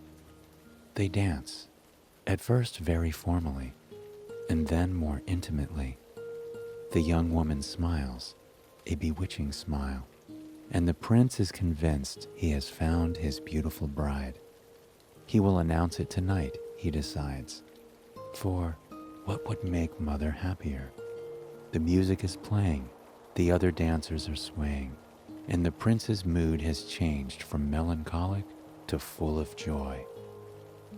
At the end of the song, the prince takes the woman to the stage and announces for all to hear that he is sorry. He apologizes for leaving them earlier in the evening, but it was something his heart had called him to do. He quickly explains that he has gone on a magical journey and returned. And now, she is here with us, he concludes, my intended bride. Everyone applauds the decision of the prince to take a wife. His mother is all smiles, and in the corner, the sorcerer is gleaming. The prince turns to the woman at his side. "I pledge to marry you and make you my queen," he promises. "We will have a grand celebration. In a few days' time, you will stand here by my side and rule the kingdom with me." There is a bit of commotion and shuffling on the dance floor. The prince looks to the audience to see that there, before him, yet at a further distance, stands another woman. He is confused. The woman below, pushing her way through the crowd, looks exactly the same as the one who he now holds in his arms. Which one is his true love? There must be an explanation. Naturally, a voice calls, as the evil sorcerer steps forward. Naturally, you want to marry for love. But, my lad, I have been planning this moment for years. The moment when an enchanting spell would call you away from your duties and entice you to follow your heart into the forest. There, I planned, you would see the woman who would steal your heart away. But you see, only I hold the key to the spell. Now that you have promised your love and your throne to another, you must keep your promise. It cannot be, says the prince, turning to look into the eyes of the woman that stands beside him. But as he inspects her gaze, he sees that she has turned cold, and in that moment of recognition, she morphs into her true self, Odile, not Odette. The prince cries out in horror as he realizes his mistake. He has pledged his love to another woman, blindly. The prince dashes off the stage, leaving Odile standing alone. He climbs down to reach out to Odette, who now looks at him with glistening tears streaming down her face. The prince has indeed made a mistake, too late, and with too little time left to resolve anything. The clock chimes midnight, and he knows that Odette will only appear as a beautiful woman for about 4 more hours. After that hour, the sun will begin to climb over those distant hills. The light in the forest will grow brighter. Dawn will break. The spell, which keeps his lover bound, will remain unbroken. He should have proclaimed his love to her on the lake. He should not have let the evil force come between them. He should not have waited an hour too long, or 1 more night. And yet, he did. In doing so, the prince had made the biggest mistake of his life. He had promised his love and devotion to another. The court heard everything he said. It is indeed too late. Odette realizes this and runs away. She runs, and does not stop until she comes to the lake. It is so still now, so enchanting. As a child, she wanted to stay here forever, but now she is cursed under the moonlight, and the water only feels like an appropriate grave.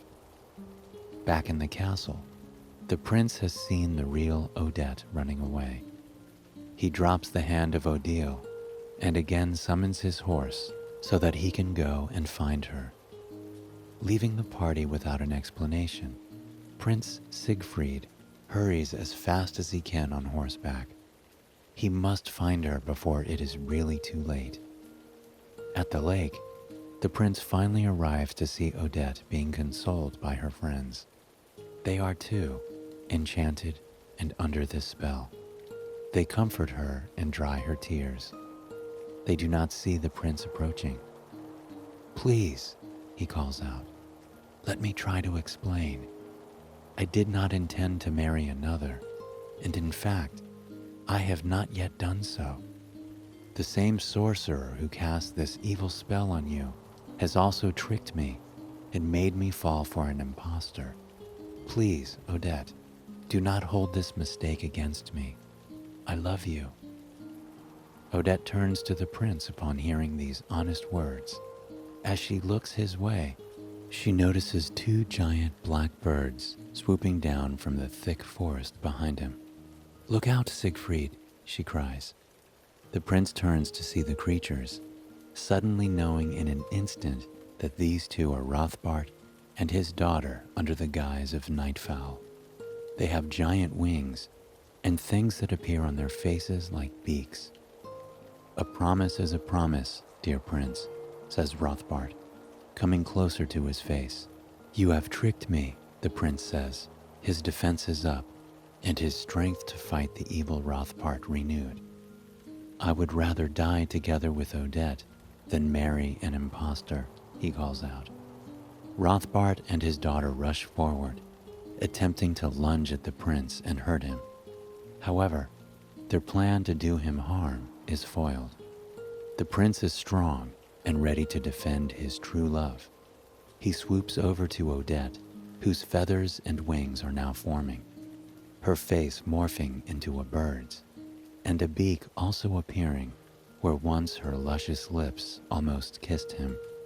As he sees the change taking place with the strength of the sun emerging, the prince knows what he must do. He bends down to swoop up the swan, dives into the lake, and swims into the water with her. Rothbart and his daughter look on with horror as the prince and Odette disappear into the water. The ripples from their dive grow into waves. The water, now a sea of glistening diamonds, surrounds them like a wall, blocking the view of Rothbart and Odile. Now, covering the lake are dozens of swans. They are no more silent, but squawking and barking, the way swans do when they are defending their kind from danger. You see, the prince had decided that he would much rather die than marry the person he would not truly give his heart to. Hand in hand, the two lovers disappear under the waters. For a few moments, the sorcerer and his daughter watch in dismay as the bevy of swans and the prince fade from their sight. But then, somewhere beyond the mist, they behold two figures forming, rising back up out of the waters. The swans are no more. In their place are dozens of girls, friends of Odette. Leading the way is Odette herself. Her hand still clasps the prince's. Together, they rise to the surface, floating serenely. The water is lifting them up, and as they take their breaths of air, they turn to each other knowingly. The spell has been broken. They had decided to go together to the depths of the lake, and yet all was not lost. The prince had proven that his love for Odette went even to the point of sacrificing his own life. Rothbart and Odile watch as the two figures, still afloat, now ascend. They rise higher, higher, higher. Two spirit beings in love, united, and they will stay united in the heavens, their next destination. The spirits of two lovers lift up into the clouds, as do the spirits of all the other girls, the swans who followed them on the lake. Elegantly, gracefully, they all keep rising until finally, like the swans, they too fly away. This classic story has been told over and over again, in storybooks and on the ballet stage. Swan Lake is a story of beauty and impossible love. Those who look upon the prima ballerina playing Odette see her grace and angelic movements, and if they look deeper, they also see her pain. She is confident with each stride, each step of the dance, but sometimes she dances alone, in isolation, for it is on the lake, in seeming isolation, that she has found a way to cope with the sadness. She cannot break the spell on her own. She must wait for her lover to come and discover her hiding place, to see her both in the light and in the darkness. In the end, evil cannot win over good. Darkness cannot penetrate the light. Although all seems lost, it is far from hopeless, and even in death, the spirits of the two lovers rise to new heights together, hand in hand, hearts combined. The music plays another long and soulful rift. We see the light of dawn breaking, and we know that another day will find the lovers awakened from their dream and stepping into a new, better, and brighter reality. I hope you enjoyed this sleep story and that it gives you courage tonight. Remember, whatever you are going through tonight, your heart is strong enough to carry it. Thank you for joining me on Soothing Pod. I will be with you again next time when you have to stop, listen, and relax with a simple story. Good night, sweet dreams, and until next time.